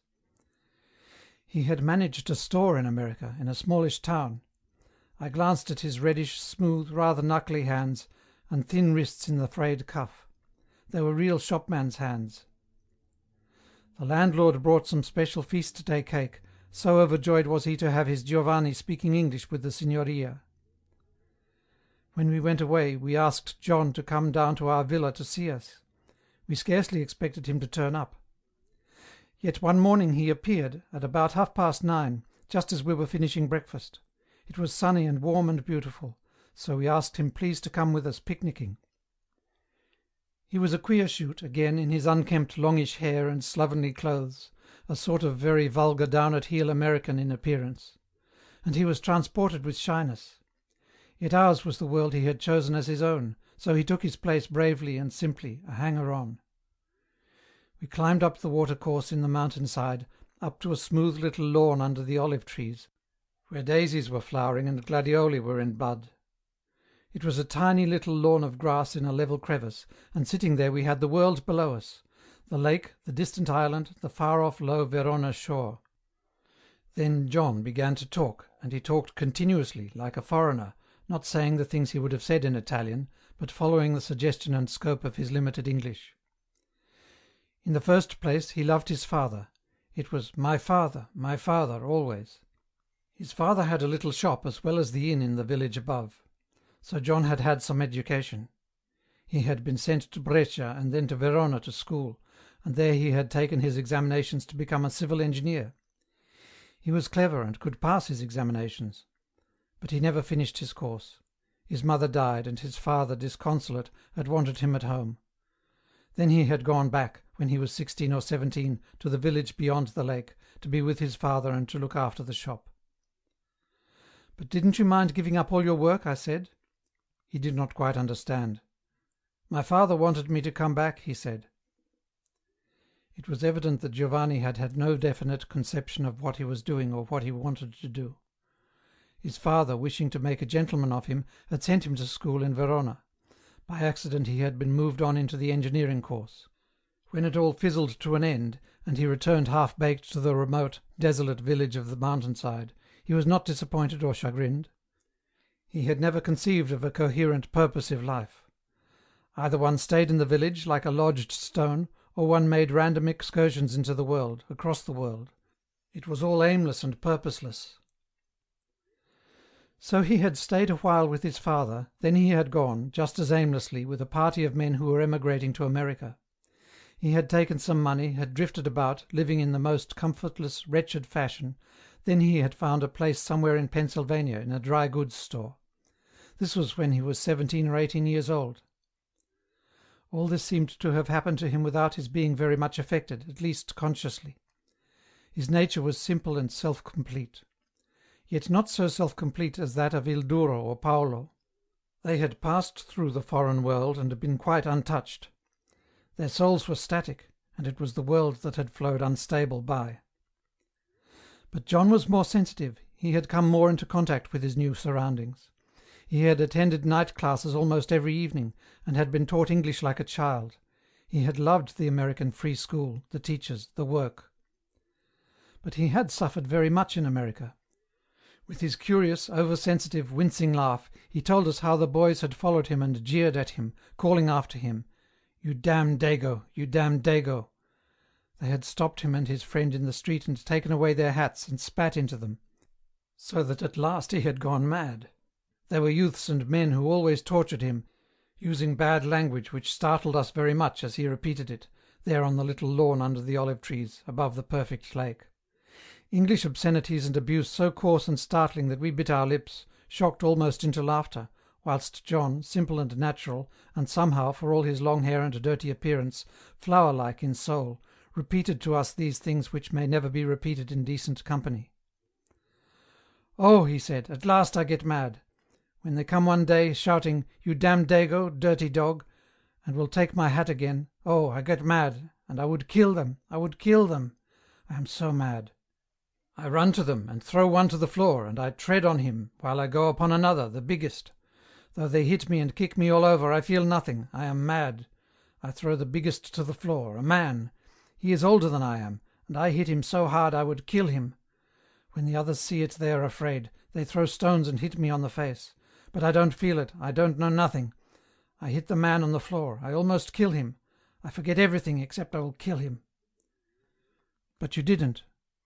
"No, I don't know," and he laughed his queer shaken laugh. "The other man that was with me, my friend, he came to me and we went away. Oh, I was mad, I was completely mad. I would have killed them." He was trembling slightly and his eyes were dilated with a strange greyish-blue fire that was very painful and elemental. He looked beside himself, but he was by no means mad. We were shaken by the vivid, lambent excitement of the youth, we wished him to forget. We were shocked, too, in our souls to see the pure elemental flame shaken out of his gentle, sensitive nature. By his slight, crinkled laugh we could see how much he had suffered. He had gone out and faced the world, and he had kept his place, stranger and Dago though he was. "They never came after me no more, not all the while I was there." Then he said he became the foreman in the store. At first he was only assistant. It was the best store in the town, and many English ladies came, and some Germans. He liked the English ladies very much. They always wanted him to be in the store. He wore white clothes there, and they would say, "You look very nice in the white coat, John," or else, "Let John come, he can find it." Or else they said, "John speaks like a born American." This pleased him very much. In the end, he said, he earned $100 a month. He lived with the extraordinary frugality of the Italians, and had quite a lot of money. He was not like Il Duro. Faustino had lived in a state of miserliness almost in America, but then he had had his debauches of shows and wine and carousals. John went chiefly to the schools, in one of which he was even asked to teach Italian. His knowledge of his own language was remarkable and most unusual. "But what," I asked, "brought you back?" "It was my father. You see, if I did not come to have my military service, I must stay until I am 40. So I think perhaps my father will be dead, I shall never see him. So I came." He had come home when he was 20 to fulfill his military duties. At home he had married. He was very fond of his wife, but he had no conception of love in the old sense. His wife was like the past, to which he was wedded. Out of her he begot his child, as out of the past. But the future was all beyond her, apart from her. He was going away again, now, to America. He had been some 9 months at home after his military service was over. He had no more to do. Now he was leaving his wife and child and his father to go to America. "But why?" I said. "Why? You are not poor, you can manage the shop in your village." "Yes," he said, "but I will go to America. Perhaps I shall go into the store again, the same." "But is it not just the same as managing the shop at home?" "No, no, it is quite different." Then he told us how he bought goods in Brescia and in Said for the shop at home, how he had rigged up a funicular with the assistance of the village, an overhead wire by which you could haul the goods up the face of the cliffs right high up, to within a mile of the village. He was very proud of this, and sometimes he himself went down the funicular to the water's edge, to the boat, when he was in a hurry. This also pleased him. But he was going to Brescia this day to see about going again to America. Perhaps in another month he would be gone. It was a great puzzle to me why he would go. He could not say himself. He would stay 4 or 5 years, then he would come home again to see his father and his wife and child. There was a strange, almost frightening destiny upon him, which seemed to take him away, always away from home, from the past, to that great, raw America. He seemed scarcely like a person with individual choice, more like a creature under the influence of fate, which was disintegrating the old life and precipitating him, a fragment inconclusive, into the new chaos. He submitted to it all with a perfect unquestioning simplicity, never even knowing that he suffered, that he must suffer disintegration from the old life. He was moved entirely from within, he never questioned his inevitable impulse. "They say to me, 'Don't go, don't go.'" He shook his head. "But I say I will go." And at that it was finished. So we saw him off at the little quay going down the lake. He would return at evening, and be pulled up in his funicular basket. And in a month's time he would be standing on the same lake steamer going to America. Nothing was more painful than to see him standing there in his degraded, sordid American clothes, on the deck of the steamer, waving us good-bye, belonging in his final desire to our world, the world of consciousness and deliberate action. With his candid, open, unquestioning face, he seemed like a prisoner being conveyed from one form of life to another, or like a soul in trajectory that has not yet found a resting place. What were wife and child to him? They were the last steps of the past. His father was the continent behind him, his wife and child the foreshore of the past, but his face was set outwards, away from it all. Whither, neither he nor anybody knew, but he called it America. End of section 8. Italians in Exile. When I was in Constance, the weather was misty and enervating and depressing. It was no pleasure to travel on the big flat desolate lake. When I went from Constance, it was on a small steamer down the Rhine to Schaffhausen. That was beautiful. Still, the mist hung over the waters, over the wide shallows of the river, and the sun, coming through the morning, made lovely yellow lights beneath the bluish haze, so that it seemed like the beginning of the world. And there was a hawk in the upper air fighting with 2 crows or 2 rooks. Ever they rose higher and higher, the crow flickering above the attacking hawk, the fight going on like some strange symbol in the sky, the Germans on deck watching with pleasure. Then we passed out of sight between wooded banks and under bridges where quaint villages of old romance piled their red and coloured pointed roofs beside the water, very still, remote, lost in the vagueness of the past. It could not be that they were real. Even when the boat put into shore and the customs officials came to look, the village remained remote in the romantic past of High Germany, the Germany of fairy tales and minstrels and craftsmen. The poignancy of the past was almost unbearable, floating there in colour upon the haze of the river. We went by some swimmers, whose white shadowy bodies trembled near the side of the steamer under water. One man with a round, fair head lifted his face and one arm from the water and shouted a greeting to us, as if he were a Nibelung, saluting with bright arm lifted from the water, his face laughing, the fair moustache hanging over his mouth. Then his white body swirled in the water and he was gone, swimming with a side stroke. Schaffhausen, the town, half old and bygone, half modern, with breweries and industries, that is not very real. Schaffhausen Falls, with their factory in the midst and their hotel at the bottom, and the general cinematographic effect, they are ugly. It was afternoon when I set out to walk from the Falls to Italy, across Switzerland. I remember the big, fat, rather gloomy fields of this part of Baden, damp and unliving. I remember I found some apples under a tree in a field near a railway embankment, then some mushrooms, and I ate both. Then I came on to a long, desolate highroad, with dreary, withered trees on either side, and flanked by great fields where groups of men and women were working. They looked at me as I went by down the long, long road, alone and exposed and out of the world. I remember nobody came at the border village to examine my pack. I passed through unchallenged. All was quiet and lifeless and hopeless, with big stretches of heavy land. Till sunset came, very red and purple, and suddenly, from the heavy spacious open land, I dropped sharply into the Rhine valley again, suddenly, as if into another glamorous world. There was the river rushing along between its high, mysterious, romantic banks, which were high as hills, and covered with vine. And there was the village of tall, quaint houses flickering its lights onto the deep flowing river, and quite silent, save for the rushing of water. There was a fine covered bridge, very dark. I went to the middle and looked through the opening at the dark water below, at the façade of square lights, the tall village front towering remote and silent above the river. The hill rose on either side the flood. Down here was a small, forgotten, wonderful world that belonged to the date of isolated village communities and wandering minstrels. So I went back to the Inn of the Golden Stag, and climbing some steps I made a loud noise. A woman came and I asked for food. She led me through a room where were enormous barrels, 10 feet in diameter, lying fatly on their sides. Then through a large stone-clean kitchen, with bright pans, ancient as the Meistersinger. Then up some steps and into the long guest room, where a few tables were laid for supper. A few people were eating. I asked for Abendessen, and sat by the window looking at the darkness of the river below, the covered bridge, the dark hill opposite, crested with its few lights.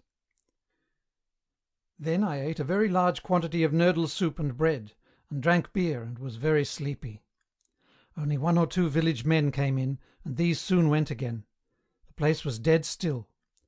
Only at a long table on the opposite side of the room were seated 7 or 8 men, ragged, disreputable, some impudent. Another came in late. The landlady gave them all thick soup with dumplings and bread and meat, serving them in a sort of brief disapprobation. They sat at the long table, 8 or 9 tramps and beggars and wanderers out of work, and they ate with a sort of cheerful callousness and brutality for the most part, and as if ravenously, looking round and grinning sometimes, subdued, cowed, like prisoners, and yet impudent. At the end one shouted to know where he was to sleep. The landlady called to the young serving woman, and in a classic German severity of disapprobation they were led up the stone stairs to their room. They tramped off in 3s and 2s, making a bad, mean, humiliated exit. It was not yet 8 o'clock. The landlady sat talking to one bearded man, staid and severe, whilst, with her work on the table, she sewed steadily. As the beggars and wanderers went slinking out of the room, some called impudently, cheerfully, "Nacht, Frau Wirtin, Gnacht, Wirtin, de Nacht, Frau," to all of which the hostess answered a stereotyped "Gute Nacht," never turning her head from her sewing, or indicating by the faintest movement that she was addressing the men who were filing raggedly to the doorway. So the room was empty, save for the landlady and her sewing, the staid elderly villager to whom she was talking in the unbeautiful dialect, and the young serving woman who was clearing away the plates and basins of the tramps and beggars. Then the villager also went. "Gute Nacht, Frau Seidel," to the landlady. "Gute Nacht," at random, to me. So I looked at the newspaper. Then I asked the landlady for a cigarette, not knowing how else to begin. So she came to my table and we talked. It pleased me to take upon myself a sort of romantic, wandering character. She said my German was schön, a little goes a long way. So I asked her who were the men who had sat at the long table. She became rather stiff and curt. "They are the men looking for work," she said, as if the subject were disagreeable. "But why do they come here, so many?" I asked. Then she told me that they were going out of the country. This was almost the last village of the border, that the relieving officer in each village was empowered to give every vagrant a ticket entitling the holder to an evening meal, bed, and bread in the morning at a certain inn. This was the inn for the vagrants coming to this village. The landlady received 4d. per head, I believe it was, for each of these wanderers. "Little enough," I said. "Nothing," she replied. She did not like the subject at all. Only her respect for me made her answer. "Bettler, Lumpen und Taugenichtse," I said cheerfully. "And men who are out of work, and are going back to their own parish," she said stiffly. So we talked a little, and I too went to bed. "Gute Nacht, Frau Wirtin." "Gute Nacht, mein Herr." So I went up more and more stone stairs, attended by the young woman. It was a great, lofty, old, deserted house, with many drab doors. At last, in the distant topmost floor, I had my bedroom, with 2 beds and bare floor and scant furniture. I looked down at the river far below, at the covered bridge, at the far lights on the hill above, opposite. Strange to be here in this lost, forgotten place, sleeping under the roof with tramps and beggars. I debated whether they would steal my boots if I put them out, but I risked it. The door latch made a loud noise on the deserted landing, everywhere felt abandoned, forgotten. I wondered where the 8 tramps and beggars were asleep. There was no way of securing the door. But somehow I felt that, if I were destined to be robbed or murdered, it would not be by tramps and beggars. So I blew out the candle and lay under the big feather bed, listening to the running and whispering of the medieval Rhine. And when I waked up again it was sunny, it was morning on the hill opposite, though the river deep below ran in shadow. The tramps and beggars were all gone. They must be cleared out by 7 o'clock in the morning. So I had the inn to myself, I and the landlady and the serving woman. Everywhere was very clean, full of the German morning energy and brightness, which is so different from the Latin morning. The Italians are dead and torpid first thing, the Germans are energetic and cheerful. It was cheerful in the sunny morning, looking down on the swift river, the covered, picturesque bridge, the bank and the hill opposite. Then down the curving road of the facing hill the Swiss cavalry came riding, men in blue uniforms. I went out to watch them. They came thundering romantically through the dark cavern of the roofed-in bridge, and they dismounted at the entrance to the village. There was a fresh morning cheerful newness everywhere, in the arrival of the troops, in the welcome of the villagers. The Swiss do not look very military, neither in accoutrement nor bearing.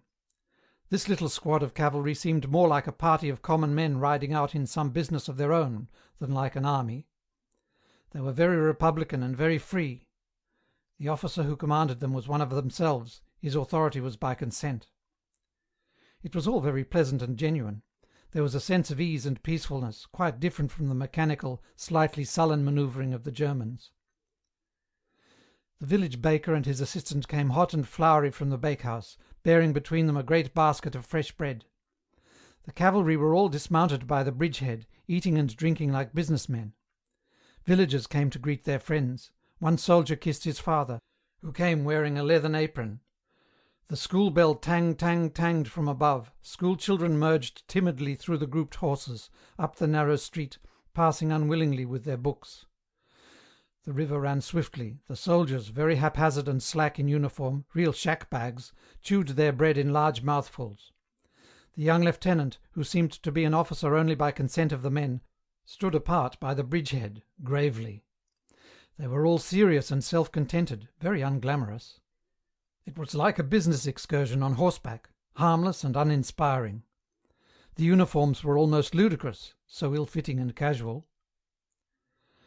So I shouldered my own pack and set off, through the bridge over the Rhine and up the hill opposite. There is something very dead about this country. I remember I picked apples from the grass by the roadside, and some were very sweet.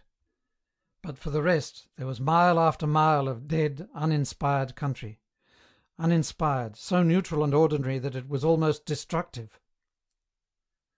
One gets this feeling always in Switzerland, except high up. This feeling of average, of utter soulless ordinariness, something intolerable. Mile after mile, to Zurich, it was just the same. It was just the same in the tramcar going into Zurich. It was just the same in the town, in the shops, in the restaurant. All was the utmost level of ordinariness and well-being, but so ordinary that it was like a blight. All the picturesqueness of the town is nothing. It is like a most ordinary, average, usual person in an old costume. The place was soul-killing. So, after 2 hours' rest, eating in a restaurant, wandering by the quay and through the market, and sitting on a seat by the lake, I found a steamer that would take me away. That is how I always feel in Switzerland. The only possible living sensation is the sensation of relief in going away, always going away. The horrible average ordinariness of it all, something utterly without flower or soul or transcendence. The horrible, vigorous ordinariness is too much. So I went on a steamer down the long lake, surrounded by low grey hills. It was Saturday afternoon. A thin rain came on. I thought I would rather be in fiery hell than in this dead level of average life. I landed somewhere on the right bank, about 3/4 of the way down the lake. It was almost dark. Yet I must walk away. I climbed a long hill from the lake, came to the crest, looked down the darkness of the valley, and descended into the deep gloom, down into a soulless village. But it was 8 o'clock, and I had had enough. One might as well sleep. I found the Gasthaus zur Post.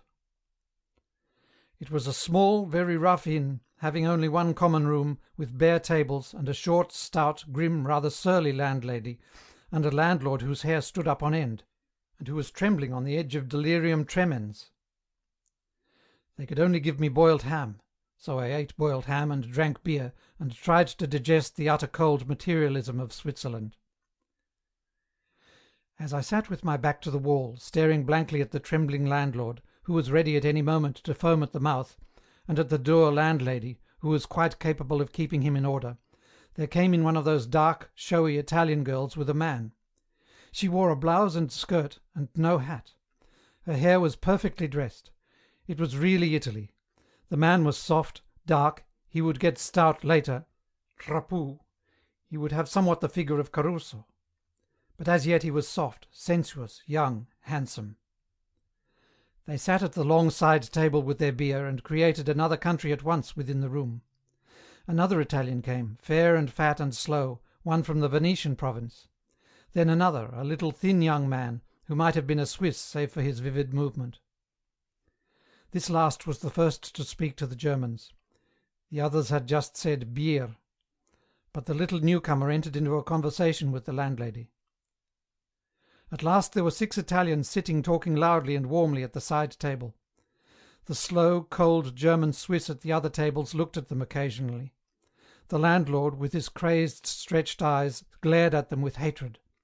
But they fetched their beer from the bar with easy familiarity and sat at their table, creating a bonfire of life in the callousness of the inn. At last they finished their beer and trooped off down the passage. The room was painfully empty. I did not know what to do. Then I heard the landlord yelling and screeching and snarling from the kitchen at the back, for all the world like a mad dog. But the Swiss Saturday evening customers at the other tables smoked on and talked in their ugly dialect, without trouble. Then the landlady came in, and soon after the landlord, he collarless, with his waistcoat unbuttoned, showing his loose throat, and accentuating his round pot belly.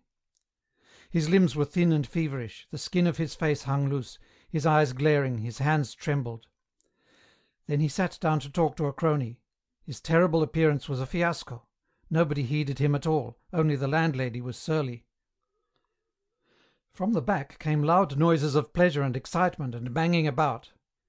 When the room door was opened, I could see down the dark passage opposite another lighted door. Then the fat, fair Italian came in for more beer.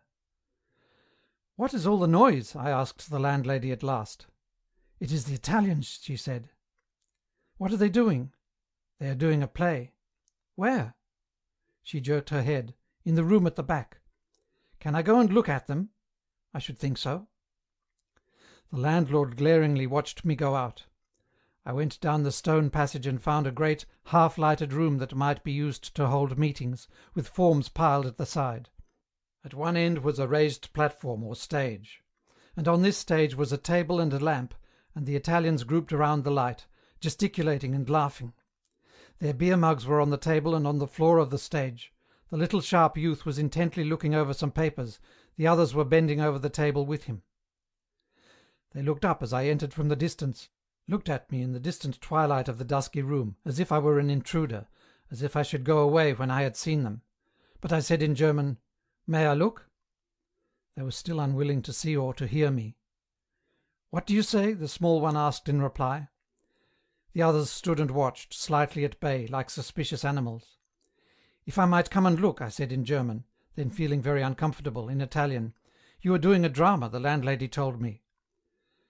The big empty room was behind me, dark, the little company of Italians stood above me in the light of the lamp which was on the table. They all watched with unseeing, unwilling looks. I was merely an intrusion.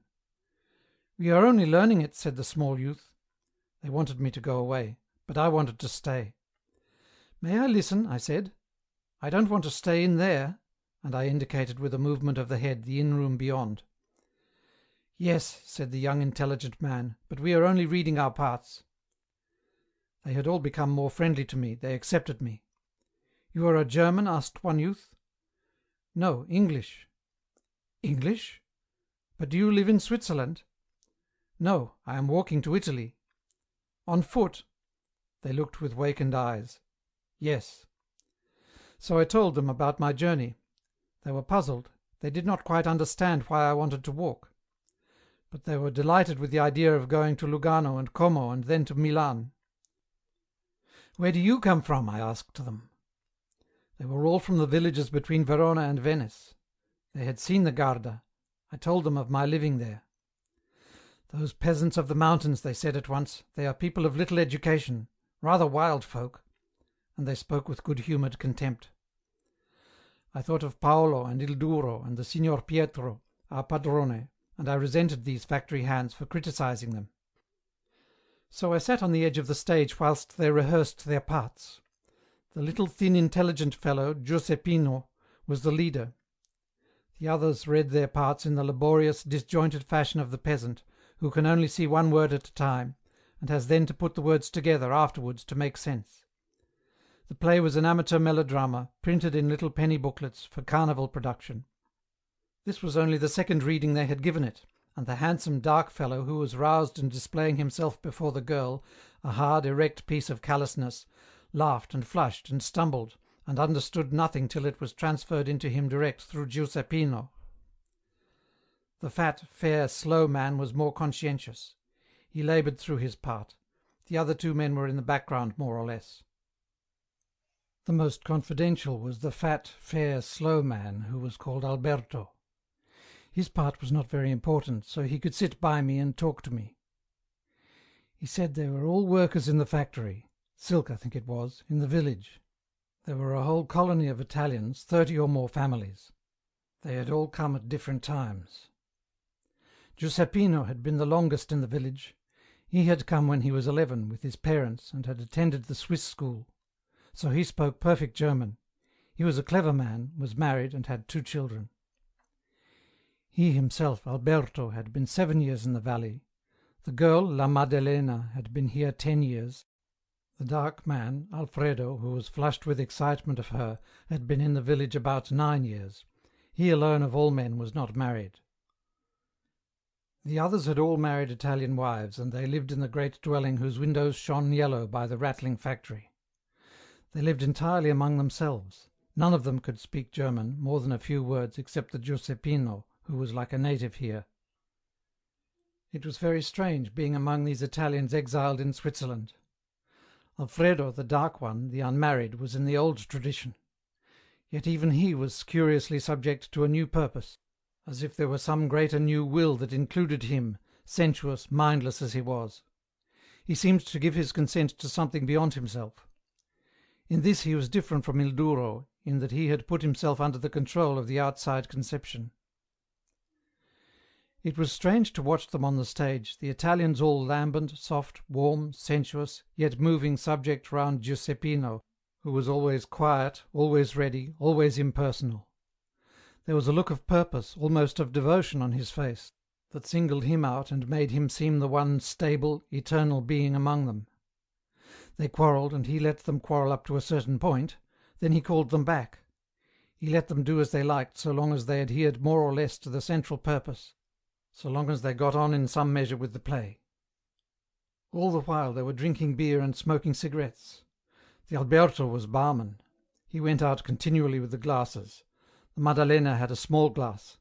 In the lamplight of the stage the little party read and smoked and practised, exposed to the empty darkness of the big room. Queer and isolated it seemed, a tiny, pathetic magic land far away from the barrenness of Switzerland. I could believe in the old fairy tales where, when the rock was opened, a magic underworld was revealed. The Alfredo, flushed, roused, handsome, but very soft and enveloping in his heat, laughed and threw himself into his pose, laughed foolishly, and then gave himself up to his part. The Alberto, slow and laborious, yet with a spark of vividness and natural intensity flashing through, replied and gesticulated. The Maddalena laid her head on the bosom of Alfredo, the other men started into action, and the play proceeded intently for half an hour. Quick, vivid, and sharp, the little Giuseppino was always central, but he seemed almost invisible. When I think back, I can scarcely see him, I can only see the others, the lamplight on their faces and on their full gesticulating limbs. I can see the Maddalena, rather coarse and hard and repellent, declaiming her words in a loud, half-cynical voice, falling on the breast of the Alfredo, who was soft and sensuous, more like a female, flushing, with his mouth getting wet, his eyes moist, as he was roused. I can see the Alberto, slow, laboured, yet with a kind of pristine simplicity in all his movements, that touched his fat commonplaceness with beauty. Then there were the two other men, shy, inflammable, unintelligent, with their sudden Italian rushes of hot feeling. All their faces are distinct in the lamplight, all their bodies are palpable and dramatic. But the face of the Giuseppino is like a pale luminousness, a sort of gleam among all the ruddy glow, his body is evanescent, like a shadow, and his being seemed to cast its influence over all the others, except perhaps the woman, who was hard and resistant. The other men seemed all overcast, mitigated, in part transfigured by the will of the little leader. But they were very soft stuff, if inflammable. The young woman of the inn, niece of the landlady, came down and called out across the room. "We will go away from here now," said the Giuseppino to me. "They close at 11. But we have another inn in the next parish that is open all night. Come with us and drink some wine." "But," I said, "you would rather be alone." No, they pressed me to go, they wanted me to go with them. They were eager, they wanted to entertain me. Alfredo, flushed, wet-mouthed, warm, protested I must drink wine, the real Italian red wine, from their own village at home. They would have no nay. So I told the landlady. She said I must be back by 12 o'clock. The night was very dark. Below the road the stream was rushing. There was a great factory on the other side of the water, making faint quivering lights of reflection, and one could see the working of machinery shadowy through the lighted windows. Near by was the tall tenement where the Italians lived. We went on through the straggling raw village, deep beside the stream, then over the small bridge, then up the steep hill down which I had come earlier in the evening. So we arrived at the café. It was so different inside from the German inn, yet it was not like an Italian cafe either. It was brilliantly lighted, clean, new, and there were red and white cloths on the tables. The host was in the room, and his daughter, a beautiful red-haired girl. Greetings were exchanged with the quick, intimate directness of Italy. But there was another note also, a faint echo of reserve, as though they reserved themselves from the outer world, making a special inner community. Alfredo was hot. He took off his coat. We all sat freely at a long table, whilst the red-haired girl brought a quart of red wine. At other tables men were playing cards, with the odd Neapolitan cards. They too were talking Italian. It was a warm, ruddy bit of Italy within the cold darkness of Switzerland. "When you come to Italy," they said to me, "salute it from us, salute the sun, and the earth, l'Italia." So we drank in salute of Italy. They sent their greeting by me. "You know in Italy there is the sun," said Alfredo to me, profoundly moved, wet-mouthed, tipsy. I was reminded of Enrico Percevalli and his terrifying cry at the end of Ghosts. "Il sole, il sole." So we talked for a while of Italy. They had a pained tenderness for it, sad, reserved. "Don't you want to go back?" I said, pressing them to tell me definitely. "Won't you go back some time?" "Yes," they said, "we will go back." But they spoke reservedly, without freedom. We talked about Italy, about songs and carnival, about the food, polenta and salt. They laughed at my pretending to cut the slabs of polenta with a string. That rejoiced them all. It took them back to the Italian mezzogiorno, the bells jangling in the campanile, the eating after the heavy work on the land. But they laughed with the slight pain and contempt and fondness which every man feels towards his past, when he has struggled away from that past, from the conditions which made it. They loved Italy passionately, but they would not go back. All their blood, all their senses were Italian, needed the Italian sky, the speech, the sensuous life. They could hardly live except through the senses. Their minds were not developed, mentally they were children, lovable, naive, almost fragile children. But sensually they were men, sensually they were accomplished. Yet a new tiny flower was struggling to open in them, the flower of a new spirit. The substratum of Italy has always been pagan, sensuous, the most potent symbol the sexual symbol. The child is really a non-Christian symbol. It is the symbol of man's triumph of eternal life in procreation. The worship of the cross never really held good in Italy. The Christianity of Northern Europe has never had any place there. And now, when Northern Europe is turning back on its own Christianity, denying it all, the Italians are struggling with might and main against the sensuous spirit which still dominates them. When Northern Europe, whether it hates Nietzsche or not, is crying out for the Dionysic ecstasy, practicing on itself the Dionysic ecstasy, Southern Europe is breaking free from Dionysus, from the triumphal affirmation of life over death, immortality through procreation. I could see these sons of Italy would never go back. Men like Paolo and Il Duro broke away only to return. The dominance of the old form was too strong for them. Call it love of country or love of the village, campanilismo or what not, it was the dominance of the old pagan form, the old affirmation of immortality through procreation, as opposed to the Christian affirmation of immortality through self-death and social love. But John and these Italians in Switzerland were a generation younger, and they would not go back, at least not to the old Italy. Suffer as they might, and they did suffer, wincing in every nerve and fibre from the cold material insentience of the northern countries and of America, still they would endure this for the sake of something else they wanted.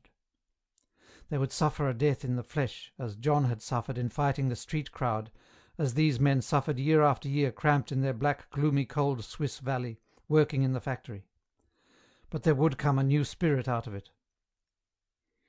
Even Alfredo was submitted to the new process. Though he belonged entirely by nature to the sort of Il Duro, he was purely sensuous and mindless. But under the influence of Giuseppino he was thrown down, as fallow to the new spirit that would come. And then, when the others were all partially tipsy, the Giuseppino began to talk to me. In him was a steady flame burning, burning, burning, a flame of the mind, of the spirit, something new and clear, something that held even the soft, sensuous Alfredo in submission, besides all the others, who had some little development of mind. "Sa signore," said the Giuseppino to me, quiet, almost invisible or inaudible as it seemed, like a spirit addressing me, "l'uomo non ha patria. A man has no country. What has the Italian government to do with us? What does a government mean? It makes us work, it takes part of our wages away from us, it makes us soldiers. And what for? What is government for?" "Have you been a soldier?" I interrupted him. He had not, none of them had. That was why they could not really go back to Italy. Now this was out. This explained partly their curious reservation in speaking about their beloved country. They had forfeited parents as well as homeland. "What does the government do? It takes taxes, it has an army and police, and it makes roads. But we could do without an army, and we could be our own police, and we could make our own roads. What is this government? Who wants it? Only those who are unjust, and want to have advantage over somebody else. It is an instrument of injustice and of wrong. Why should we have a government? Here in this village there are 30 families of Italians. There is no government for them, no Italian government, and we live together better than in Italy. We are richer and freer, we have no policemen, no poor laws. We help each other, and there are no poor. Why are these governments always doing what we don't want them to do? We should not be fighting in the Cyrenaica if we were all Italians. It is the government that does it. They talk and do things with us, but we don't want them." The others, tipsy, sat round the table with the terrified gravity of children who are somehow responsible for things they do not understand. They stirred in their seats, turning aside, with gestures almost of pain, of imprisonment. Only Alfredo, laying his hand on mine, was laughing, loosely, floridly. He would upset all the government with a jerk of his well-built shoulder, and then he would have a spree, such a spree. He laughed wetly to me. The Giuseppino waited patiently during this tipsy confidence, but his pale clarity and beauty was something constant star-like in comparison with the flushed, soft handsomeness of the other. He waited patiently, looking at me. But I did not want him to go on. I did not want to answer. I could feel a new spirit in him, something strange and pure and slightly frightening. He wanted something which was beyond me, and my soul was somewhere in tears, crying helplessly like an infant in the night. I could not respond, I could not answer. He seemed to look at me, an Englishman, an educated man, for corroboration. But I could not corroborate him. I knew the purity and new struggling towards birth of a true star-like spirit. But I could not confirm him in his utterance. My soul could not respond. I did not believe in the perfectibility of man. I did not believe in infinite harmony among men. And this was his star, this belief. It was nearly midnight. A Swiss came in and asked for beer. The Italians gathered round them a curious darkness of reserve. And then I must go. They shook hands with me warmly, truthfully, putting a sort of implicit belief in me, as representative of some further knowledge. But there was a fixed, calm resolve over the face of the Giuseppino, a sort of steady faith, even in disappointment. He gave me a copy of a little anarchist paper published in Geneva. L'Anarchista, I believe it was called. I glanced at it. It was in Italian, naive, simple, rather rhetorical. So they were all anarchists, these Italians. I ran down the hill in the thick Swiss darkness to the little bridge, and along the uneven cobbled street. I did not want to think, I did not want to know, I wanted to arrest my activity, to keep it confined to the moment, to the adventure. When I came to the flight of stone steps which led up to the door of the inn, at the side I saw in the darkness 2 figures. They said a low good night and parted. The girl began to knock at the door, the man disappeared. It was the niece of the landlady parting from her lover. We waited outside the locked door, at the top of the stone steps, in the darkness of midnight. The stream rustled below. Then came a shouting and an insane snarling within the passage. The bolts were not withdrawn. "It is the gentleman, it is the strange gentleman," called the girl. Then came again the furious shouting snarls and the landlord's mad voice. Stop out there, the door won't be opened again." "The strange gentleman is here," repeated the girl. Then more movement was heard, and the door was suddenly opened, and the landlord rushed out upon us, wielding a broom. It was a strange sight in the half-lighted passage. I stared blankly in the doorway. The landlord dropped the broom he was waving and collapsed as if by magic, looking at me, though he continued to mutter madly, unintelligibly. The girl slipped past me, and the landlord snarled. Then he picked up the brush, at the same time crying, "You are late, the door was shut, it will not be opened. We shall have the police in the house. We said 12 o'clock. At 12 o'clock the door must be shut, and must not be opened again. If you are late, you stay out." So he went snarling, his voice rising higher and higher, away into the kitchen. "You are coming to your room?" the landlady said to me coldly, and she led me upstairs. The room was over the road, clean but rather ugly, with a large tin, that had once contained lard or Swiss milk, to wash in. But the bed was good enough, which was all that mattered. I heard the landlord yelling, and there was a long and systematic thumping somewhere. Thump, thump, thump, and banging. I wondered where it was. I could not locate it at all, because my room lay beyond another large room. I had to go through a large room, by the foot of 2 beds, to get to my door, so I could not quite tell where anything was. But I went to sleep whilst I was wondering. I woke in the morning and washed in the tin. I could see a few people in the street, walking in the Sunday morning leisure. It felt like Sunday in England, and I shrank from it. I could see none of the Italians. The factory stood there, raw and large and sombre, by the stream, and the drab-coloured stone tenements were close by. Otherwise the village was a straggling Swiss street, almost untouched. The landlord was quiet and reasonable, even friendly, in the morning. He wanted to talk to me. Where had I bought my boots? Was his first question. I told him in Munich. And how much had they cost? I told him 28 marks. He was much impressed by them. Such good boots, of such soft, strong, beautiful leather. He had not seen such boots for a long time. Then I knew it was he who had cleaned my boots. I could see him fingering them and wondering over them. I rather liked him. I could see he had had imagination once, and a certain fineness of nature. Now he was corrupted with drink, too far gone to be even a human being. I hated the village. They set bread and butter and a piece of cheese weighing about 5 pounds, and large fresh sweet cakes for breakfast. I ate and was thankful, the food was good. A couple of village youths came in their Sunday clothes. They had the Sunday stiffness. It reminded me of the stiffness and curious self-consciousness that comes over life in England on a Sunday. But the landlord sat with his waistcoat hanging open over his shirt, pot-bellied, his ruined face leaning forward, talking, always talking, wanting to know. So in a few minutes I was out on the road again, thanking God for the blessing of a road that belongs to no man, and travels away from all men. I did not want to see the Italians. Something had got tied up in me, and I could not bear to see them again. I liked them so much, but for some reason or other my mind stopped like clockwork if I wanted to think of them, and of what their lives would be, their future.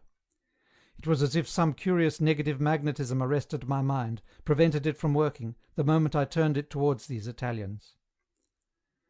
I do not know why it was, but I could never write to them, or think of them, or even read the paper they gave me, though it lay in my drawer for months, in Italy, and I often glanced over 6 lines of it. And often my mind went back to the group, the play they were rehearsing, the wine in the pleasant café, and the night. But the moment my memory touched them, my whole soul stopped and was null. I could not go on. Even now I cannot really consider them in thought. I shrink involuntarily away. I do not know why this is. End of section 9. The return journey. When one walks, one must travel west or south. If one turns northward or eastward, it is like walking down a cul-de-sac, to the blind end. So it has been since the Crusaders came home satiated, and the Renaissance saw the western sky as an archway into the future. So it is still. We must go westwards and southwards. It is a sad and gloomy thing to travel even from Italy into France. But it is a joyful thing to walk south to Italy, south and west. It is so. And there is a certain exultation in the thought of going west, even to Cornwall, to Ireland. It is as if the magnetic poles were southwest and northeast for our spirits, with the southwest under the sunset as the positive pole. So whilst I walk through Switzerland, though it is a valley of gloom and depression, a light seems to flash out under every footstep with the joy of progression. It was Sunday morning when I left the valley where the Italians lived. I went quickly over the stream, heading for Lucerne. It was a good thing to be out of doors, with one's pack on one's back, climbing uphill. But the trees were thick by the roadside. I was not yet free. It was Sunday morning, very still. In 2 hours I was at the top of the hill, looking out over the intervening valley at the long lake of Zurich, spread there beyond with its girdle of low hills, like a relief map. I could not bear to look at it, it was so small and unreal.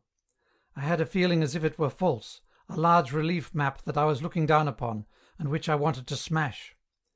It seemed to intervene between me and some reality. I could not believe that that was the real world. It was a figment, a fabrication, like a dull landscape painted on a wall, to hide the real landscape. So I went on, over to the other side of the hill, and I looked out again. Again there were the smoky-looking hills and the lake like a piece of looking-glass. But the hills were higher. That big one was the Rigi. I set off down the hill. There was fat agricultural land and several villages, and church was over. The churchgoers were all coming home, men in black broadcloth and old chimney-pot silk hats, carrying their umbrellas, women in ugly dresses, carrying books and umbrellas. The streets were dotted with these black-clothed men and stiff women, all reduced to a Sunday nullity. I hated it. It reminded me of that which I knew in my boyhood, that stiff, null propriety which used to come over us, like a sort of deliberate and self-inflicted cramp, on Sundays. I hated these elders in black broadcloth, with their neutral faces, going home piously to their Sunday dinners. I hated the feeling of these villagers, comfortable, well-to-do, clean and proper. And my boot was chafing 2 of my toes. That always happens. I had come down to a wide, shallow valley bed, marshy. So about a mile out of the village, I sat down by a stone bridge, by a stream, and tore up my handkerchief and bound up the toes. And as I sat binding my toes, 2 of the elders in black, with umbrellas under their arms, approached from the direction of the village. They made me so furious I had to hasten to fasten my boot, to hurry on again before they should come near me. I could not bear the way they walked and talked, so crambling and material and mealy-mouthed. Then it did actually begin to rain. I was just going down a short hill, so I sat under a bush and watched the trees drip. I was so glad to be there, homeless, without place or belonging, crouching under the leaves in the copse by the road, that I felt I had, like the meek, inherited the earth. Some men went by, with their coat collars turned up, and the rain making still blacker their black broadcloth shoulders. They did not see me. I was as safe and separate as a ghost. So I ate the remains of my food that I had bought in Zurich, and waited for the rain. Later, in the wet Sunday afternoon, I went on to the little lake, past many inert, neutral, material people, down an ugly road where trams ran. The blight of Sunday was almost intolerable near the town. So on I went, by the side of the steamy, reedy lake, walking the length of it. Then suddenly I went into a little villa by the water for tea. In Switzerland every house is a villa. But this villa was kept by 2 old ladies and a delicate dog, who must not get his feet wet. I was very happy there. I had good jam and strange honey cakes for tea, that I liked, and the little old ladies pattered round in a great stir, always whirling like 2 dry leaves after the restless dog. "Why must he not go out?" I said. "Because it is wet," they answered, "and he coughs and sneezes." "Without a handkerchief, that is not angenehm," I said. So we became bosom friends. "You are Austrian?" they said to me. I said I was from Graz, that my father was a doctor in Graz, and that I was walking for my pleasure through the countries of Europe. I said this because I knew a doctor from Graz who was always wandering about, and because I did not want to be myself, an Englishman, to these 2 old ladies. I wanted to be something else, so we exchanged confidences. They told me, in their queer old toothless fashion, about their visitors, a man who used to fish all day, every day, for 3 weeks, fish every hour of the day, though many a day he caught nothing, nothing at all, still he fished from the boat, and so on, such trivialities. Then they told me of a 3rd sister who had died, a 3rd little old lady. One could feel the gap in the house. They cried, and I, being an Austrian from Graz, to my astonishment felt my tears slip over onto the table. I also was sorry, and I would have kissed the little old ladies to comfort them. "Only in heaven it is warm, and it doesn't rain, and no one dies," I said, looking at the wet leaves. Then I went away. I would have stayed the night at this house, I wanted to, but I had developed my Austrian character too far. So I went on to a detestable brutal inn in the town, and the next day I climbed over the back of the detestable Rigi, with its vile hotel, to come to Lucerne. There, on the Rigi, I met a lost young Frenchman who could speak no German, and who said he could not find people to speak French. So we sat on a stone and became close friends, and I promised faithfully to go and visit him in his barracks in Algiers. I was to sail from Naples to Algiers. He wrote me the address on his card, and told me he had friends in the regiment, to whom I should be introduced, and we could have a good time, if I would stay a week or two down there in Algiers. How much more real Algiers was than the rock on the Rigi where we sat, or the lake beneath, or the mountains beyond. Algiers is very real, though I have never seen it, and my friend is my friend forever, though I have lost his card and forgotten his name. He was a government clerk from Lyons, making this his first foreign tour before he began his military service. He showed me his circular excursion ticket. Then at last we parted, for he must get to the top of the Rigi, and I must get to the bottom. Lucerne and its lake were as irritating as ever, like the wrapper round milk chocolate. I could not sleep even one night there. I took the steamer down the lake to the very last station. There I found a good German inn and was happy. There was a tall, thin young man whose face was red and inflamed from the sun. I thought he was a German tourist. He had just come in, and he was eating bread and milk. He and I were alone in the eating room. He was looking at an illustrated paper. "Does the steamer stop here all night?" I asked him in German, hearing the boat bustling and blowing her steam on the water outside, and glancing round at her lights, red and white, in the pitch darkness. He only shook his head over his bread and milk, and did not lift his face. "Are you English, then?" I said. No one but an Englishman would have hidden his face in a bowl of milk, and have shaken his red ears in such painful confusion. "Yes," he said, "I am." And I started almost out of my skin at the unexpected London accent.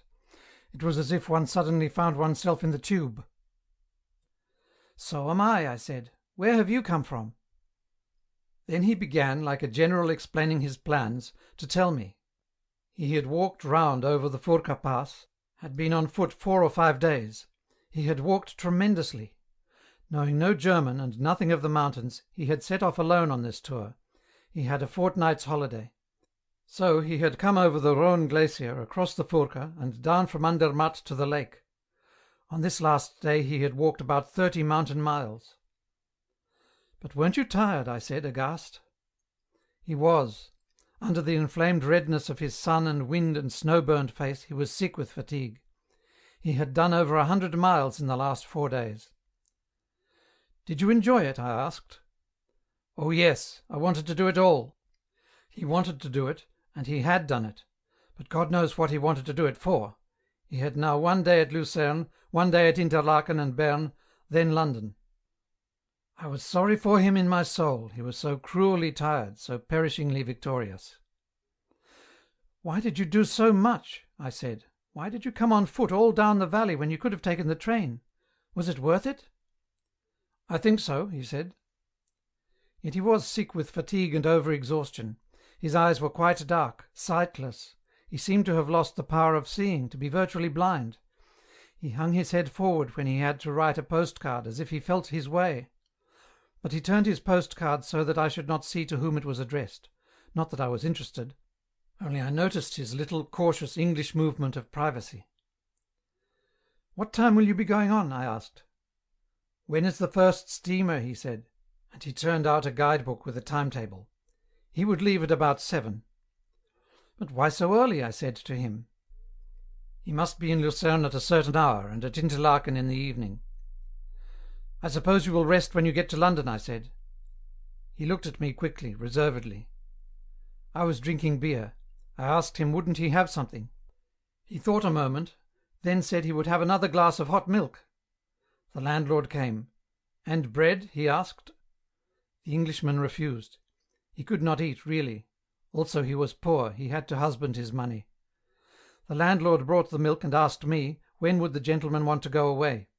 So I made arrangements between the landlord and the stranger. But the Englishman was slightly uncomfortable at my intervention. he did not like me to know what he would have for breakfast. I could feel so well the machine that had him in its grip. He slaved for a year, mechanically, in London, riding in the tube, working in the office.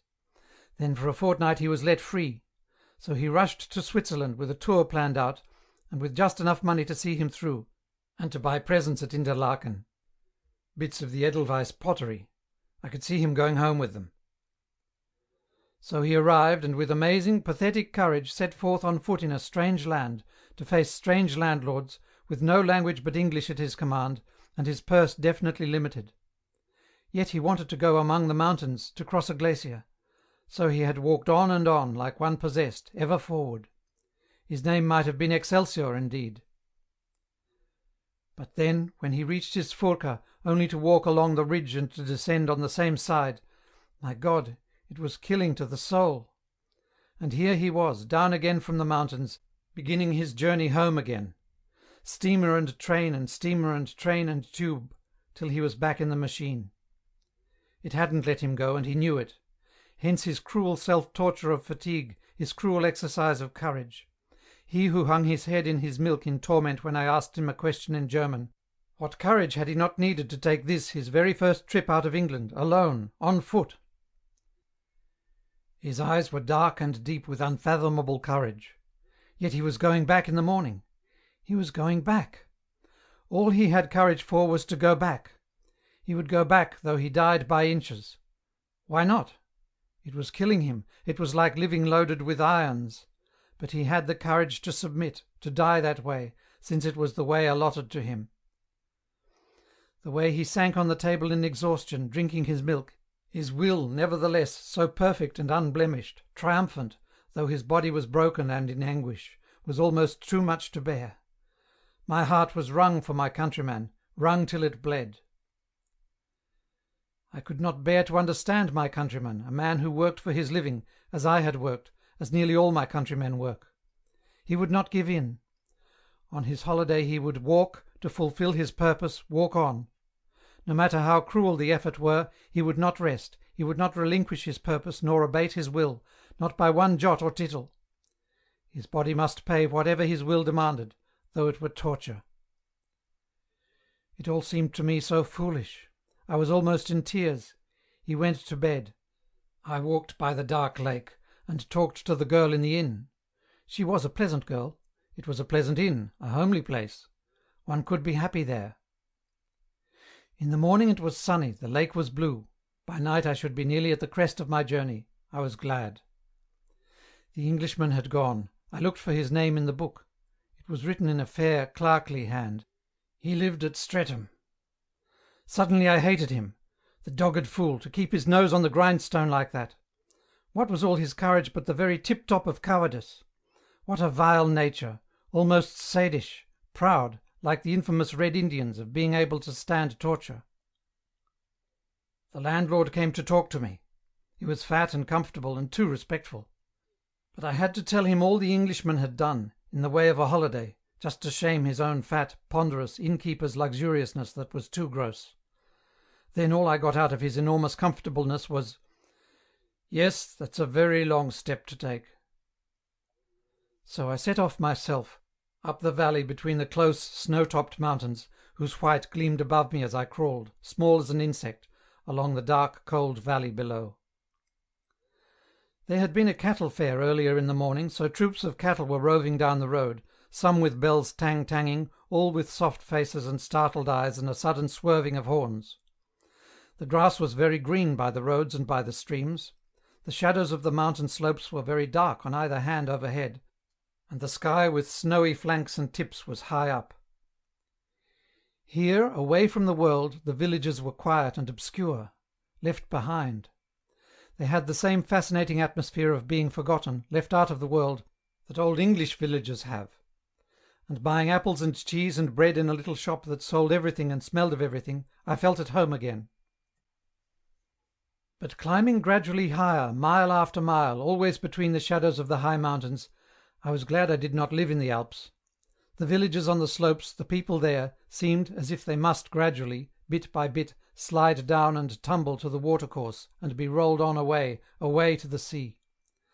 straggling, haphazard little villages ledged on the slope, high up, beside their wet, green hanging meadows, with pine trees behind and the valley bottom far below, and rocks right above, on both sides, seemed like little temporary squattings of outcast people. It seemed impossible that they should persist there, with great shadows wielded over them, like a menace, and gleams of brief sunshine, like a window. There was a sense of momentariness and expectation. It seemed as though some dramatic upheaval must take place. The mountains fall down into their own shadows. The valley beds were like deep graves, the sides of the mountains like the collapsing walls of a grave. The very mountain tops above, bright with transcendent snow, seemed like death, eternal death. There, it seemed, in the glamorous snow, was the source of death, which fell down in great waves of shadow and rock, rushing to the level earth. And all the people of the mountains, on the slopes, in the valleys, seemed to live upon this great rushing wave of death, of breaking down, of destruction. The very pure source of breaking down, decomposition, the very quick of cold death, is the snowy mountain peak above. There eternally goes on the white foregathering of the crystals, out of the deathly cold of the heavens. This is the static nucleus where death meets life in its elementality. And thence, from their white, radiant nucleus of death in life, flows the great flux downwards, towards life and warmth. And we below, we cannot think of the flux upwards, that flows from the needle point of snow to the unutterable cold and death. The people under the mountains, they seem to live in the flux of death, the last, strange, overshadowed units of life. Big shadows wave over them. There is the eternal noise of water falling icily downwards from the source of death overhead. And the people under the shadows, dwelling in the tang of snow and the noise of icy water, seem dark, almost sordid, brutal. There is no flowering or coming to flower, only this persistence in the ice-touched air of reproductive life. But it is difficult to get a sense of a native population. Everywhere are the hotels and the foreigners, the parasitism. Yet there is unseen this overshadowed, overhung, sordid mountain population, ledged on the slopes and in the crevices. In the wider valleys there is still a sense of cowering among the people. But they catch a new tone from their contact with the foreigners, and in the towns are nothing but tradespeople. So I climbed slowly up, for a whole day, first along the high road, sometimes above and sometimes below the twisting serpentine railway, then afterwards along a path on the side of the hill. A path that went through the crew yards of isolated farms and even through the garden of a village priest. The priest was decorating an archway. He stood on a chair in the sunshine, reaching up with a garland, whilst the serving woman stood below, talking loudly. The valley here seemed wider, the great flanks of the mountains gave place, the peaks above were further back. So one was happier. I was pleased as I sat by the thin track of single flat stones that dropped swiftly downhill. At the bottom was a little town with a factory or quarry, or a foundry, some place with long, smoking chimneys, which made me feel quite at home among the mountains. It is the hideous rawness of the world of men, the horrible, desolating harshness of the advance of the industrial world upon the world of nature, that is so painful. It looks as though the industrial spread of mankind were a sort of dry disintegration, advancing and advancing, a process of dry disintegration. If only we could learn to take thought for the whole world instead of for merely tiny bits of it. I went through the little, hideous, crude factory settlement in the high valley, where the eternal snows gleamed, past the enormous advertisements for chocolate and hotels, up the last steep slope of the pass to where the tunnel begins. Gershenen, the village at the mouth of the tunnel, is all railway sidings and haphazard villas for tourists, postcards, and touts and weedy carriages. Disorder and sterile chaos, high up. How should anyone stay there? I went on up the pass itself. There were various parties of visitors on the roads and tracks, people from towns incongruously walking and driving. It was drawing on to evening. I climbed slowly, between the great cleft in the rock where are the big iron gates, through which the road winds halfway down the narrow gully of solid, living rock, the very throat of the path, where hangs a tablet in memory of many Russians killed. Emerging through the dark rocky throat of the pass, I came to the upper world, the level upper world. It was evening, livid, cold. On either side spread the sort of moorland of the wide pass head. I drew near along the high road to Andermatt. Everywhere were soldiers moving about the livid, desolate waste of this upper world. I passed the barracks and the first villas for visitors. Darkness was coming on. The straggling, inconclusive street of Andermatt looked as if it were some accident. Houses, hotels, barracks, lodging places tumbled at random as the caravan of civilization crossed this high, cold, arid bridge of the European world. I bought 2 postcards and wrote them out of doors in the cold, livid twilight. Then I asked a soldier where was the post office. He directed me. It was something like sending postcards from Skegness or Bognor, there in the post office. I was trying to make myself agree to stay in Andermatt for the night, but I could not. The whole place was so terribly raw and flat and accidental, as if great pieces of furniture had tumbled out of a pantechnicon and lay discarded by the road. I hovered in the street, in the twilight, trying to make myself stay. I looked at the announcements of lodgings and boarding for visitors. It was no good. I could not go into one of these houses. So I passed on, through the old, low, broad-eaved houses that cringed down to the very street, out into the open again. The air was fierce and savage. On one side was a moorland, level; on the other a sweep of naked hill, curved concave and sprinkled with snow. I could see how wonderful it would all be, under 5 or 6 feet of winter snow, skiing and tobogganing at Christmas. But it needed the snow. In the summer there is to be seen nothing but the winter's broken detritus. The twilight deepened, though there was still the strange glassy translucency of the snow-lit air.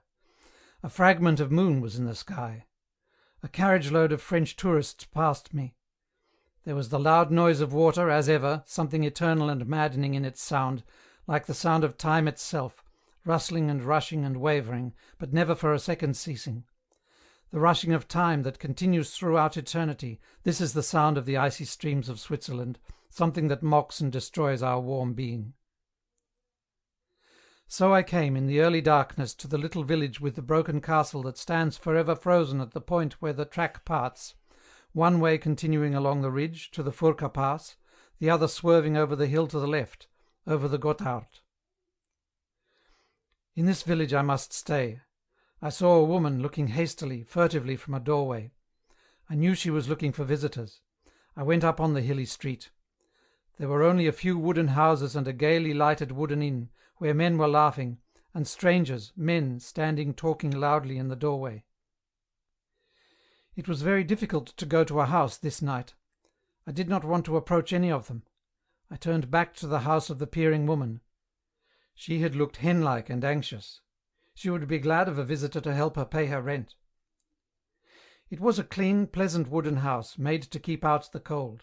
That seemed its one function, to defend the inmates from the cold. It was furnished like a hut, just tables and chairs and bare wooden walls. One felt very close and secure in the room, as in a hut, shut away from the outer world. The hen-like woman came. "Can I have a bed," I said, "for the night?" "Abendessen, ja," she replied. "Will you have soup and boiled beef and vegetables?" I said I would, so I sat down to wait in the utter silence. I could scarcely hear the ice stream, the silence seemed frozen, the house empty. The woman seemed to be flitting aimlessly, scurriedly, in reflex against the silence. One could almost touch the stillness as one could touch the walls, or the stove, or the table with white American oilcloth. Suddenly she appeared again. "What will you drink?" She watched my face anxiously, and her voice was pathetic, slightly pleading in its quickness. "Wine or beer?" she said. I would not trust the coldness of beer. "A half of red wine," I said. I knew she was going to keep me an indefinite time. She appeared with the wine and bread. "Would you like omelette after the beef?" she asked. "Omelette with cognac? I can make it very good." I knew I should be spending too much, but I said yes. After all, why should I not eat after the long walk? So she left me again, whilst I sat in the utter isolation and stillness, eating bread and drinking the wine, which was good.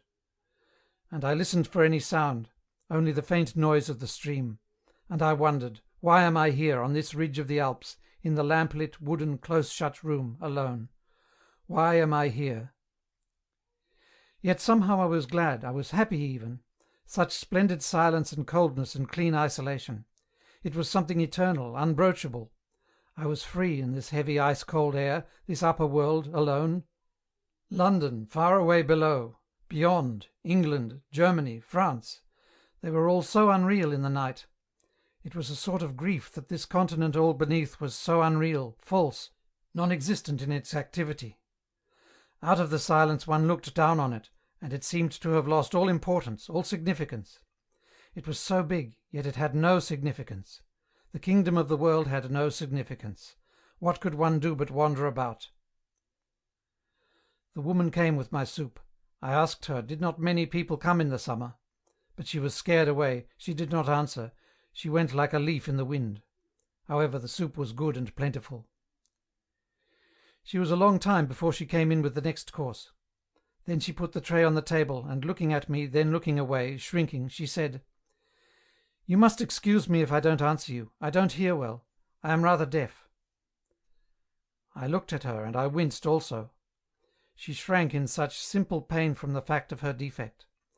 I wondered if she were bullied because of it, or only afraid lest visitors would dislike it. She put the dishes in order, set me my plate, quickly, nervously, and was gone again, like a scared chicken. Being tired, I wanted to weep over her, the nervous, timid hen, so frightened by her own deafness. The house was silent of her, empty. It was perhaps her deafness which created this empty soundlessness. When she came with the omelette, I said to her loudly, "That was very good, the soup and meat."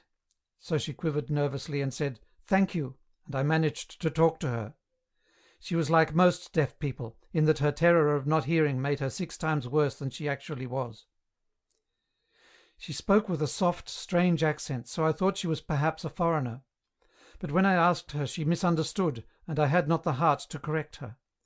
I can only remember she said her house was always full in the winter, about Christmas time. People came for the winter sport. There were 2 young English ladies who always came to her. She spoke of them warmly. Then, suddenly afraid, she drifted off again. I ate the omelette with cognac, which was very good. Then I looked in the street.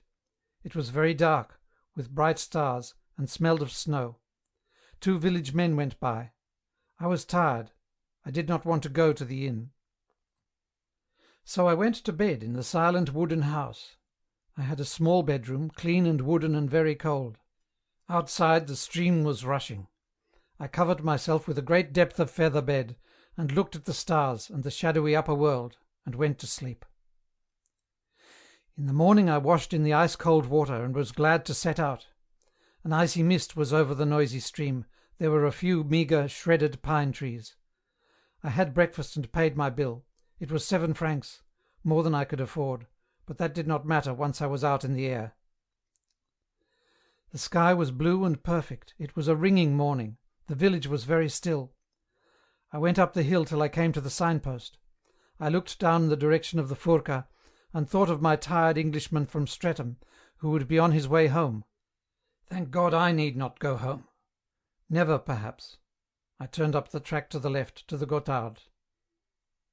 Standing looking round at the mountain tops, at the village and the broken castle below me, at the scattered debris of Andermatt on the moor in the distance, I was jumping in my soul with delight.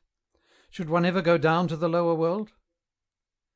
Then I saw another figure striding along, a youth with knee-breeches and alpine hat and braces over his shirt, walking manfully, his coat slung in his rucksack behind.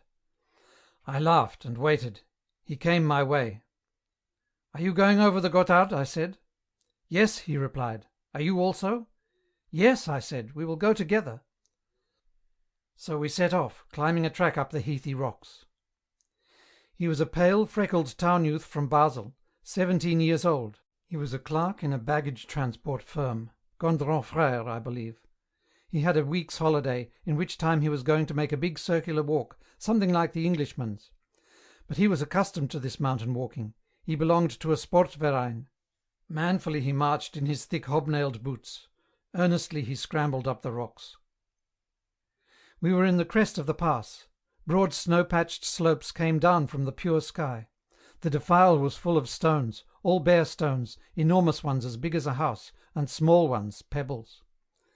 Through these the road wound in silence, through this upper, transcendent desolation, wherein was only the sound of the stream. Sky and snow-patched slopes, then the stony, rocky bed of the defile, full of morning sunshine. This was all.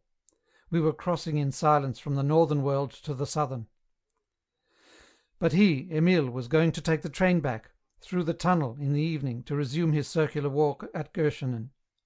I, however, was going on, over the ridge of the world, from the north into the south. So I was glad. We climbed up the gradual incline for a long time. The slopes above became lower, they began to recede. The sky was very near, we were walking under the sky. Then the defile widened out, there was an open place before us, the very top of the pass. Also there were low barracks, and soldiers. We heard firing. Standing still, we saw on the slopes of snow, under the radiant blue heaven, tiny puffs of smoke, then some small black figures crossing the snow-patch, then another rattle of rifle fire, rattling dry and unnatural in the upper skyey air, between the rocks. "Das ist schön," said my companion in his simple admiration. "Hübsch," I said. But that would be splendid to be firing up there, manoeuvring up in the snow. And he began to tell me how hard a soldier's life was, how hard the soldier was drilled. "You don't look forward to it?" I said. "Oh yes, I do. I want to be a soldier. I want to serve my time." "Why?" I said. "For the exercise, the life, the drilling. One becomes strong." "Do all the Swiss want to serve their time in the army?" I asked. "Yes, they all want to. It is good for every man, and it keeps us all together. Besides, it is only for a year. For a year it is very good. The Germans have 3 years. That is too long, that is bad." I told him how the soldiers in Bavaria hated the military service. "Yes," he said, "that is true of Germans. The system is different. Ours is much better. In Switzerland a man enjoys his time as a soldier. I want to go." So we watched the black dots of soldiers crawling over the high snow, listened to the unnatural dry rattle of guns up there. Then we were aware of somebody whistling, of soldiers yelling down the road. We were to come on, along the level, over the bridge. So we marched quickly forward, away from the slopes, towards the hotel, once a monastery, that stood in the distance. The light was blue and clear on the reedy lakes of this upper place. It was a strange desolation of water and bog and rocks and road, hedged by the snowy slopes round the rim, under the very sky. The soldier was yelling again. I could not tell what he said. "He says if we don't run we can't come at all," said Emile. "I won't run," I said. So we hurried forwards over the bridge where the soldier on guard was standing. "Do you want to be shot?" he said angrily as we came up. "No, thanks," I said. Emile was very serious. "How long should we have had to wait if we hadn't got through now?" he asked the soldier when we were safely out of danger. "Till 1 o'clock," was the reply. 2 hours, said Emile, strangely elated. "We should have had to wait 2 hours before we could come on." He was riled that we didn't run, and he laughed with glee.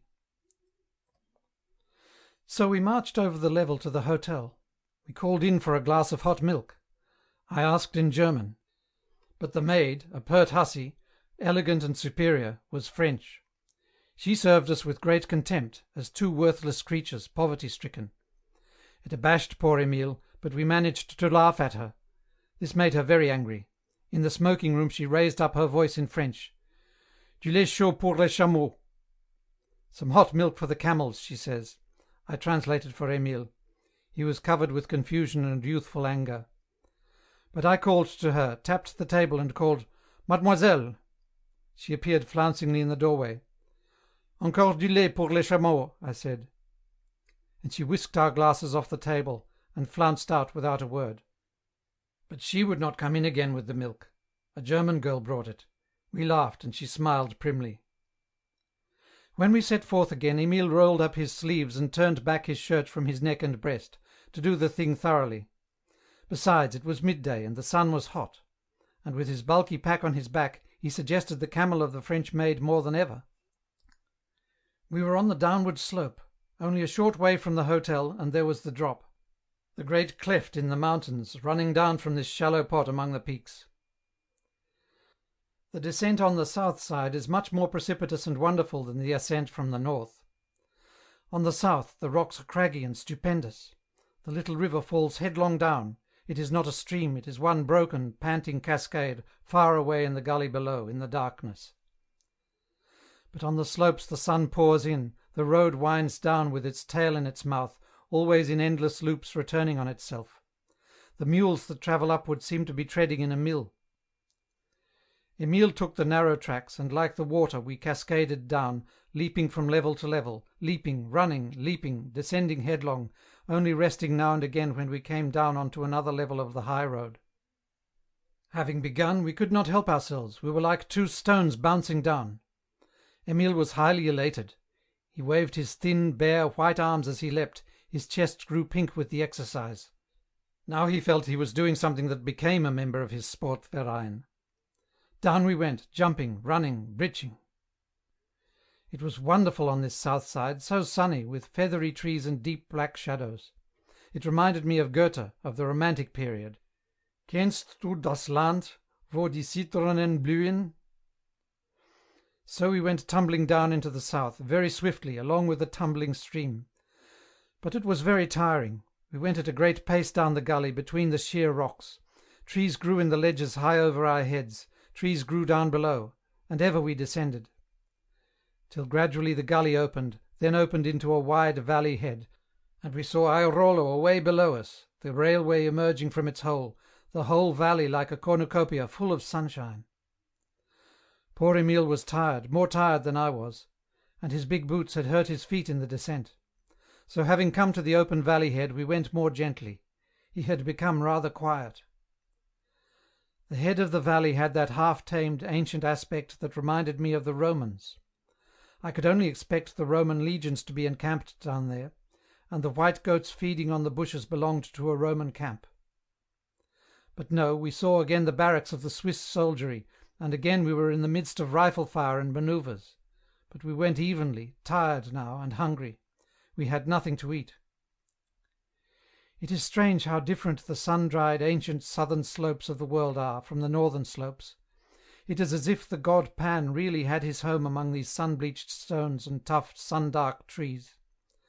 And one knows it all in one's blood, it is pure, sun-dried memory. So I was content, coming down into Airolo. We found the streets were Italian, the houses sunny outside and dark within, like Italy. There were laurels in the road. Poor Emile was a foreigner all at once. He rolled down his shirt sleeves and fastened his shirt neck, put on his coat and collar, and became a foreigner in his soul, pale and strange. I saw a shop with vegetables and grapes, a real Italian shop, a dark cave. "Quanto costa l'uva?" were my first words in the south. "60 al chilo," said the girl. And it was as pleasant as a drink of wine, the Italian. So Emile and I ate the sweet black grapes as we went to the station. He was very poor. We went into the third-class restaurant at the station. He ordered beer and bread and sausage. I ordered soup and boiled beef and vegetables. They brought me a great quantity, so whilst the girl was serving coffee with rum to the men at the bar, I took another spoon and knife and fork and plates for Emile, and we had 2 dinners from my one. When the girl, she was a woman of 35, came back, she looked at us sharply. I smiled at her coaxingly, so she gave a small kindly smile in reply. "Ja, dies ist reizend," said Emile, sotto voce, exulting. He was very shy. But we were curiously happy in that railway restaurant. Then we sat very still on the platform and waited for the train. It was like Italy, pleasant and social to wait in the railway station, all the world easy and warm in its activity, with the sun shining. I decided to take a franc's worth of train journey, so I chose my station. It was 1 franc 20, third class. Then my train came, and Emile and I parted, he waving to me till I was out of sight. I was sorry he had to go back, he did so want to venture forth. So I slid for a dozen miles or more, sleepily, down the Ticino valley, sitting opposite 2 fat priests in their feminine black. When I got out at my station, I felt for the first time ill at ease. Why was I getting out at this wayside place, onto the great raw high road? I did not know, but I set off walking. It was nearly tea time. Nothing in the world is more ghastly than these Italian roads, new, mechanical, belonging to a machine life. The old roads are wonderful, skilfully aiming their way. but these new great roads are desolating, more desolating than all the ruins in the world. I walked on and on, down the Ticino valley, towards Bellinzona. The valley was perhaps beautiful, I don't know. I can only remember the road. It was broad and new, and it ran very often beside the railway. It ran also by quarries and by occasional factories, also through villages. And the quality of its sordidness is something that does not bear thinking of, a quality that has entered Italian life now, if it was not there before. Here and there, where there were quarries or industries, great lodging-houses stood naked by the road, great, grey, desolate places, and squalid children were playing round the steps, and dirty men slouched in. Everything seemed under a weight. Down the road of the Ticino valley I felt again my terror of this new world which is coming into being on top of us. One always feels it in a suburb, on the edge of a town, where the land is being broken under the advance of houses. But this is nothing, in England, to the terror one feels on the new Italian roads, where these great blind cubes of dwellings rise stark from the destroyed earth, swarming with a sort of verminous life, really verminous, purely destructive. It seems to happen when the peasant suddenly leaves his home and becomes a workman. Then an entire change comes over everywhere. Life is now a matter of selling oneself to slave work, building roads or labouring in quarries or mines or on the railways, purposeless, meaningless, really slave work, each integer doing his mere labour, and all for no purpose except to have money, and to get away from the old system. These Italian navvies work all day long, their whole life is engaged in the mere brute labour. And they are the navvies of the world, and whilst they are navvying they are almost shockingly indifferent to their circumstances, merely callous to the dirt and foulness. It is as if the whole social form were breaking down, and the human element swarmed within the disintegration, like maggots in cheese. The roads, the railways are built, the mines and quarries are excavated, but the whole organism of life, the social organism, is slowly crumbling and caving in a kind of process of dry rot, most terrifying to see. So that it seems as though we should be left at last with a great system of roads and railways and industries, and a world of utter chaos seething upon these fabrications, as if we had created a steel framework, and the whole body of society were crumbling and rotting in between. It is most terrifying to realize, and I have always felt this terror upon a new Italian highroad, more there than anywhere. The remembrance of the Ticino valley is a sort of nightmare to me, but it was better when at last, in the darkness of night, I got into Bellinzona. In the midst of the town one felt the old organism still living. It is only at its extremities that it is falling to pieces, as in dry rot. In the morning, leaving Bellinzona, again I went in terror of the new, evil highroad, with its skirting of huge cubical houses and its seething navvy population. Only the peasants driving in with fruit were consoling, but I was afraid of them. The same spirit had set in them. I was no longer happy in Switzerland, not even when I was eating great blackberries and looking down at the Lago Maggiore, at Locarno, lying by the lake. The terror of the callous, disintegrating process was too strong in me. At a little inn a man was very good to me. He went into his garden and fetched me the first grapes and apples and peaches, bringing them in amongst leaves and heaping them before me. He was Italian-Swiss. He had been in a bank in Berne. Now he had retired, had bought his paternal home, and was a free man. He was about 50 years old. He spent all his time in his garden. His daughter attended to the inn. He talked to me, as long as I stayed, about Italy and Switzerland and work and life. He was retired, he was free, but he was only nominally free. He had only achieved freedom from labour. He knew that the system he had escaped at last persisted, and would consume his sons and his grandchildren. He himself had more or less escaped back to the old form. But as he came with me on the hillside, looking down the high road at Lugano in the distance, he knew that his old order was collapsing by a slow process of disintegration. Why did he talk to me as if I had any hope, as if I represented any positive truth as against this great negative truth that was advancing up the hillside? Again I was afraid. I hastened down the high road, past the houses, the grey, raw crystals of corruption. I saw a girl with handsome bare legs, ankles shining like brass in the sun. She was working in a field on the edge of a vineyard. I stopped to look at her, suddenly fascinated by her handsome naked flesh that shone like brass. Then she called out to me in a jargon I could not understand, something mocking and challenging, and her voice was raucous and challenging. I went on, afraid. In Lugano I stayed at a German hotel. I remember sitting on a seat in the darkness by the lake, watching the stream of promenaders patrolling the edge of the water, under the trees and the lamps. I can still see many of their faces, English, German, Italian, French. And it seemed here in this holiday place, was the quick of the disintegration, the dry rot, in this dry, friable flux of people backwards and forwards on the edge of the lake, men and women from the big hotels, in evening dress, curiously sinister, and ordinary visitors, and tourists, and workmen, youths, men of the town, laughing, jeering. It was curiously and painfully sinister, almost obscene. I sat a long time among them, thinking of the girl with her limbs of glowing brass. Then at last I went up to the hotel, and sat in the lounge looking at the papers. It was the same here as down below, though not so intense, the feeling of horror. So I went to bed. The hotel was on the edge of a steep declivity. I wondered why the whole hills did not slide down, in some great natural catastrophe. In the morning I walked along the side of the lake of Lugano, to where I could take a steamer to ferry me down to the end. The lake is not beautiful, only picturesque. I liked most to think of the Romans coming to it. So I steamed down to the lower end of the water. When I landed and went along by a sort of railway, I saw a group of men. Suddenly they began to whoop and shout. They were hanging on to an immense pale bullock, which was slung up to be shod, and it was lunging and kicking with terrible energy. It was strange to see that mass of pale, soft-looking flesh working with such violent frenzy, convulsed with violent, active frenzy, whilst men and women hung on to it with ropes, hung on and weighed it down. But again it scattered some of them in its terrible convulsion. Human beings scattered into the road, the whole place was covered with hot dung.